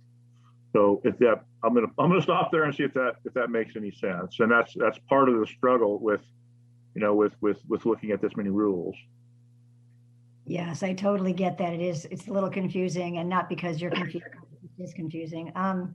So maybe just walk us through though, and if Greene County already did this, walk us through what steps they took to get a goal exception. Walk us. So it was the county initiated it. What do they do? I mean, what's the process? Here's what they would do. So let me do this. So customarily, a reason, this would be a type of reasons exception, and a type of reasons exception that's specific to goal 14. I'm on page 14 through 16, I think. that's been the kind of the focus of many of the several of the comments, and I think we'll hear from Greg Holmes, 1,000 Friends of Oregon, about this too. If we just want to look at the process, we're really looking down at beginning of lines 23. Our county may justify an exception to goal 14. Again, based on the executive orders, we've also included goals 3, 4, and 11 just to cover our bases. But the customary process for reasons exception is that it's incumbent upon an applicant to demonstrate that there are reasons, whether that's through a comparative advantage, whether that's through a need of some sort, to justify departure from the goals that would otherwise apply. And that's just a real simplistic explanation of what a reasons exception requires. Now those items are awfully discretionary. They're very subjective. They require the decision makers to exercise a lot of judgment. So what we've tried to do is, rather than have those really kind of open or open-ended criteria, in this particular exception type, we've tried to refine it to really say, for instance, and this is where the goal 2, part 2 stuff comes in. I'm looking at lines 26 now, but that would say, that's where it would ordinarily say something like, the use can't be satisfied on land that doesn't otherwise require an exception. Something like that, let's say. Well, instead we said, no, in this instance, given these circumstances, you can meet this test by showing that, the applicant is a public agency, so on and so forth, and that the purpose is made necessary by a hazard. So those are, in some ways, Chair MacArthur, we've attempted to make a clear and objective pathway forward to what would ordinarily be discretionary criteria that would require judgment. And so we believe the effect of this would be make it much simpler to prepare an application, in that the burden of proof is really, this has happened, this has happened, this has happened, as opposed to, writing 30 or 40 pages describing a comparative advantage and market conditions and, situation and position in the region and nationally, internationally, so on and so forth. We've deliberately done that to retain the integrity of the exception process, but to make application preparation to be done more swiftly, and that the review by the decision makers be able to be done more efficiently. So a county commissioner. So let's just again look going down here, 35. We said that instead of saying there's a need based on one or more of the statewide planning goals, we've said you satisfy this criteria because you've lost a significant amount of your housing inventory, and significant means 15% or more. So you can say, instead of having to grapple with, is there a need based on goal whatever, say, no, look, we can quantify, we've lost 15% or more of our housing inventory, and that's sufficient to satisfy that criteria. So again, we've really made a strong attempt to retain the integrity of the exception process, but really write in what constitutes these extraordinary circumstances. Again, you'll see that kind of cadence throughout the new language at line 7 through 9 here. If you can see,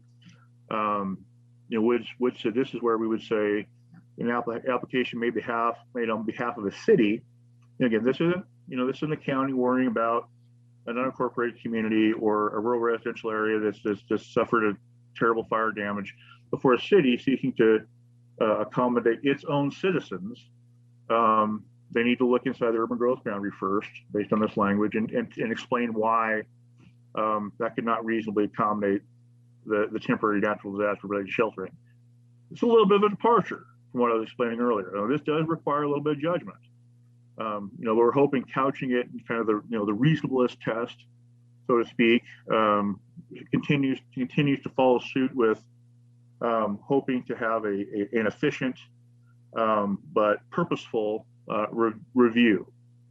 I'm just gonna, I'm gonna stop there because I don't want to just babble on. I'm capable of doing that, but I'm gonna try to save you from that. So I think Commissioner Lilac has suffered through any number of those situations over a long history. Is that making sense, folks? Is that making sense? Is that? It's definitely making more sense, but I think Commissioner Jacobson has her hand up. I do, thank you. So, several questions here. I guess I wanted to go back to, I think it was line 16 on that first page.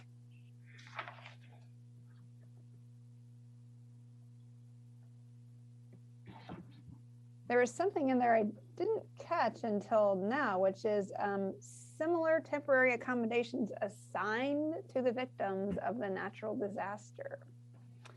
So I just want to make sure that if the trailer, RV, etc. was not assigned, like we're not talking about a FEMA trailer here, we're talking about a place where people can go if they have a travel trailer or something of their own that was not assigned, that is still applicable. Because the way it reads, I'm worried that that structure has to be assigned.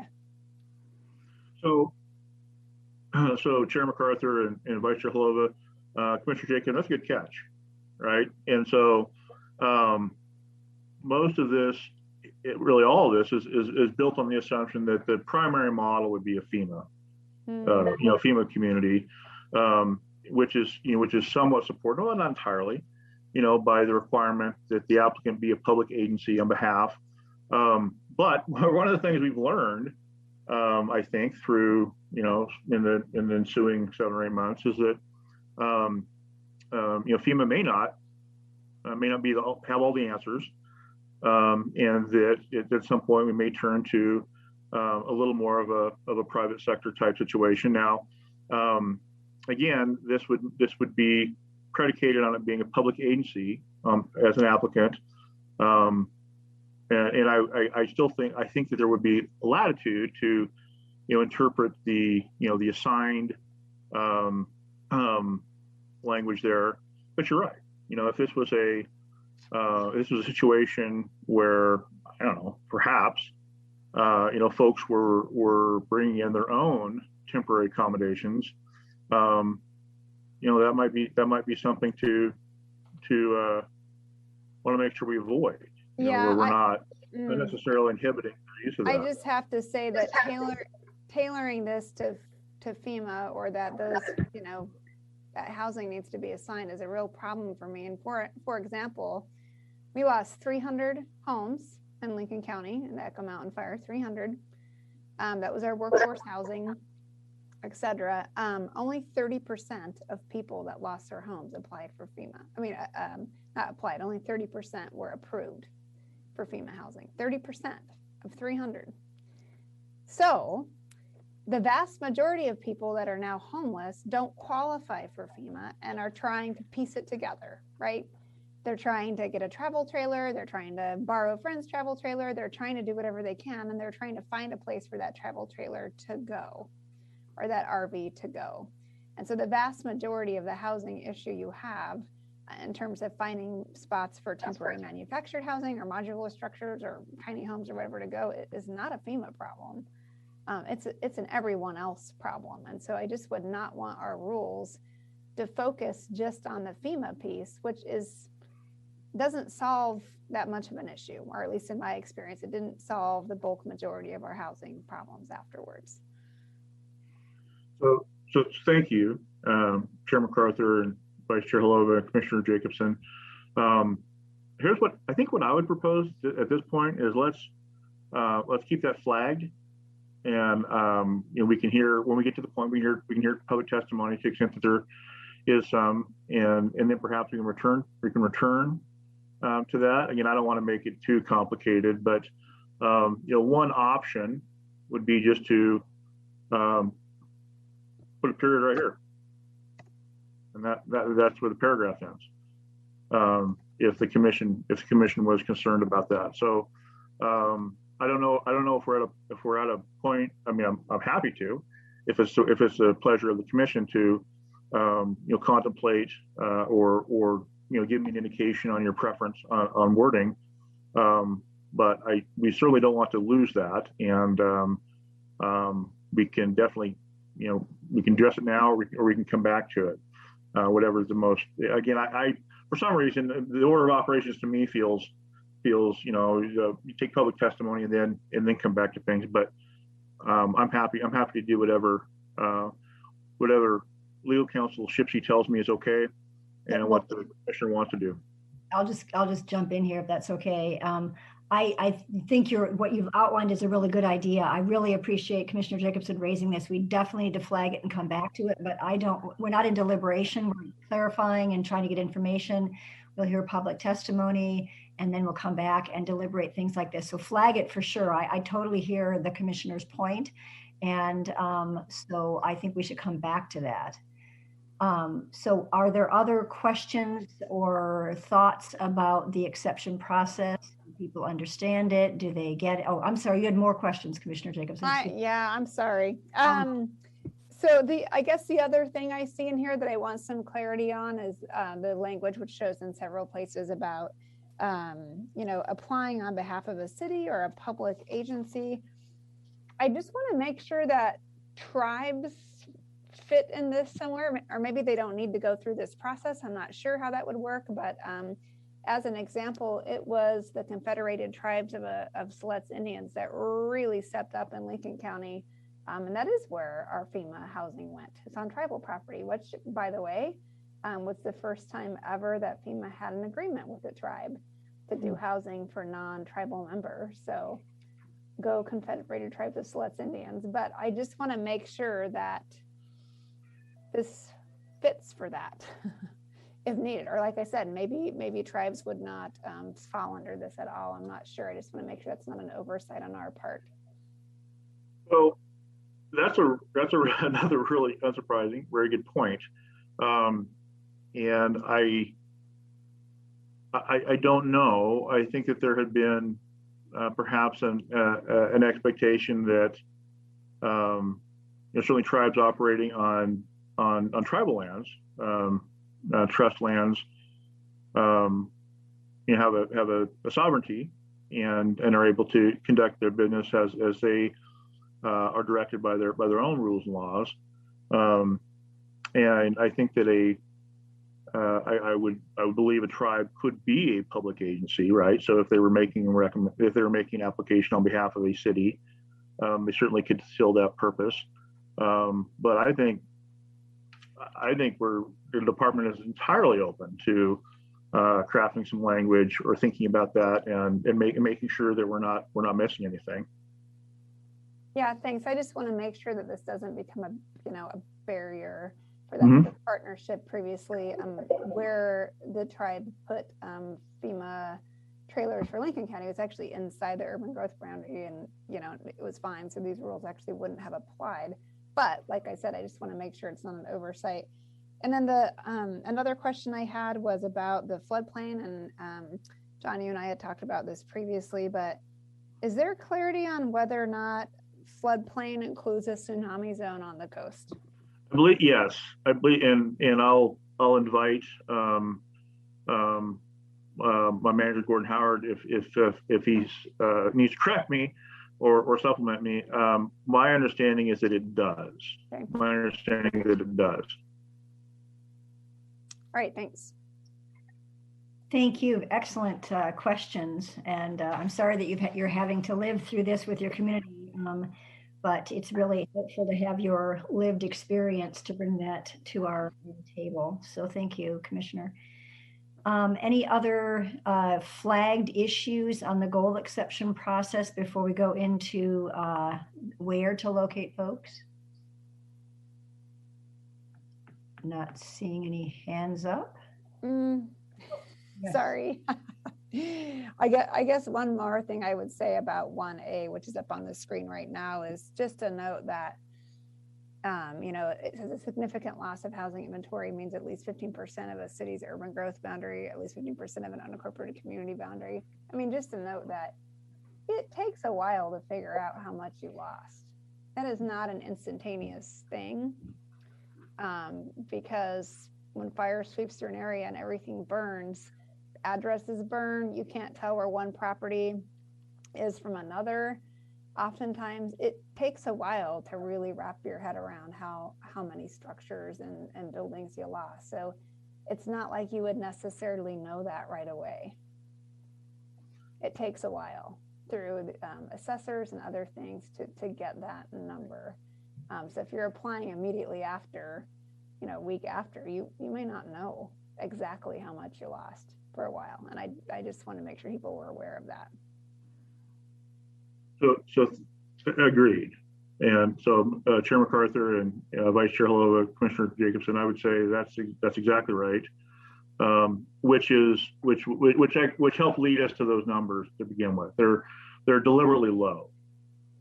So again, we could have just said a significant amount of your housing inventory, but then that would have required the kind of judgment and discretion that we're kind of hoping to avoid. So we thought 15% is a lot, and in an extreme event, we felt that it wouldn't be unreasonable to say, we really don't know how much we've got, but we can say with confidence it's been at least 15% for these reasons.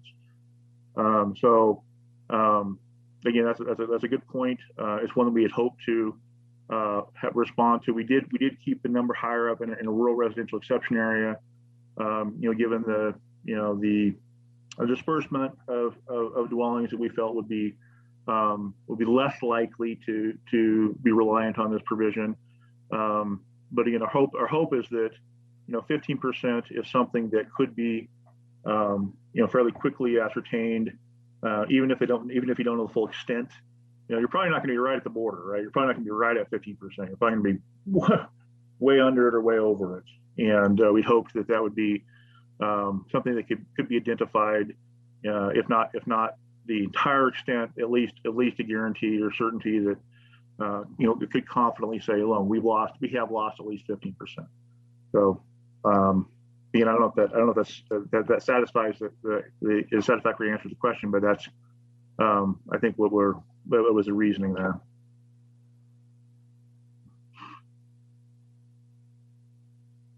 Commissioner, any response to that or? No response. I mean, it sounds like you're aware that it's difficult to assess, which was just my point. So thanks. Totally get that. And I was thinking, because this applies to the goal exception process, I'm assuming that, well, I don't know, you and Stuart Warren can tell me how it works because you've lived these things. But I'm assuming that it's the day after a fire, a community is not thinking goal exception necessarily. They're thinking of other ways to quickly get folks into housing. And so the goal exception process takes a little bit of time. So maybe it's, I don't know. I mean, it seems to me that'd be the kind of thing you might think a few weeks out. Oh yeah, we can't, the places we have currently to use inside the UGB or elsewhere, whatever, that are already okay to use without an exception, those would be first, and then there'd be a more deliberate process. Well, not deliberate, everything is trying to be deliberate, but a more carefully thought out process. If there is still a need, then it would be a goal exception process that would be pursued. Is my reasoning faulty on that?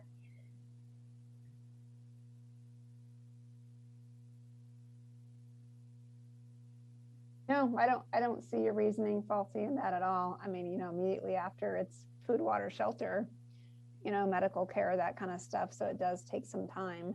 But also things just kind of start, people just kind of start doing stuff. And that's the comment, I've made previously about this is the rules kind of catching up to some of that stuff. But no, you're right. It does take some time. And this would be something you start working towards afterwards, not the day after. Thank you. If I can make a comment here too, Chair MacArthur, I think it's kind of important for us all to kind of recognize, that fact that immediately after fire, there isn't a whole lot of deliberate actions as far as creating these temporary shelters for folks. Right after fire, you're in full triage mode. So people are doing what they can do. I think what's important about these rules is that 4 or 6 months down the road after a disaster, creating a more permanent space for these folks to move into is what we really should be focused on with these efforts. It's not just the immediate after fire. I mean, I can't speak for all of these these agencies, but I know the city of Phoenix after the fire. I mean, it's all we could do to host a information session for city councilors, let alone really be looking for a goal acceptance to make something happen. People are going to take care of themselves in the meantime, and until there's time for these agencies to go through this process. Thank you. That's helpful insight. So let's move on to when something like this does happen, where to locate vulnerable and displaced persons on an interim basis. And when we say interim, it's up to 5 years. I don't really understand, and I don't know if this is you, John, or Gordon, or Steve, when it says to the extent possible, what does that mean?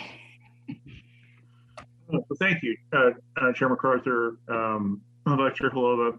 I'm assuming that you're referring to the hazard language.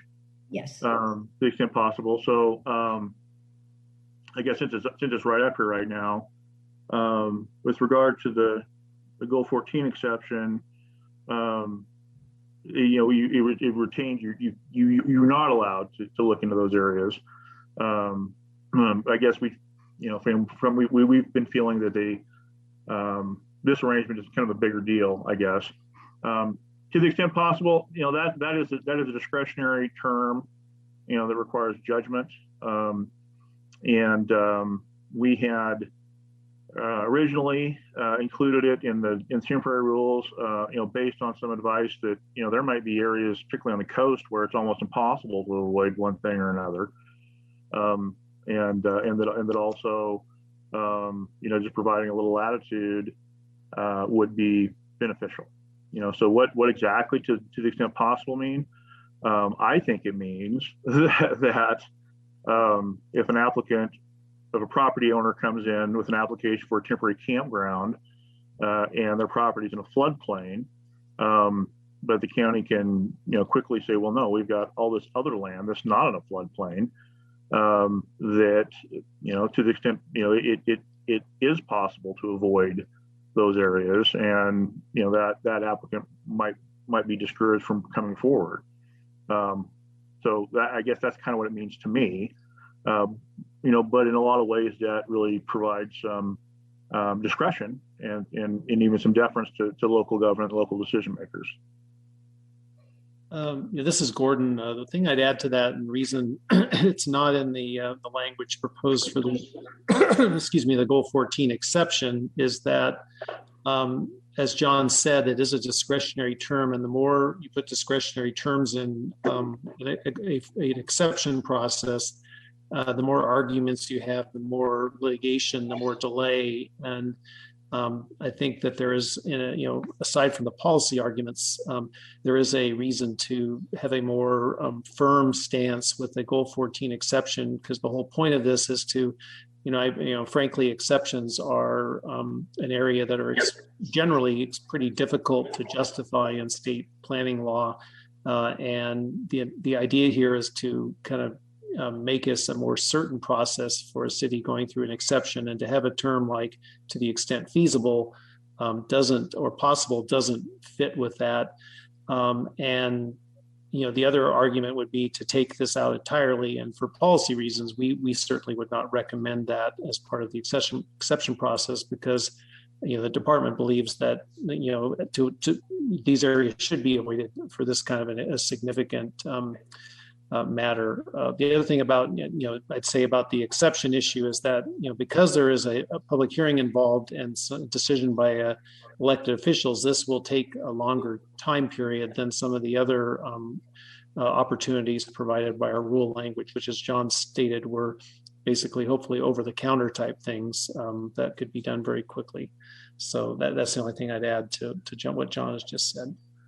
Yeah, and I understand that it's not to the extent possible is not language included in the exception process. I've moved on to the hazard piece, and the dilemma I have in my head, and maybe this doesn't play out in real life, that because these decisions are made at the counter about whether or not to approve a temporary campground in an area, I understand that the local people would know way more than I would at this point about where the hazards are. But it seems like if I'm a victim of a fire and I'm displaced, I would look to the authorities to locate me in a temporary campground that I know is safe from those very sorts of things that could happen.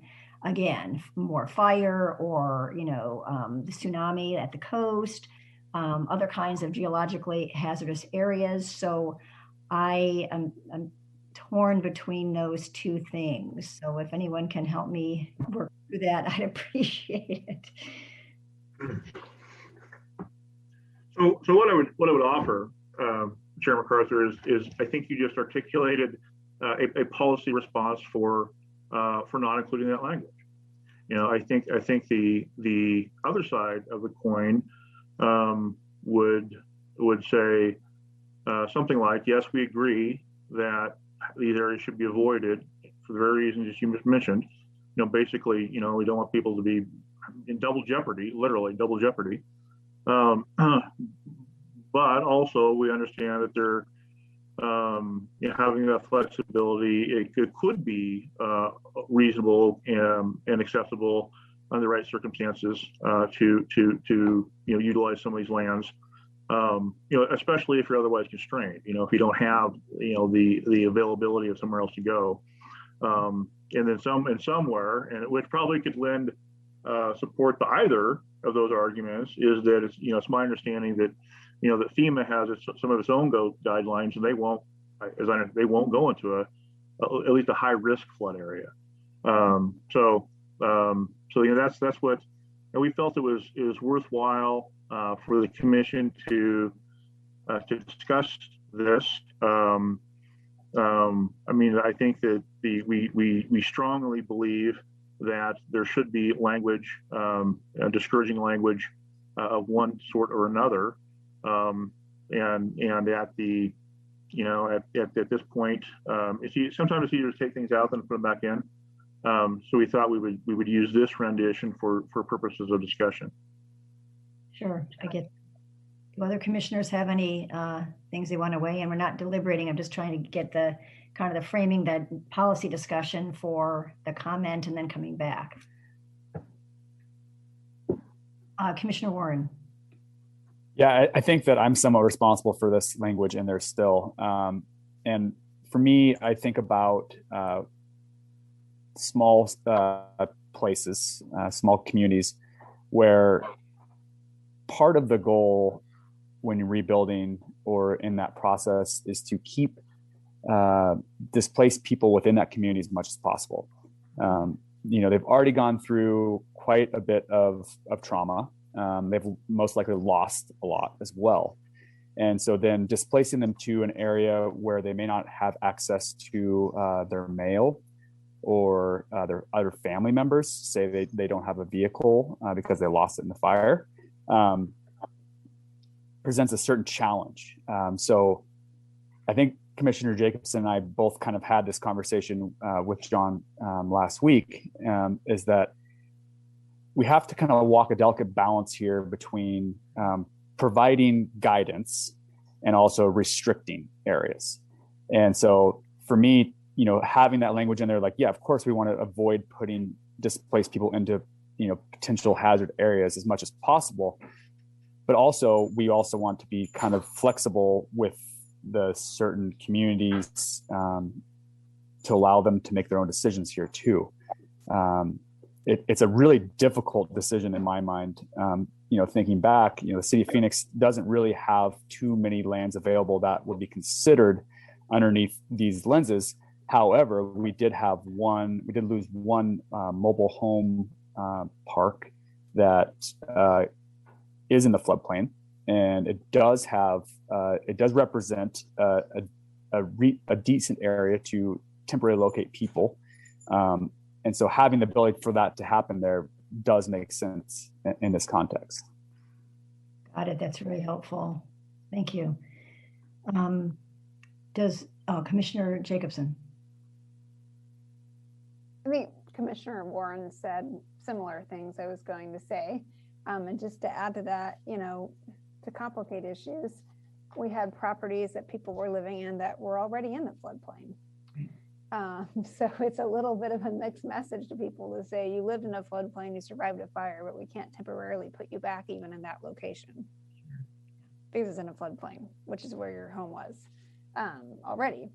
And then, you know, additionally, the inclusion of the tsunami zone in the floodplain language gives me a lot of heartburn on this. And, you know, I don't want to put vulnerable people back in a vulnerable place. Certainly don't want to do that. But with the tsunami zone inclusion, you know, there's entire communities that are already in a tsunami zone, like Seaside. So if Seaside were to have a fire, I hope they don't, but if Seaside were to have a fire, then you couldn't put any temporary housing back in that community. That just kind of makes my head spin, I guess, when I think about some of this in a coastal context.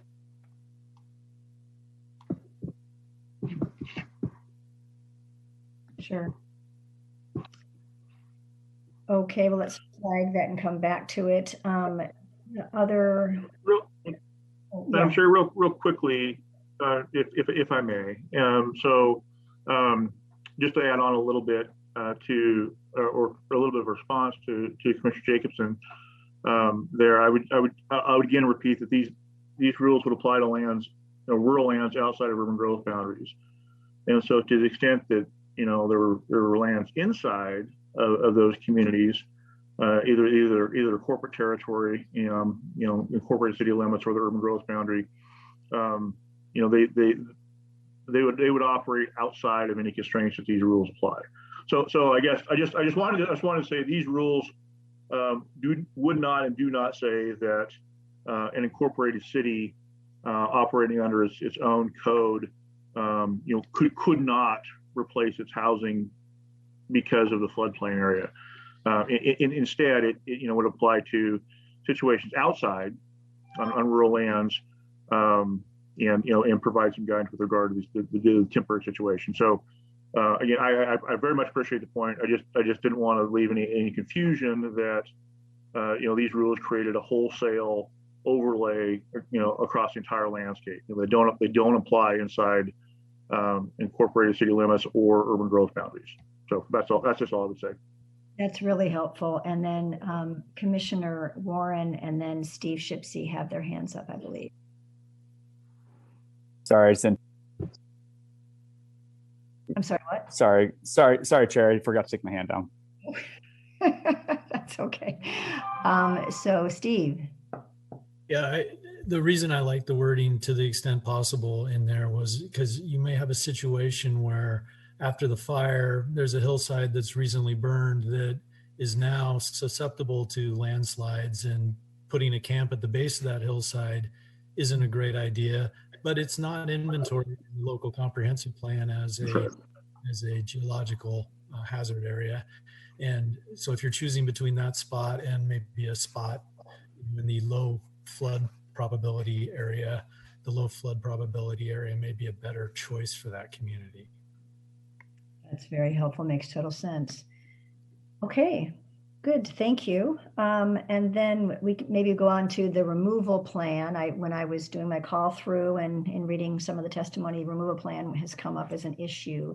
And the issue that I glean is that people are wondering how to guarantee that at the 5-year mark, if it goes that long, what is the process and guarantee that that use would be reverted back to what it was before.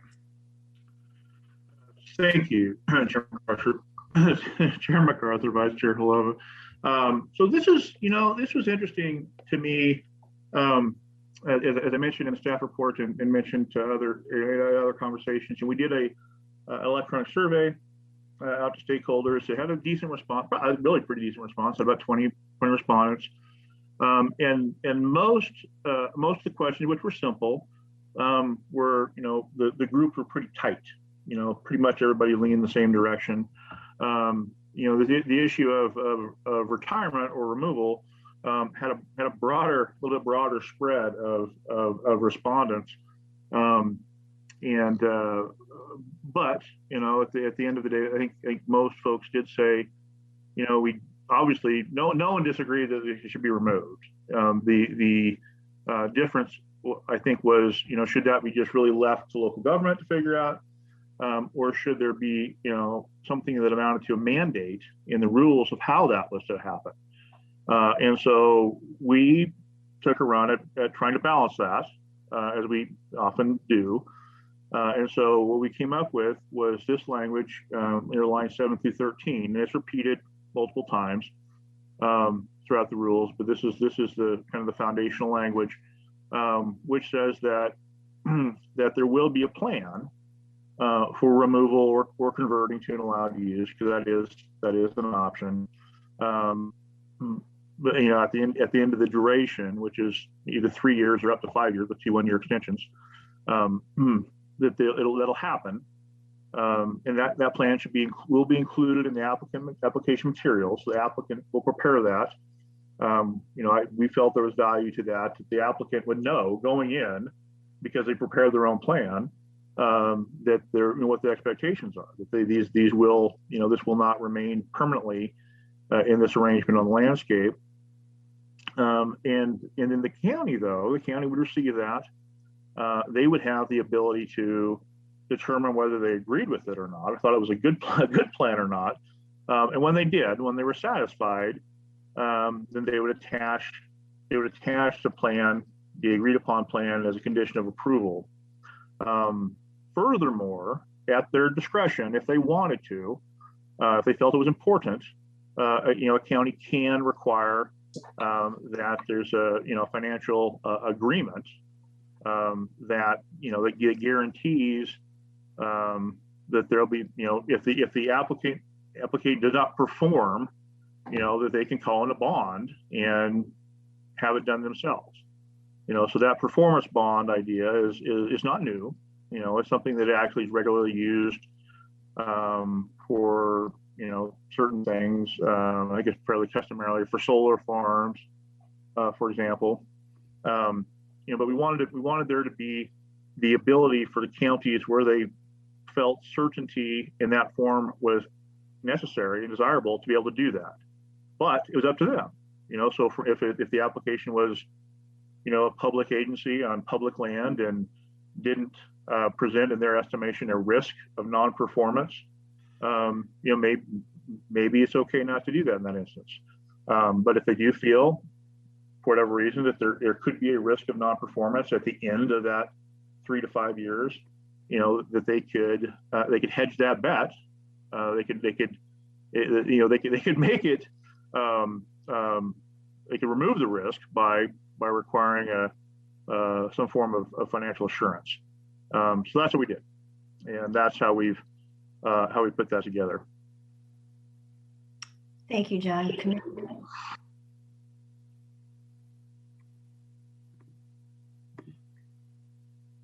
I don't see any hands, and I'm not getting any text, so I guess we can just move on from that then.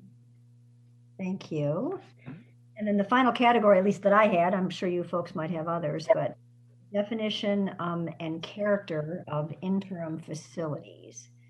I was fixating more on the road part than the shelters, but because the road definition seemed to imply that all you had to do was have, gravel sides to the road. And I was wondering why you would even pave it. Why would you even allow paving of a road? Now, I'm not on the ground. I don't know how these things work, but I don't see anyone removing a road in the future that's been paved. I can see, over time getting rid of a gravel road. So I'm struck with, that doesn't really work for me, I guess, initially, but maybe I need more information. So thank you, Chair MacArthur. I'm going to, so we're not talking about Division 12. We're not proposing to readopt that. So I want to confirm, though, I believe we're probably talking about this language here, which speaks to interim facilities, and then this language in C, lines 17 through 19, which talks about parking facilities, walkways, so on and so forth. Am I mistaken, or is that what you're interested in? Oh, so you're not adopting the Division 12 words, though? Is that right? No, we got it. Yeah, Okay. we decided that's just not necessary. Okay. That's good. So that removes my issue on that one. And I think, so do others have any questions about definition of housing, sheltering, whatever?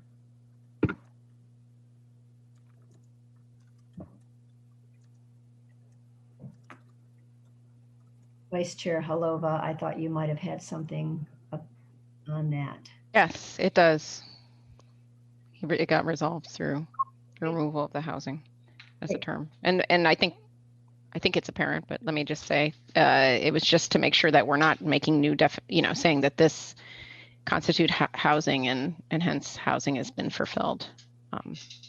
So that was really important. Okay, great. Thank you. Anyone else want to weigh in on definitions? Okay, I think we are probably ready to open it up to public comment.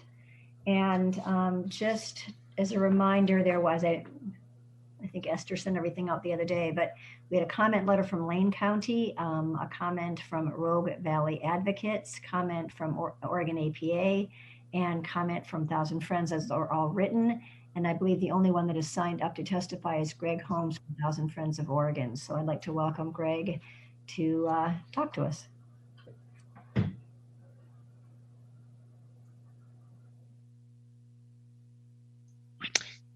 Hi, this is Esther. I am just switching him over so that he may present. Let's see. And Mr. Holmes. Thank you. Thank you, Chair MacArthur, members of the commission. My name is Greg Holmes. I'm the Southern Oregon Planning Advocate for 1000 Friends of Oregon. We've been involved deeply on the ground, both in the Santiam area and myself down in the Rogue Valley here. We've seen the attempts to use some of the temporary rules, and I had some comments for you today. The details are in the letter. I wanted to really make myself available in case there were any questions. I really want to thank Mr. Jennings for the presentation today. It clarified a few things for us. I think that the concern that we expressed around the language and housing being removed has been clarified. So I think that we can let that one go at the moment. Generally speaking, I want to say that like I said, we really support the intent of these rules. We're glad to see the goal 12 and the transportation one go away. Don't really have significant concerns about any of them except for the one around the goal exceptions, which you've spent quite a lot of time discussing today. I think as far as the process around that goes, you know, a lot of the changes that are proposed for you today, including how to implement them and getting rid of the notice requirement, and especially the removal plan, and checking the UGBs. Those are all good changes. The main sticking point really for us still is this is a goal exception, and goal exceptions are by definition exceptional, and they should really be done carefully and with a lot of thought about the consequences. We don't have a problem with using the goal exception process in order to authorize these temporary uses, but the idea is it's for temporary uses, and we don't want to have a goal exception that might have consequences hanging around after that's done. So really, if there's a way to make the exception itself go away when the use is done, that's really what we're advocating for here, or finding a way to do this without an exception. But I think there's a lot of good reasons that staff has already talked about why this is an exceptions process. So I have been watching Jackson County try to use this rule, and I'd be happy to talk to you about what we've seen down here, but I'm going to run out of time way before I can launch into that. So I'll have to invite you to ask me the question, I think, if you want to hear about that. But otherwise, really, I think the letter pretty much speaks for itself. I'm happy to answer any questions and share any thoughts or experiences that I've seen down here in the Rogue Valley. And I thank you for your time. If it's not possible to resolve the goal exception part today, we would ask that you hold off on adopting that one part of this at least until that gets figured out. But otherwise, like I said, we have no major concerns about the rest of it. Thank you very much for your time. And again, I'm happy to answer any questions. Thank you, Mr. Holmes. And I think you either touched on it or the Rogue Valley advocates, or both of you in your letters, the Jackson County examples. And so I'm not certain if we need to go over those necessarily, but I would like to have you share any thoughts you have on how to make the goal exception non-permanent. I mean, make it permanent for the 5 years or interim for the 5 years. Do you have any thoughts about how we might modify it? I'll ask Steve Shipsey this question as well, but as long as you have the stand here, I'd love to have your input on that. Yeah. Chair MacArthur, thank you for the question. I don't have a thought on how to do that. We talked about this internally. We don't see any reason why a goal exception can't expire, but we don't know. So I was going to try to figure out a way to recommend that Mr. Shipsey be brought into that conversation and see what he has to say. But no, I'm sorry, we don't have a thought on that one.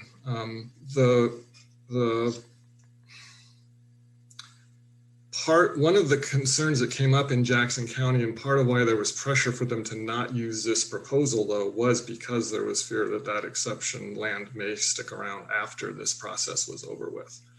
So yeah, that plays into a lot of different aspects of this. Yeah. But no, I'm sorry, I don't have a suggestion on the mechanism for doing that. I think just find a way, please. I totally get that. So, Mr. Shipsey, thoughts about that? Yeah, I mean, and while Mr. Holmes was speaking, I was trying to find the provision in Division 4, but a goal exception is for a specific use and for, applies to a specific goal. And so the exception doesn't live past that use, and it's not transferable. An exception to one goal doesn't then become an exception to all goals. I mean, that resource land still retains its resource quality, and once the use has gone away, there would need to be a new exception taken to allow a different use. If I may, Mr. Shipsey, the concern that we have is if it's exception land, then when you get to a UGB expansion, it hops up the ladder in the priority scheme because it's exception land. And by definition, in order for this to be fiscally possible to put multiple housing units in there temporarily with any sort of infrastructure that might have to be extended from the city, it's going to have to be pretty close to a city. In fact, by definition in the rule, it has to be within 2 miles, but I think it would have, in practicality, it would have to be closer. So part of our concern is that is exception land, whether or not the use is expired at that point. And that's part of the concern that we have here.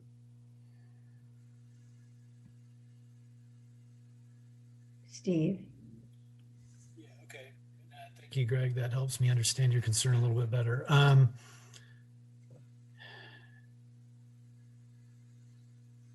Although the hierarchy, I'll have to think on that for a sec. And well, I'm also wondering, can there be a time limit placed on an exception? So it would be coterminous with the 5 years that is in the rest of the draft rule?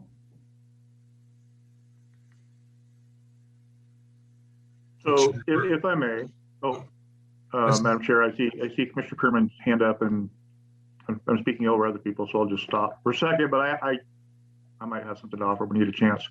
Well, we'll let Steve think and you think for a little bit, and we'll take Commissioner Pierman's question or comment. Well, it was off of this topic, so I don't want to take us off the topic if we want to finish this discussion. And then, I mean, I would like to hear from Mr. Holmes related to how he is seeing this from his perspective in Jackson County. I know it was written in the letter, but I think there's value to dialogue and listening. So if we have time for that, but we can finish the discussion, prior discussion first, depending. Well, actually, you raise a good point, because the Jackson County example, it is on topic. So if you could do a paragraph or two, Greg, maybe 3 paragraphs, but just a short version of the experience in Jackson County, I think Commissioner Pierman's point is well taken. Thank you, Chair MacArthur and Commissioner Pierman. So yes, I was happy to hear John mention that the way that Lane County has used these rules for storage and campgrounds and sort of one-off small numbers of housing scattered. That has happened in Jackson County as well. And I'm not sure they've used this process necessarily, but those, as was pointed out earlier, those uses are happening.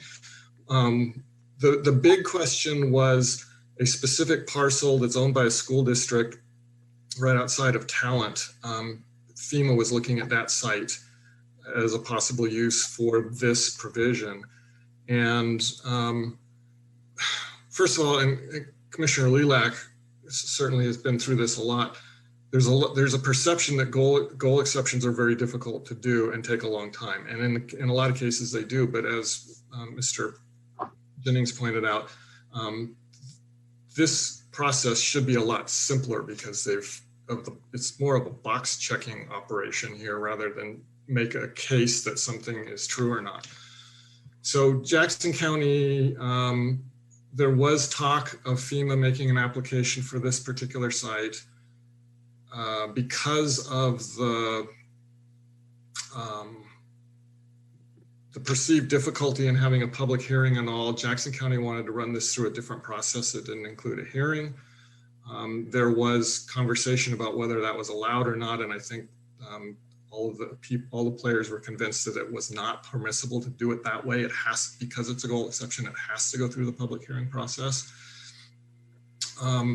Jackson County has a different thing in their ordinance that is a planning commission decision, which says a planning director decision that says the planning director can approve emergency uses under certain conditions. And eventually Jackson County elected to advise the applicant to go that way with an application.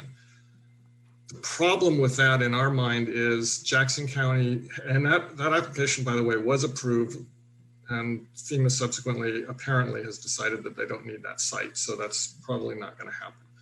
But the problem with what they've done there is the county has approved something that's still illegal under state law, which is putting a bunch of housing on EFU land. So we don't think that's a viable option either. But there was literally weeks of discussion among many, many players, and I'm sure DLCD staffer Josh LeBombard was in the middle of that stuff, and he could tell you more about it. But that held things, that discussion held things up about whether or not or how an application needed to happen for this particular use. So I think some of what was proposed for the changes here will will make some of those arguments that happened here go away, or at least resolve parts of it. But it's still an open question. And part of it was whether this exception was going to be there. The Jackson County process doesn't have something lingering at the end. It's all gone. Thank you. That is very helpful background. I think at this point, I'm going to close the public testimony and come back and go over the various flags that John has hopefully a list of. One of those flags certainly is this one, this particular issue. But maybe I see Steve over there diligently looking probably at statutes and rules. So maybe we'll give him more time to do that while we go over other issues, unless you feel like you have the perfect answer as we speak, Steve. I will take the opportunity to perfect my answer. So check in with me in a few seconds. Great, we will do that. Thank you. So John, do you want to go back to, I think, so back up to goal exception process, the term assigned, Commissioner Jacobson raised that. And so do you have a thought about how to address her issue? I mean, well, it's an issue that we all, I think, share, but the one that she raised. Thank you, Chair MacArthur, Vice Chair Holova. I do have some thoughts. I was actually trying to write some language on the other piece while I was thinking about that too. So let's look at that. I'm going to find it here. And so the assigned. So as it reads right now, I know you guys can all read very well, but it helps me sometimes to hear it out loud.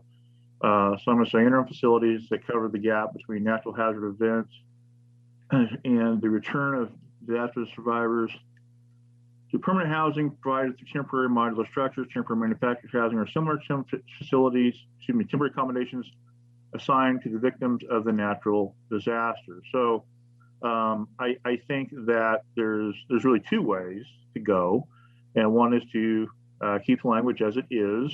Actually, I suppose there's three ways. One would be keep the language as it is, and accept that it could be appropriate to allow a local interpretation of what it means to be assigned. Now, a risk there to local government could be that upon appeal, LUBA may decide that they owe no deference to a local interpretation.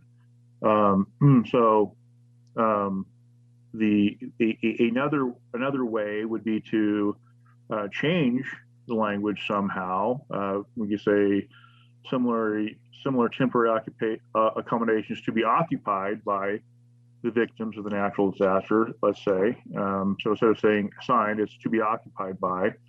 And then I think for example, and then I think the third thing would be just to move it, just put the period here, and that's where the sentence would stop. Could I have a recommendation, Chair? Yes, please, Vice Chair. What if we just say similar temporary accommodations for the victims of the natural disaster? So it's saying who it's intended for, whether just regardless of how it comes to be. Yeah. So Chair MacArthur, Vice Chair Holova, I think that again, I don't think we're surrendering anything there. I mean, my feeling is I don't think we're running a risk of mischief by the use of this language.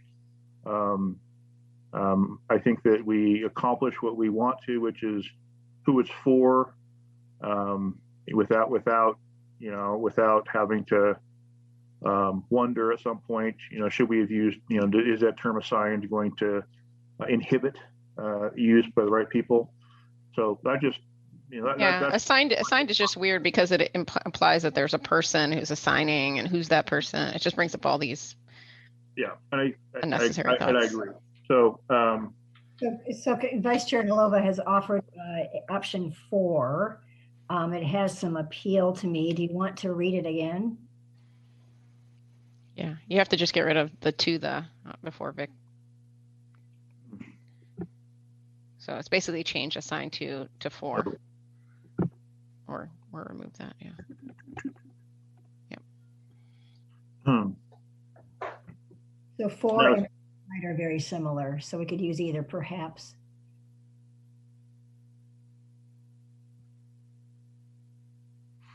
Commissioner Jacobson, your thoughts, excuse me, on that option or a different one?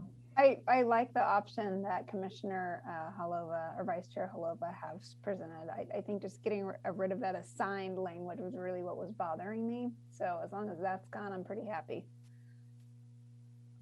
And I tend to agree with that, but just other commissioners have any disagreement with going down the path of Commissioner Vice Chair Holova's language, and in particular, I want to make sure John and Steve think that's okay. It seems like it's a pretty small change in terms of wording. I don't think it changed the legal definitions, but it does remove that potential problem with the word assigned.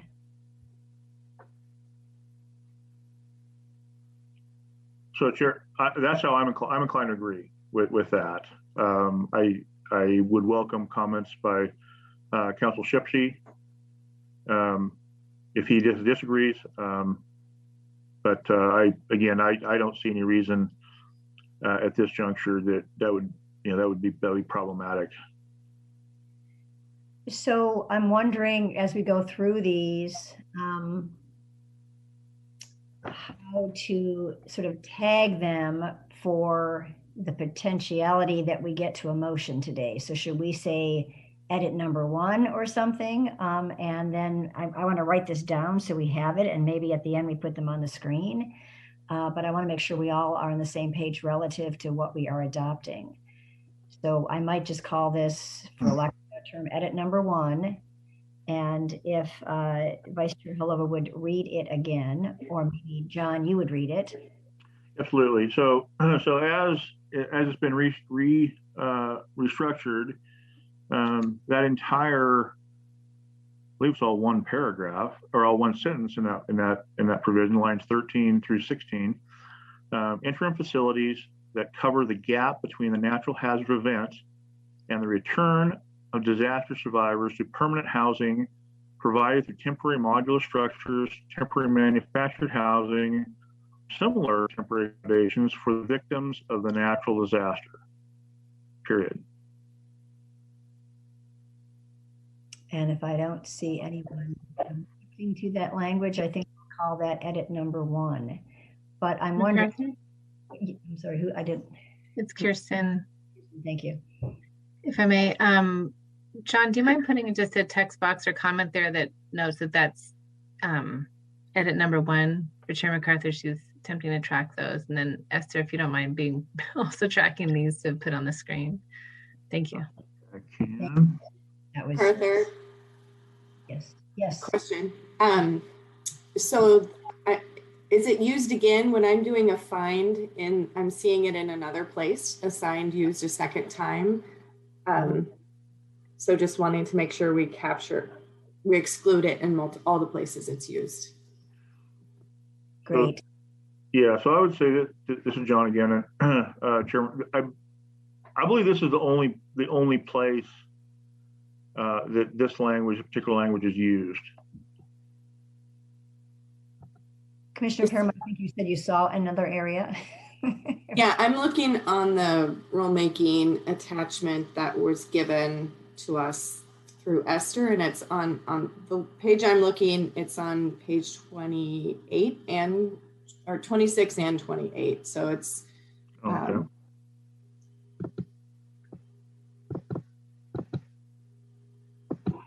in the interim housing definition, number 5.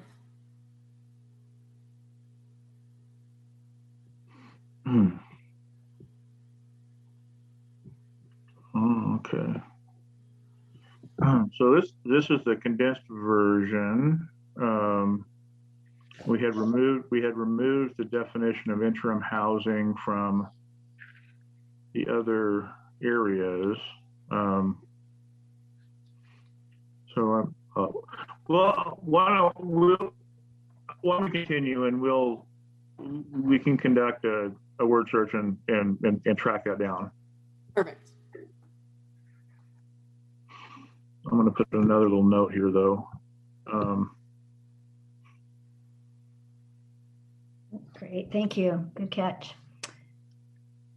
I'll give you a moment to note, John. Sorry, we're making you kind of multitask here. Okay, if you can manage to bear with me. I'm going to sit here.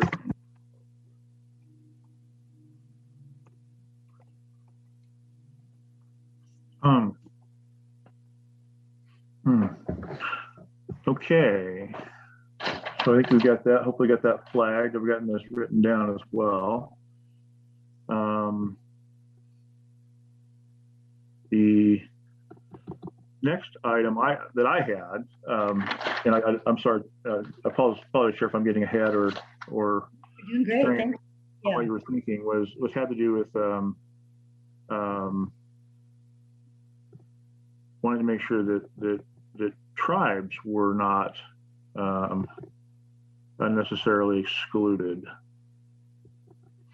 And so I'm thinking, and I've been trying to think about this, and I'm not sure. So it feels like this is the language.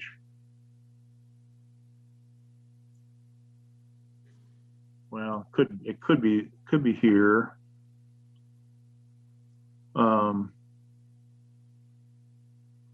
The applicant is a public agency on behalf of the city, unincorporated community, or rural residential exception area. That the temporary natural disaster related sheltering is primarily intended to assist. So again, I guess it depends a little bit on the context. So if the if it is a tribe that is the applicant, if they are making an application on behalf of the city or elsewhere, I have to presume that they would constitute a public agency, but I haven't researched that. That's just my suspicion. However, if it's the other way, if it is a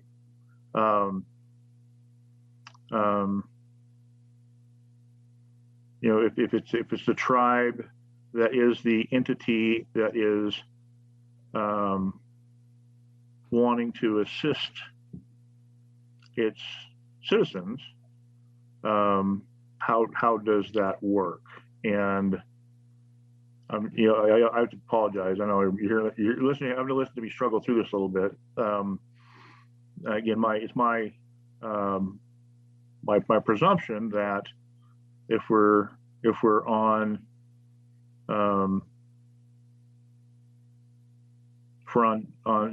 trust land, tribal trust land, that they would be operating under their own provisions and wouldn't need this provision. But not being an expert in those relationships of how those programs come together, I'm not sure.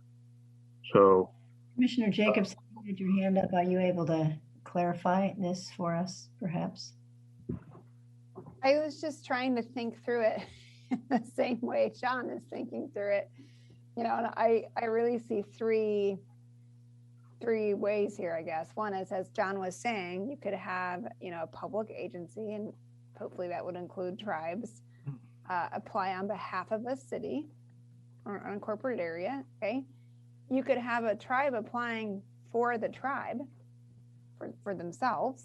Okay. Where does that fit? And then you could also have a city or another public agency applying on behalf of a tribe, right? If there was a fire in tribal lands and then a neighboring city or a county said, hey, we'll apply. So I don't know. Those are the three ways I see this working out, and just wanted to make sure that there's a way with all three of them. I think the chair, the one I understood was there's a fire on tribal lands and they're applying for sheltering on non-tribal lands. I think that one made sense to me, but any other ones don't necessarily, because anything on their land, I presume they can do whatever they want, right? Kind of. I say kind of because these rules don't apply on their land. I don't know about the federal interaction. Deputy Director Green, did you have something that could help us through this? Well, thank you, Chair MacArthur, Vice Chair Halova, and John, thanks for taking such care with this. Steve could probably advise best about the tribal nation being a public agency. John removed the edit. I was going to just ask the tribal nation, but maybe I could turn to Steve and ask if the tribal nation would be considered a public entity. Chair MacArthur? Yes. I'm not intending to play lawyer, but I just Googled it.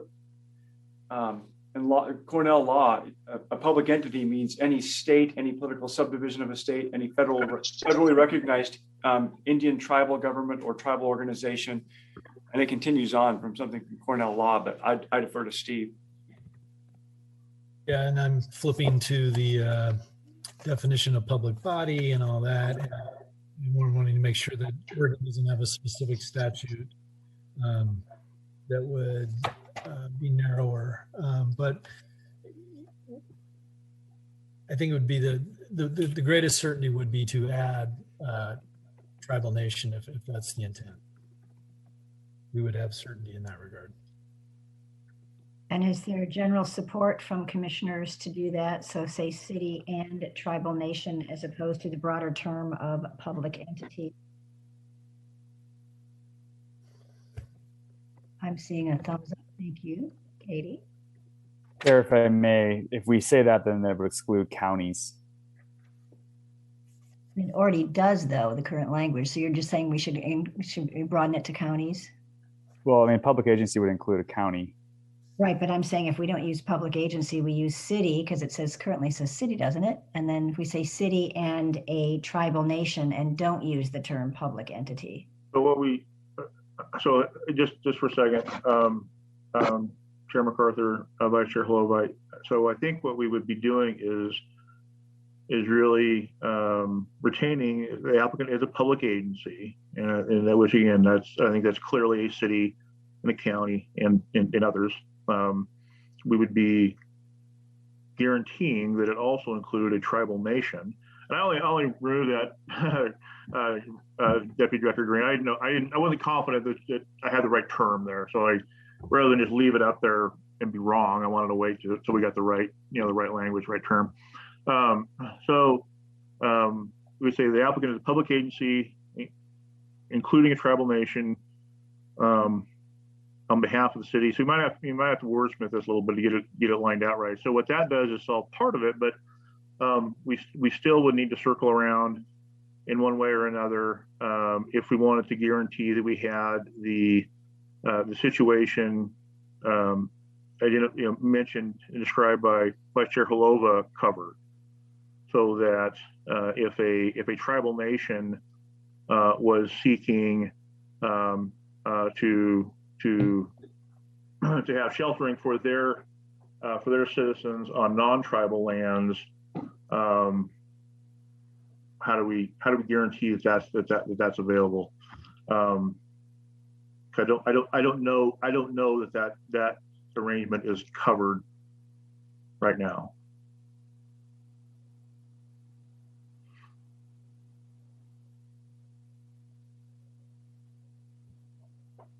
So are you saying that this is the kind of thing you'd want to do more research on than is allowed in this time frame? I don't want to adopt a rule today if there is additional research that has to happen. We can go through most of these things and seek adoption. And I prefer to adopt today if we can, but I don't want us to adopt a rule that is not what we are intending or has unintended consequences. So Chair McCarthy, I couldn't agree more. So what I might recommend is to, continue to keep this on the radar, so to speak. Maybe go through. I don't know if there's an awful lot of large scale items left to speak to, and then an option could be if the commission's not satisfied that you're ready to adopt today, we could either staff to work. I don't know what your agenda looks like tomorrow, but it could be possible, given time, maybe to come back tomorrow, or if not, and we're still not comfortable to come back in July.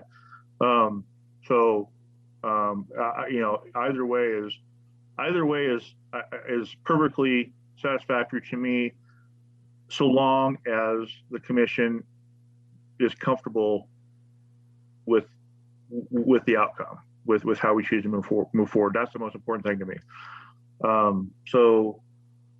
With that, why don't we continue? I like your idea of continuing to work through the issues so we have it as nailed on as one can.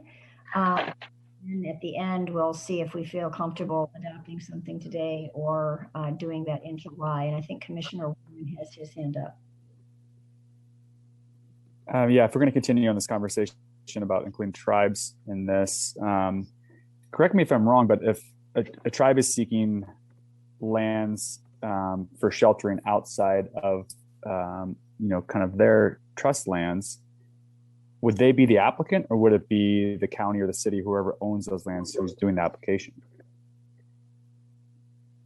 So to this, in this line of thinking, at least the line of thinking that I'm employing right now, Chair MacArthur and Commissioner, I would think we're setting up a situation where the tribe could in fact be their own representative.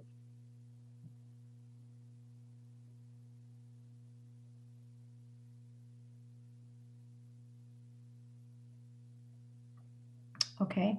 I'm assuming silent means consent. This is Gordon Howard, Chair MacArthur. Just looking up the definition in state law, there's not one for public agency, but there's a statute that defines a public body as a state government body, local government body, or special government body. So the public agency language does not include tribes, and if you wanted to have them in there, you would need to add some sort of addition to that. That would be my recommendation. So is that thank you, Gordon. Is that definition broad enough that it would include like a special district? They could actually apply? I mean, so it just seems like we're broadening it even more. I don't know. It just. Yeah. The definition of public body, which is analogous to public agency, is includes special government bodies, which I assume is special districts. Right. So I don't know if we want to. I don't know either way. I guess I'm not saying I don't disagree with that, but I wasn't sure if that was the intent. I think we were trying to have a narrower cast of folks that could, or entities that could apply. And I'm in favor of adding the tribal piece, but I didn't want to broaden it so much that it could be a special district and everything else. It seems like we're going beyond what the original intent is. So why don't we just flag that and work on that between now and perhaps July? Page 14 and 20. Very good. And then the next one was, the definition of floodplain that was broad enough to include tsunami zones. And so Commissioner Jacobson raised that. I think that's a valid thing given how much of the coast is affected by those zones. So thoughts on how to address that? This is Gordon Howard again, Commissioner MacArthur, or Chair MacArthur.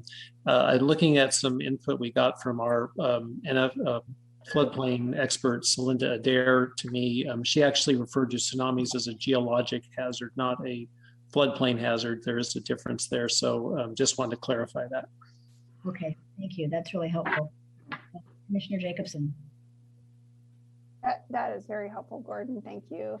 So most of my comment has changed since his comment, but I would just say if the to extent possible is kept in there, then I'm satisfied, because obviously you could use that as justification of, needing to put people back into a tsunami zone or something like that temporarily. So that makes sense. Thank you. Okay, was there another issue? My notes are getting long and Chair MacArthur? Yes. This is Kirsten, forgive me, but we have had Celinda Adair on as a resource regarding the floodplain, and to the extent possible. I didn't know if she wanted to make any comment, if that would be helpful or reassuring for commissioners. I know that knowing that she's been advising Gordon and John on this has been reassuring to me. Well, yes, if she's willing to say something, although I think we just heard kind of the gist of it from Gordon, but if you wants to add something to clarify, that would be great. Hi, this is Chair MacArthur. This is Celinda Adair. Thank you for that opportunity. I don't have anything specifically to add except for say there can be overlap between flooding, obviously, between a tsunami, et cetera, but it is classified technically as a geologic hazard. Mm-hmm. Super, thank you. That's helpful. And I guess, Chair MacArthur, my reassurance is in, this is, you had my hand up when we were discussing this before public comment, but I took it down in the rush, kind of the interest of time. I'm reassured that there are existing elevation standards that are required in a floodplain, and that it would still pertain here. Thanks, Linda. Chair MacArthur, I do have one thing to add on that note. This is Linda Adair. After a wildfire, the flood risk is significantly increased. And so one thing to be made aware of is it takes time, months or years sometimes, to understand how big the high risk zone actually is after a wildfire. It's because the earth becomes like baked earth and all the ground cover is gone. So the water just goes through and goes differently. So just to keep that in mind, it is one of the reasons we really like seeing this language in here, is to avoid those areas to the extent possible, because it is a lot harder to know where the high risk area really is after a wildfire. That makes a lot of sense. Thank you. Okay, John, do you have anything else on your flagged list? So I do, I think, so before we leave this, Chair MacArthur, Vice Chair Hlovide, just to confirm, I believe that we have, I think we put the rest, the tsunami inundation issue, it is covered as a geologic hazard here.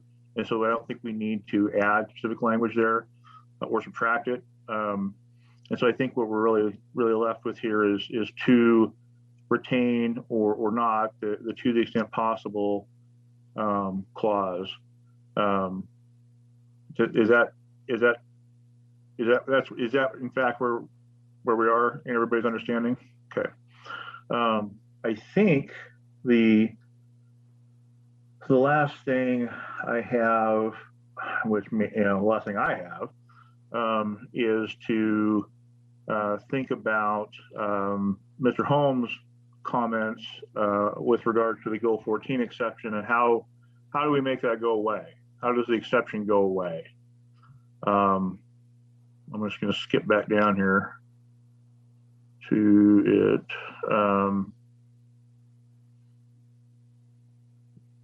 And okay, so what I was starting to do here was to play around with some language, which I'll just get rid of. But we have made a run at that, at least that concept. And so what we've done is to say, an approval of this exception won't change the base zone of the property. So if it's property zoned for exclusive farm use, it will remain zoned for exclusive farm use.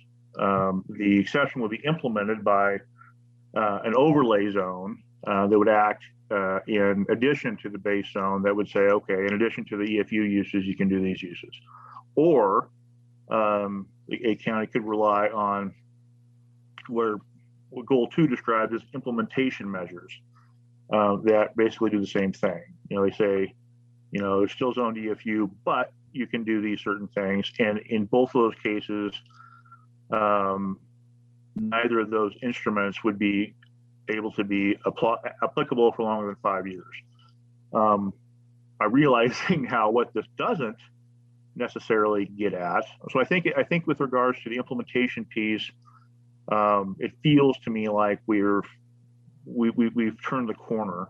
But, and I think what Thousand Friends understandably remains interested in, and what I'm thinking about is there's still something, right? You still have something in your plan. You've adopted something in your plan to represent your approval of this exception.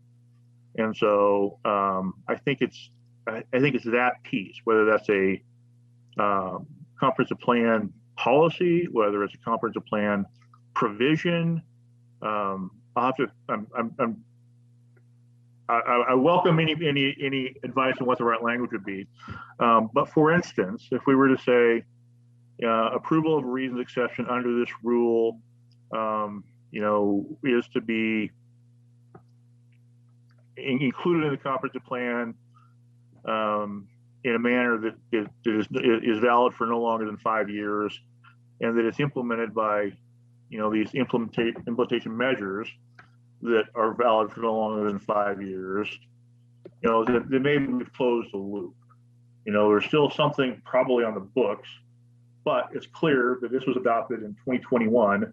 It's only effective at the longest until 2026. So if somebody looks at it in 2032, they go, oh, well, this expired, 6 years ago. So it's clearly not applicable now, which would hopefully inoculate us from someone saying, oh, this is an exception, therefore we should be able to do something on it. And then if we really wanted to hang an ornament on it, so to speak, we could also say that in addition, an exception, lands subject to this type of exception, this isn't a basis to justify urban growth boundary expansion, or in the way that an ordinary exception would be a elevated priority for inclusion in UGB. So obviously I'm just kind of brainstorming a little bit, but the bottom line is I think we can get there in a way that we do provide a pretty much closed loop. It might take a little bit to think about how we do it. And so I'm going to stop rambling and babbling for just a minute and see what folks think about that. I'd be really curious to see what legal counsel Shipsy has to say about that. Why don't we turn to legal counsel Shipsy first? So I guess the two things that you said that resonated the most, given the issues that we've heard, is that it's valid for no longer than 5 years, and that the exception area retains its base zone, because if it retains its base zone, it can't be used, as Mr. Holmes described, as a part of a different kind of hierarchy for urban growth boundary expansion, is what I'm assuming. But Steve. Yeah, thank you.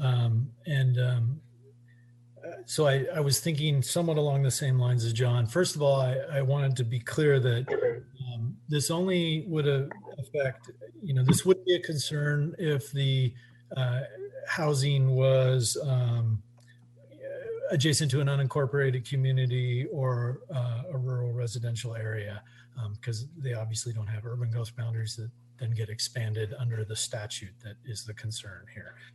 It also wouldn't be a concern if, as directed by our rule, the local government went to that first choice of urban reserve, because urban reserve and exception land are the same hierarchy under the ORS 197A 320. So, I think it's this subset that we're concerned with where you are taking an exception on land that would be resource land. And so the piece John has in place already in the rule is that base zone doesn't change. But I think we could make it perfectly clear by adding perhaps, and this is just off the top of my head, kind of building on what John just said, if we add a new 9 that says something along the lines of, John, are you typing? A local government shall not consider a reasons exception. Sorry, I'm listening. Go ahead. I'm doing the best I can. You're doing better than I am. A local government shall not consider a reasons exception under this rule, or taken under this rule,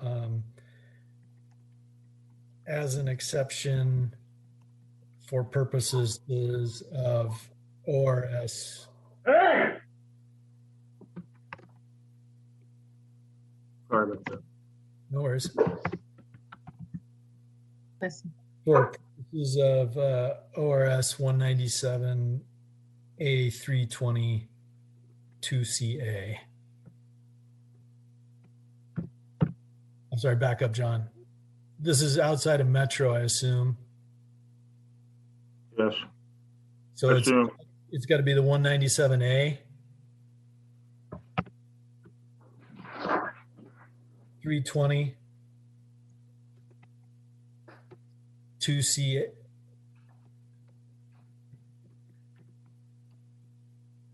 Two little c, big A. And I guess if we wanted to pick up Metro, we'd add the 197, 298. But I don't think.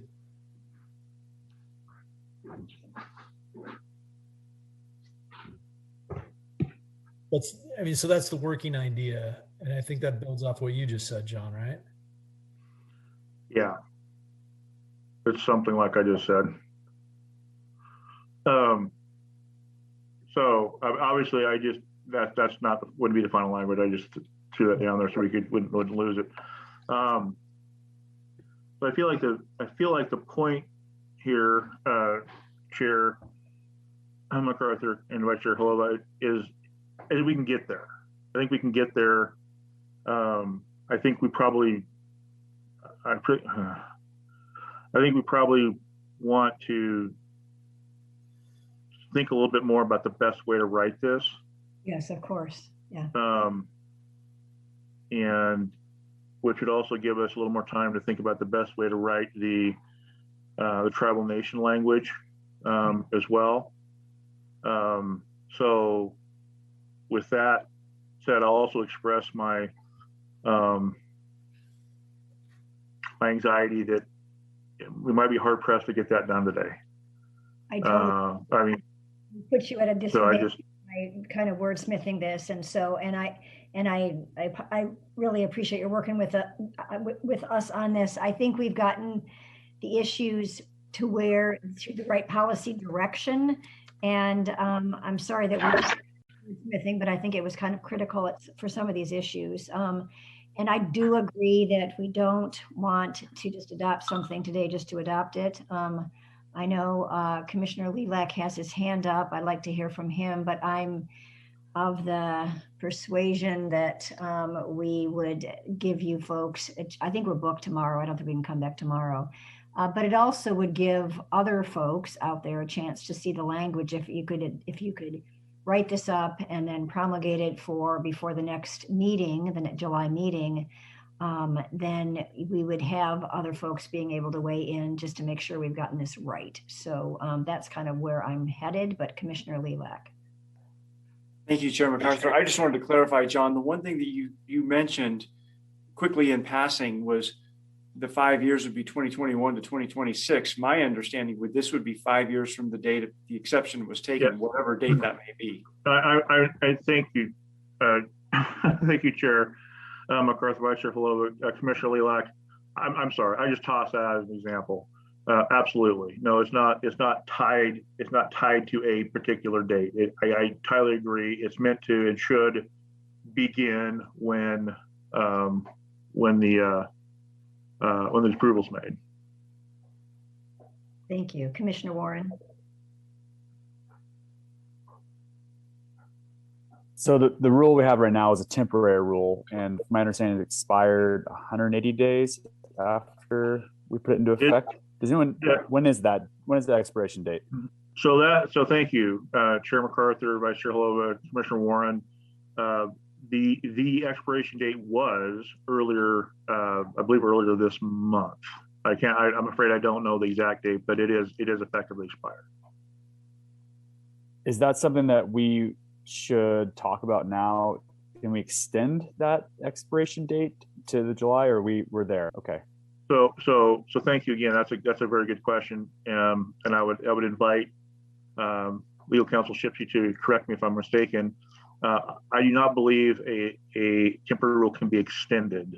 I think that probably the best recourse would be to to go ahead and accept that we'll have a couple months, where we won't have a rule, but commit to to getting it taken care of before fire season really gets to hopefully really get started.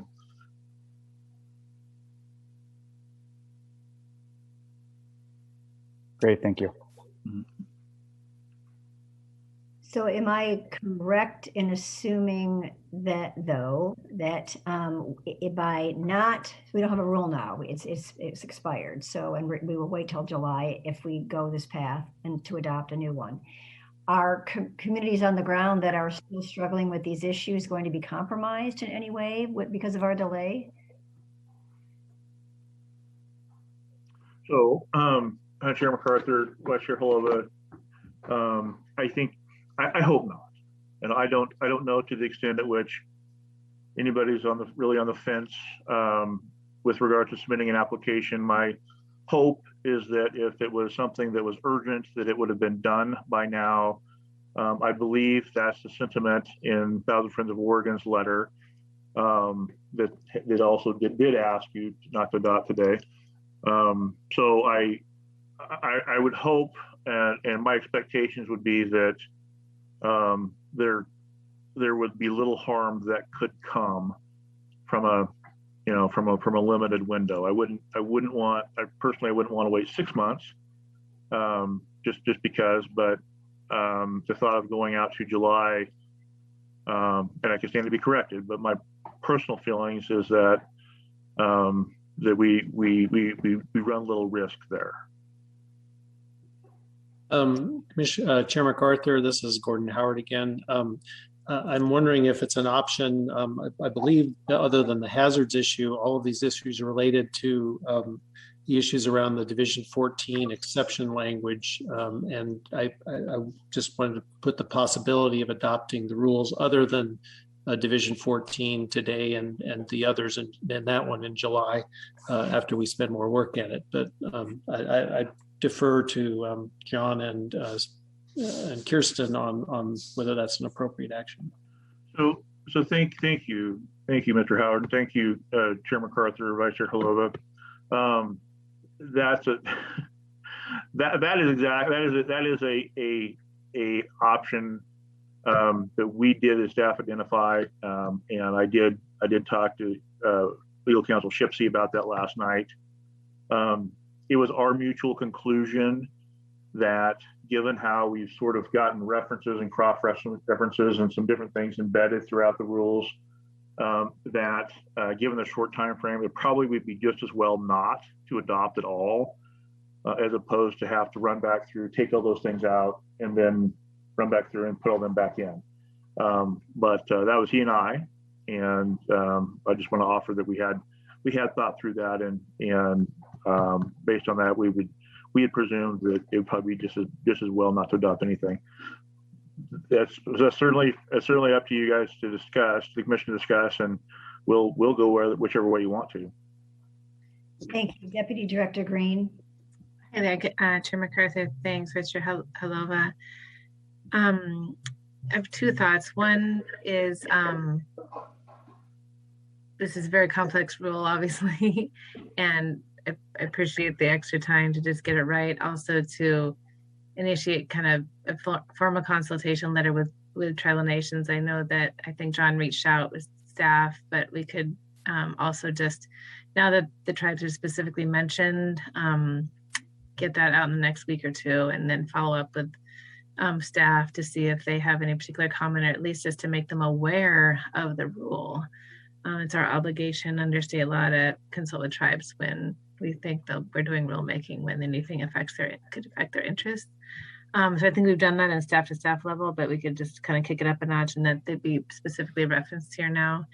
And then also just sort of a friendly reminder, I'm not sure Esther will appreciate this or any of the commissioners, but you adopted the, if need came to rise, which I hope it won't, you did adopt the temporary rule in an emergency in a special meeting. So yeah. Heaven forbid that come to pass, but that is theoretically an option, is to do that again before July. But let's just pray for rain and calm and revisit in July. I mean, would be my recommendation. Thank you. I agree with that. Thank you, Kirsten. But I want to, before I'll open it up. So the glide path is that's on the table. The suggestion on the table is that we pursue adoption of this rule in July with the idea that staff would go back and clarify the language, doing more outreach with the tribes on this. Thank you, Kirsten, for raising that issue. And that gives other folks a chance to look at the language that we've come up with to make sure that they feel comfortable as well. Any objections to that? Okay, great.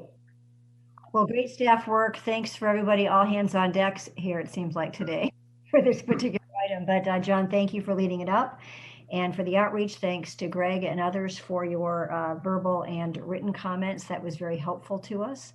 And we will end this agenda. Well, I guess I postpone. What's the term I use, I guess? I continue this hearing until July. That's the word, correct? Okay. So if I may, Chair MacArthur and Vice Chair Holova, before I sign off, I want to thank LCDC. You know, I think that the time that the commission is willing to put in, this is going to be a better rule. And when the time comes that it's implemented, those dividends will be evident. So again, thank you very much. I'm happy to do as much or as little as you see fit. But I think we're going to get there, and we're going to be happy for it. Well, thank you, John, and thank you for your leadership on this. I think it's way back. So, sorry to interrupt mid-sentence, but I just want to piggyback on John's thanks of the commission, and especially those of you that have lived this in your communities. And I know every time we talk about it, it brings up sort of what you're living through, and your lived experience is making us better. So I just really want to thank Stuart and Katie especially, and also Greg for spending time with us, because it is making us better. Thanks, Katie. We have one more agenda item, and that is executive session. Before we go into that, which I would adjourn this meeting and go into a special session, and we'd have a different Zoom thing because it's private. I wanted to turn to Steve, because you're the presenter during executive session. We were thinking we would end at 5, I thought, so you don't have much time. I suppose we could all give a few more moments, perhaps, but people have kids they have to get dinner for and stuff like that. So I just wanted to find out if 20 minutes does you justice, or if we should figure out a way to do this in July as well. You know, I think we have some compelling news, so we'll make 20 minutes work. Great, thank you. So I'm going to adjourn today's meeting of the Land Conservation and Development Commission, and we will go to a different setting, I guess, and have the public not part of this. And we need a